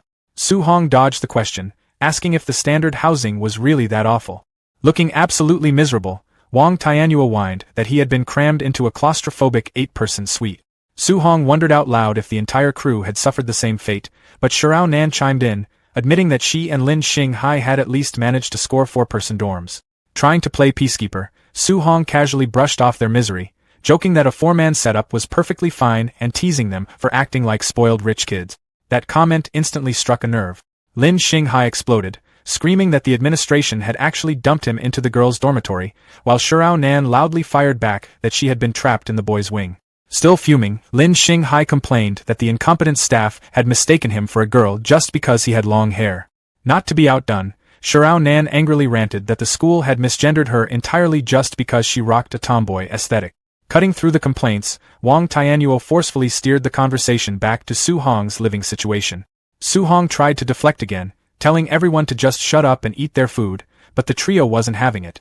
They pressured him to just spit out the truth, swearing on their Jiangnan province loyalty that they wouldn't get jealous. Finally cornered, Su Hong casually dropped the bomb that he had, in fact, been handed the keys to a private luxury villa. The entire table instantly went dead silent. Safely back inside his lavish villa, Su Hong wasted no time hopping into his immersive gaming pod to grind out more virtual ladder matches. He pushed his avatar to the absolute breaking point, fighting back-to-back deathmatches until his spiritual energy was completely tapped out. Pulling up his digital stat sheet, he nodded in satisfaction. He had officially climbed to Bronze 4, and the relentless combat had naturally leveled up his spear mastery and footwork technique. Later, staring up at the ceiling from his bed, Su Hong did some quick mental math. He realized that even with his freakishly deep spiritual reserves, he could only endure about 8 consecutive matches before hitting empty, which meant normal students were probably burning out after just a single round. A confident smile crept across his face as he drifted off to sleep, fully aware that his massive mental stamina was going to let him effortlessly lap the competition. The next morning, his deep sleep was violently interrupted by a booming campus-wide broadcast. The automated voice ordered every single freshman to report to the training grounds within 10 minutes flat, threatening a brutal 10-point deduction for every minute they were late. Cursing under his breath, Su-hong snatched up his spear and bolted out the door, grumbling that this sadistic school was about to bankrupt all the hard-earned points he had just farmed the night before. While sprinting wildly down the campus streets, he suddenly slammed on the brake. A voice had just called out his incredibly embarrassing online username, meaning his secret digital identity was already completely compromised. He turned to see Qing Huan standing there, looking absolutely furious as she demanded to know why he had violently rejected her friend request and instantly blocked her account.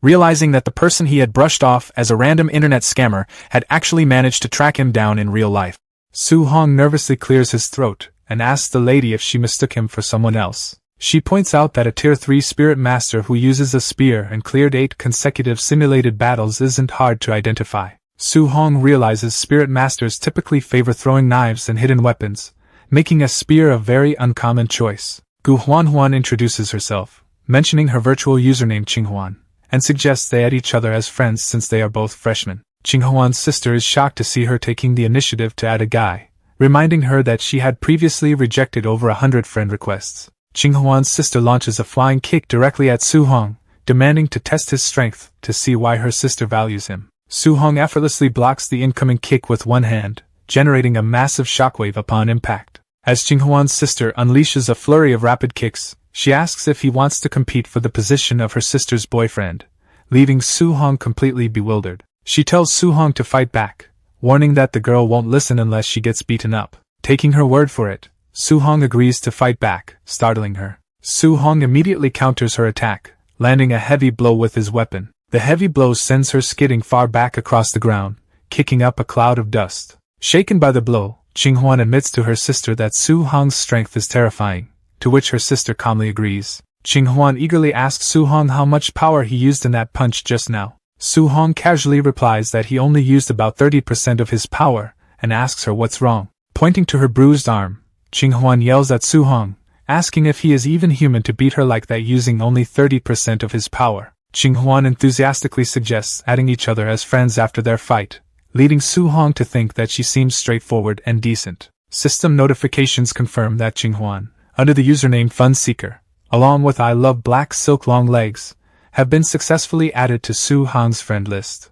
Qinghuan calls out the username I Love Black Silk Long Legs for being perverted, but her sister pinches her cheek and tells her not to judge other people's preferences. Su-hong awkwardly explains that his username was an accident and not his actual preference, secretly regretting choosing such an embarrassing name so casually. A large crowd of students gathers noisily on the school athletic field. As Su-hong looks toward the crowd on the athletic field, a tall student waves wildly to catch his attention. The student introduces Su-hong to the crowd as the legend who solo killed the Tier 4 barbarian dragon, leaving everyone amazed to meet him in person. When Su-hong asks where Lin Xinghe and Xiao Yan are, the student explains that they are currently with their roommates. Surrounded by male students begging the only girl in their building to stay, she angrily tells them to get lost, refusing to live together with hundreds of men. Mistaking him for a pervert who cross-dressed to sneak into the female dormitory, the angry female students beat him up while he desperately protests that the school made a mistake. Su-hong winces awkwardly, commenting on how miserable the situation is.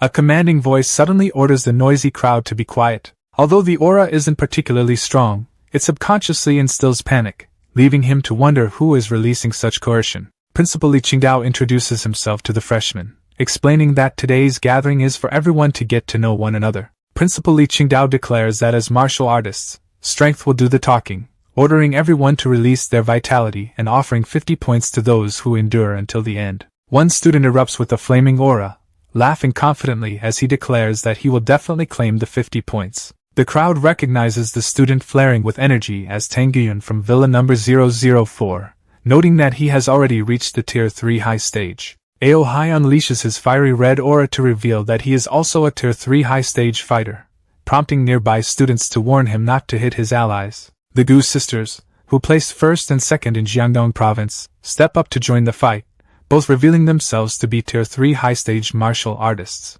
The surrounding crowd is left in shock as another fighter unleashes a surge of power, revealing that he too is at the Tier 3 high stage. An onlooker marvels at the massive power display, shocked that other provinces have so many Tier 3 high stage geniuses when Jiangnan province's top fighter is only at the initial stage. A fellow martial artist is stunned to see Su Hong effortlessly withstanding the intense pressure without even needing to release his vitality. Su Hong casually decides to release some of his vitality as well, prompting his opponent to desperately beg him to wait until he backs away first. Holding his spear, the fighter warns Su Hong and his friend to retreat as he prepares to get serious. Powering up with a loud yell, the fighter unleashes his red vitality aura. Su Hong's eyes flash with an intense red glare as his power flares up. Su Hong unleashes a devastating strike, causing his opponent to spit up blood from the overwhelming impact. Spitting blood under the intense pressure, the defeated opponent screams in disbelief, questioning if Su Hong is truly just a freshman. Overwhelmed by Su Hong's suffocating pressure,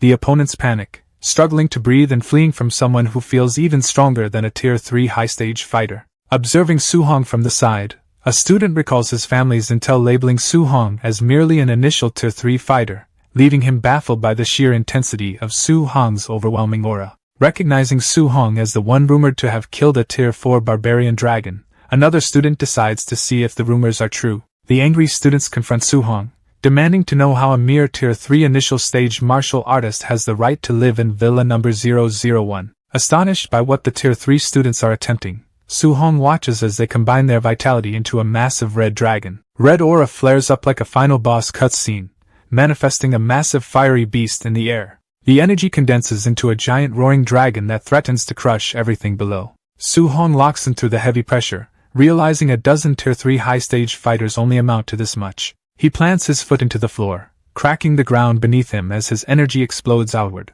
Reaching forward, Su Hong unleashes his power and commands the surrounding force to completely shatter. Su Hong doesn't just flex his energy, he releases a colossal, roaring flame aura that floods the entire arena. Then, with zero effort, he instantly shuts it down, letting the massive aura completely vanish into thin air. The spectators can only stare in deadpan shock, questioning if a high-tier aura clash really just ended in a split second. The surrounding fighters are left sweating profusely, completely stunned and asking if this guy is even real. The crowd is losing their minds. A dozen Tier 3 high-stage martial artists threw their aura at him together, and he ate it head-on without flinching. Suddenly, him securing dormitory 001 makes terrifying sense. Even the Goose sisters are caught off guard.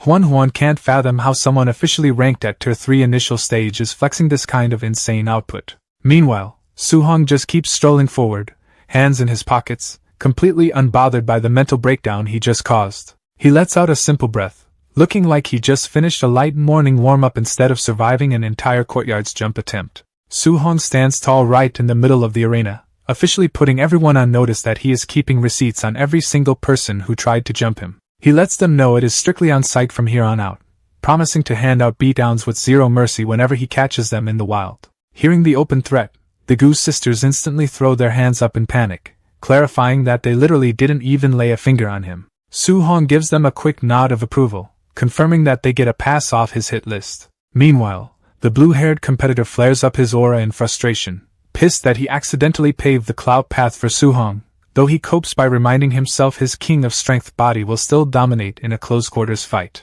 One guy in the crowd fumes over Su Hong stealing the spotlight, desperately coping that his own Tier 3 spiritual power still makes him the better combatant. Meanwhile, the onlookers are slowly coming to terms with the fact that Su Hong being built different is just their new normal. The rumors spread like wildfire across the arena as everyone confirms that Jiangnan's top scorer actually soloed a Tier 4 barbarian dragon. The old guy watching from the sidelines low-key respects the flex, appreciating a youngster who isn't afraid to cause absolute chaos. With the dust settled, orientation officially comes to an end, rewarding every student left standing with 50 points for surviving. For anyone who missed out on the free handout, the principal lets them know it's not over. Grinding the virtual leaderboard or taking on off-campus quests will still bag them plenty of points. Plus, with the freshman tournament coming up next month and the National University League on the horizon, anyone placing high is guaranteed to get showered in top-tier cultivation resources. To make things even sweeter, the campus only features 10 villas, 100 townhouses, and 1,000 single rooms, all fully equipped with free virtual pods. Since public virtual pods drain a hefty 5 points an hour, snagging a private room is basically a cheat code to save hundreds of points every month. So if anyone is salty about their current housing arrangement, the rule is simple: go beat up the current resident and claim their spot. The deal gets even sweeter: form a squad, jump any single one of the top rankers standing on the field, and everyone on the team gets a upgraded single room with a free pod. Realizing a 1v1 against these monsters is straight suicide, the crowd decides strength in numbers is the play and agrees to jump them for free rent. Principal Li Qingdao officially calls the start of the dormitory battle royal, laughing maniacally as he releases the horde. With the green light given, the students immediately lose their minds and charge straight into combat. Hundreds of desperate freshmen swarm the top rankers from every direction, turning the field into an absolute war zone. The students immediately start panicking, realizing the principal's insane setup is basically designed to work them to death. Seeing the chaos unfold, a few guys agree to temporarily team up just to survive, even if there aren't enough villas for everyone. Gu Huanhuan and the others quickly jump on board with the idea, turning to check if Su Hong wants to join their squad. But Su Hong isn't interested in holding hands. He just cracks his knuckles and flat out turns them down. To him, this whole free-for-all is just a golden opportunity to farm massive amounts of martial value, and he rockets headfirst into the brawl. Hyped to farm some free points, Su Hong fires up his aura and enthusiastically invites the entire battlefield to catch these hands. But nobody is taking the bait, as the students instantly warn each other to dodge quickly and completely ignore the monster. Left in the dust, Su Hong stands there thoroughly confused as everyone actively steers clear of his lane. Desperate for a fight, he chases down the fleeing horde, but they just panic harder and tell each other not to provoke the freak. Even as he begs for just one opponent, the entire crowd treats him like a raid boss and begs him to stay as far away as possible. Su Hong stands there thoroughly confused as the entire crowd scrambles away like he's an endgame raid boss, genuinely wondering if anyone is actually going to fight him. Instead of poking the bear, the students start beating the absolute brakes out of each other, pointing out that challenging a guy who soloed a tier 4 barbarian dragon is just speedrunning natural selection. Meanwhile, the Gu sisters find themselves swarmed, prompting an opponent to try and convince Gu Lele to take a dive so they can grab the single-room dorms. Gu Lele thinks moving into her sister's villa sounds like a solid backup plan anyway, but Gu Huanhuan threatens to disown her on the spot if she forfeits. Before their sibling drama can escalate any further, Gu Lele catches sight of Su Hong strolling over and freezes in absolute horror. The crowd catches one glimpse of Su Hong and instantly loses their collective minds, shouting his name like an endgame raid boss just spawned. Su Hong dives headfirst into the air, absolutely offended that everyone is running away instead of giving him a proper fight. Seeing the walking threat heading straight for them, the mob scatters in pure panic, leaving the Gu sisters stranded amidst the chaotic retreat. Su Hong slams straight into the dirt right in front of them, leading a bewildered Gu Huanhuan to assume he actually swooped in to rescue them. The crowd hits the panic button as Su Hong comes crashing down like a human missile, leaving everyone wondering what insane move he is pulling now.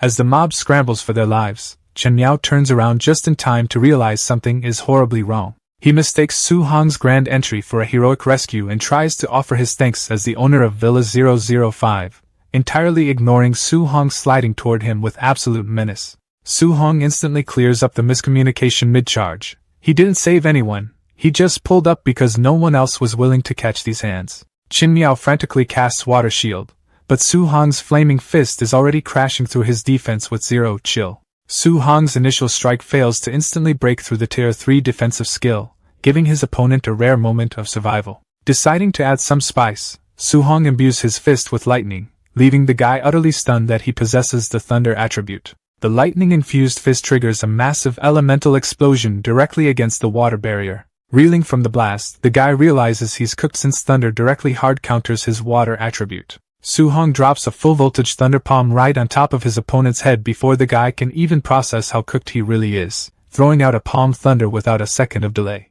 Su Hong moves so fast that Chen Miao's water barrier barely has time to form before it gets shattered. Stunned by the insane skill-casting speed, Chen Miao can only wonder if this guy is rocking some overpowered special physique. The impact triggers a massive blast across the arena floor. Chen Miao tries to cope, convincing himself that a tier 3 initial stage fighter can't possibly keep this up. His cope immediately falls apart when green vines burst from the earth and lock down his legs, revealing Su Hong casually possesses both thunder and wood attributes. Refusing to get rooted in place, Chen Miao flares his aura to forcefully break the vines. Before he can even reset his stance, Su Hong teleports right behind him with terrifying speed. Water ripples under the pressure as Chen Miao's survival instincts kick in. Driven purely by panic, Chen Miao spins around and fires a water cannon. Su Hong locks in and drives a lightning-infused fist straight through Chen Miao's water defense. The force shatters the barrier instantly, sending Chen Miao flying across the arena. Chen Miao is in total shock. His maxed-out water spirit body defense just got cooked by a single punch from a Tier 3 initial stage guy. Realizing he's fighting an absolute menace, Chen Miao immediately rage quits and calls it a day. Before Chen Miao can even process what's happening, Su Hong dives in and lands a lightning charge strike straight onto him. The impact detonates like a tactical nuke, sending a pillar of light straight into the sky and wiping out the entire arena floor. Watching the footage, the old guy realizes Su Hong's actual talent completely blows his written stats out of the water. Suspecting he might be the only person alive capable of mastering that crazy experimental cultivation method. Glancing down at the video clip replaying on his phone, he decides to sit back and see just how far this kid can actually go. Su Hong immediately fires off a water cannon right back at Chen Miao, leaving the poor guy questioning his life choices. Chen Miao gets sent flying, absolutely losing it over the fact that this guy is running his exact loadout. Before he can even recover, Su Hong teleports right behind him like a jump scare, casually asking when he supposedly taught him those moves. The terrifying truth finally hits Chen Miao. This freak literally learned both high-tier moves mid-fight just by watching. Meanwhile, the higher-ups watching the stream are throwing a full-blown tantrum over who gets to claim Su Hong as their disciple. With Chen Miao thoroughly folded, Su Hong collects a fat stack of martial value points, realizing Tier 3 high-stagers are basically free XP. He looks over at the remaining crowd of high-stage students with the exact smile of someone who just found an exploit. The blue-haired spectator barely processes Chen Miao getting wiped before Su Hong turns around and politely invites him for a spar. Seeing Su Hong power up and walk toward him, the guy realizes he's officially next on the hit list and instantly regrets existing. Watching Su Hong march over, the blue-haired guy mentally breaks down, wondering why the top villa owner is out here spawn camping while everyone else just books it. Tang Guyun realizes soloing him is impossible and desperately calls out to Ao Hai so they don't both end up in the mud. Ao Hai is initially against it, complaining that two Tier 3 high-stage guys jumping a Tier 3 initial stage player is insanely embarrassing. That is, until he hears Su Hong call him a shorty from across the field. With a terrifying grin, Ao Hai cracks his knuckles, deciding that personal honor is completely overrated anyway. He instantly flips his stance and agrees to team up with Tang Guyun without a second thought. The two initiate their synchronized battle strategy and charge forward like a dynamic duo. Su Hong genuinely wonders if these two used to be a comedy team before shouting at his crew to scatter. He drops down with absolute violence, completely shutting down their team play before it even starts. Su Hong smashes straight through their attack, completely shutting down their team play before it can even start. Refusing to back down, the opponent channels his lightning skills, powering up a massive thunder roar strike. He locks in and casts Palm Thunder, throwing pure high-voltage energy straight at Su Hong. The electric attacks clash head-on, blowing up the battlefield in a massive discharge of lightning. Slipping through the blinding sparks, Su Hong repositioning on the fly to keep the pressure going. The guy finally catches on to what's happening and realizes in horror that he's dealing with a spirit master. Su Hong drops a flying kick on him, reminding the guy that not knowing your enemy is an instant loss. Su Hong locks in with a shout, his eyes glowing white as his aura surges. Leaving behind a trail of shock spike speed clones, he blinks across the field, throwing his opponent into complete panic before delivering a massive glowing spear strike. Staring at the glowing aura surrounding Su Hong, the guy is left completely traumatized as he realizes Su Hong is a spirit master as well. Su Hong hits him with a cold smirk, asking who was just talking big about knowing yourself and your enemy. Desperate, his opponent throws out his ultimate move, the Bone Nether Cold Ghost Fist. But Su Hong effortlessly weaves right through the incoming slashes, making the intense clash look like a casual walk in the park. An absolute burst of energy detonates across the battlefield as the strike hits with explosive force. On the sidelines, Gulele watches the dynamic free-for-all and asks her sister who she thinks is gonna take the dub. Gu Huanhuan stares at the screen with wide eyes, softly uttering Su Hong's name as it all finally clicks. And right on cue, Su Hong is in the arena absolutely vaporizing his opponent, sending him flying like a ragdoll with a terrifying burst of force. The two get sent skipping across the dirt like flat stones thrown across a lake. Desperate to kill their momentum, one of them pops a levitation skill to force them both to a sudden halt. Checking his scraped knuckles, Su Hong deadpans a compliment, admitting they're actually strong enough to make him bleed. The guy loses his mind over the fact that their combined ultimate attack barely scratched him, questioning what kind of monster Su Hong even is if they're supposed to be strong. Refusing to accept the skill gap, he flares up his red aura and calls to keep double-teaming him, though his buddy isn't feeling nearly as confident. Before they can even set up a play, Su-hong instantly flashes right into their space to hit them with a telekinetic restraint. Without missing a beat, Su-hong charges a palm full of high-voltage lightning to finish the job. He delivers a palm thunder straight to the chest, sending the guy blasting into the stratosphere with a glorious scream. Without giving anyone a second to breathe, Su-hong dives right into his next target, offering him a fresh knuckle sandwich. The defender reacts instantly, throwing up a telekinetic shield midair to halt the incoming strike. As their energy forces collide, Su-hong realizes their spiritual telekinesis levels are pretty much dead even. Too bad for his opponent, Su-hong's raw physical stats are completely broken, allowing him to punch straight through the barrier and rock his jaw. Su-hong completely buries his opponent's head first into the ground without breaking a sweat. Watching the beatdown, Gulele is shook, praising him for utterly thrashing a Tier 3 high-stage fighter. Sitting on top of the defeated guys, Lele teases her sister for wearing black silk stockings to match Su-hong's absurd VR username. The crowd instantly loses it, connecting the dots that Su-hong is the famous 8-match streak player while exposing Gu Huanhuan's fashion motives. Completely flustered, Gu Huanhuan snaps and charges at the gossiping onlookers while they run for their lives. Lele drops a massive bomb, screaming that Su-hong's username proves he's been eyeing her sister's black silk stockings the entire time. The crowd immediately loses its mind, instantly jumping to conclusions that the two are secretly dating. Flustered as hell, Su-hong and Gu Huanhuan both scream in sync to shut down the fake news. Seeing them panic only convinces the onlookers even more that they hit a nerve. Done with the slander, the furious duo powers up to physically delete the gossipers. The mob instantly regrets their life choices, running for safety as the furious duo starts handing out physical corrections to everyone spreading rumors. Calling her sister-in-law while getting launched into orbit only makes Huanhuan hit 10 times harder. Gulele finally realizes she ignited a whole riot. Pulling the classic cute face like that fixes anything. Unluckily for her, the cute act fails completely, and both Su-hong and her sister zero in on the root cause of all this chaos. Even while running for her life, Lele doubles down on shipping them, which only causes Su-hong and Huanhuan to double-team chase her in pure rage. A few minutes later, the dust settles, and Su-hong holds a thoroughly battered Lele like a scruffed cat while trying to deliver a forced public apology to clear the air. Too bad the beat-up crowd isn't buying a single word. To them, over-explaining just confirms the relationship is 100% real.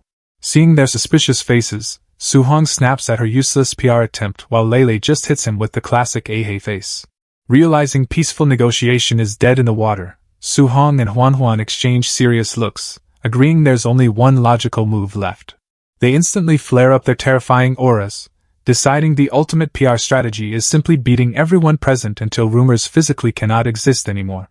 A localized war immediately breaks out as the duo throws hands with the entire crowd, leaving students screaming in absolute agony for the principal to save them. Cut to a few hours later in the principal's office, where even the big boss himself is found hanging upside down from the ceiling completely drained. The assistant reports that after Su-hong and Gu Huanhuan's rampage, the duo successfully seized all top 10 villas, 80 townhouses, and over 300 single rooms. Doing headstand push-ups, the principal couldn't care less and tells him to send the homeless freshmen to camp in the woods, claiming these pampered kids need to suffer a bit. That is, until the assistant drops the real bomb. Su-hong is currently landlord maxing, renting all those stolen dorms back to the homeless students at absurd markup prices. Hearing that the kid bagged over 10 million in a single night, the principal instantly respects the hustle, leaving his assistant questioning his priorities. With that cleared up, the principal shifts the topic and asks about the moves the two Gu family sisters are making. Gulele is currently hogtied and hanging from the balcony as punishment, while her sister Gu Huanhuan steps up to challenge Su-hong right outside the villa. Watching from above, the bearded elder admits Huanhuan is legit, but Su-hong is just a total monster, leaving him to wonder how many moves she'd actually survive if he stopped holding back. The assistant brings up their past duel where Huanhuan held her own for 10 moves, but the elder immediately calls cap on Su-hong actually trying during that fight. The guy loses his mind in absolute disbelief, unable to process the insane idea that Su-hong hasn't even been using his full power this entire time. Looking deadly serious, the elder reveals he personally orchestrated this real-world duel just to force Su-hong into finally showing off his true peak strength. A massive crowd packs the courtyard, eager to catch the main event. Everyone is aggressively elbowing each other, hyping this up as the ultimate battle between the top two rankers. Wrapped up like a fresh mummy, Gulele still screams her heart out for her sister. Gu Huanhuan admits Su Hong is built different, but asks him to go all out so she can see the exact gap between them. Flaring up with a glowing eye and eyes surging from her blade, she charges in with her sword dance. Su Hong is more than happy to oblige her request and give her a real test. Besides, if she ends up losing, plenty of other students are eager to drop serious cash just to rent Villa number 2 anyway. Su Hong thrusts his golden spear forward with immense force. His spear tip clashes directly with a blue energy blade. A flurry of attacks sparks rapid weapon clashes between the two fighters. Su Hong dives from above, unleashing a barrage of strikes against Gu Huanhuan. Gu Huanhuan blocks his strike, realizing his real-world strength far exceeds his virtual combat power. Gu Huanhuan struggles to understand why she is at a disadvantage, given that virtual combat normalizes both of their stats to Tier 3 initial stage. Su Hong closes the distance instantly, executing a movement technique that Gu Huanhuan identifies as at least A rank. Their weapons collide in a burst of sparks, leaving her overwhelmed by Su Hong's immense physical power. The force of the exchange knocks Gu Huanhuan backward, pushing her across the arena floor. Gu Huanhuan realizes why Tang Yun lost, remembering her family's intel about Su Hong's rare overlord body constitution. She trembles under the pressure, realizing his overlord body easily ranks among the top 3 strength-type special physiques. Su Hong leaps into the air and unleashes a massive golden energy technique called Shredding Sea. A massive pillar of yellow energy crashes down on the arena floor toward Gu Huanhuan. Gu Huanhuan is stunned to realize Su Hong is wielding the Jiang family's ultimate art, the 9 heaven-breaking spears, with power far surpassing Tier 3 high level. She watches in disbelief, wondering how he can continuously unleash a top-tier A-rank martial art without depleting his thunder spiritual chi. Su Hong unleashes heaven-breaking, lunging forward with a devastating strike from his lightning-charged spear. Forced to block the overwhelming spear thrust, Gu Huanhuan despairs over the massive gap in strength between them. Su Hong's lightning-charged spear thrusts dangerously close to Gu Huanhuan's face. Gu Huanhuan attempts to withstand the blow, suddenly realizing in horror that her sister is trapped in the line of fire. Bound helplessly from above, Gulele panics and screams as the massive shockwave sweeps directly toward her. Gulele screams in despair about her terrible luck as the violent explosion sends her flying into the air. Gu Huanhuan is left stunned, realizing Su Hong pulled back his thunder power at the last second and created the massive whirlwind with pure spear speed alone. Nearby spectators watch in utter shock, marveling at how a Tier 3 martial artist could possess such terrifying power, and finally understanding how he killed a Tier 4 barbarian dragon alone. Looking on in disbelief, Gu Huanhuan internally questions if this display is Su Hong's true full strength. Su Hong panics over the destroyed villa, desperately hoping the school won't force him to pay for the damages. Principal Li Qingdao announces that Su Hong must accept punishment, slapping him with a $2 million repair bill. Defeated, Su Hong learns that all income earned from renting out dormitories will go directly toward paying off his debt. The principal then addresses the crowd, reminding the students that the dormitory battles last until midnight, and ordering them to keep fighting. Defeated students admit they cannot beat the top rankers for the villas, relieved that they can simply rent dormitories from Su Hong instead. However, Principal Li Qingdao ruins their plans by declaring that anyone who rents a dormitory from Su Hong will be penalized 50 points. The students cry out in shock and anger at the principal's unreasonable rule change. Ignoring their protests, Principal Li Qingdao raises his hand to make another announcement. Principal Li Qingdao announces that anyone who teams up to defeat Su Hong will receive 100 points each. Shocked by the sudden announcement, Su Hong yells in protest at the principal's unfair setup. Enticed by the huge point reward, the mob of students charges straight at Su Hong, leaving him in total panic. Principal Li Qingdao chuckles at the chaos, thoroughly enjoying the youthful energy as the crowd surges forward. Unfazed by the numbers, Su Hong unleashes his river overturning technique to send multiple attackers flying. Realizing his individual strength, one of the students rallies the mob to exhaust Su Hong through a war of attrition. Determined to wear him down, the massive crowd continues to press forward against Su Hong. Su Hong glows with aura, excited to gain a massive amount of martial value from the 1,000 opponents to make himself rich. The crowd screams in panic as Su Hong suspends them all mid-air, rendering them completely unable to move. The floating students frantically realize that Su Hong is also a Tier 3 spirit master possessed of a special physique and immense spiritual power. Su Hong brandishes his weapon, warning the floating crowd to clench their teeth tightly. He darts between the helpless students at terrifying speed, overwhelming them with a barrage of rapid strikes. With glowing red eyes, Su-hong continues his ferocious assault, leaving his opponents terrified and claiming he is simply not human. A wounded opponent urges his team not to panic, ordering everyone to bombard Su-hong with ranged martial arts. A barrage of elemental attacks rains down from above, but Su-hong effortlessly dodges through the incoming blasts.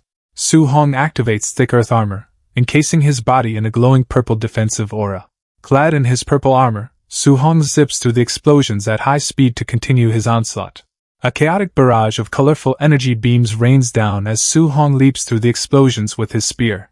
Grimacing under the heavy pressure, Su-hong realizes there are far too many incoming attacks to dodge them all. Seeing him forced onto the defensive, the attackers cheer in triumph and urge everyone to keep up the relentless assault. Knowing he can't beat them all before the melee ends at midnight, Su-hong bids the attackers farewell and makes a run for it. The surrounding crowd of students is left in stunned silence by his sudden retreat. One of the students dumps the pursuit task onto a fellow spirit master, but the injured fighter angrily refuses to chase after Su-hong alone.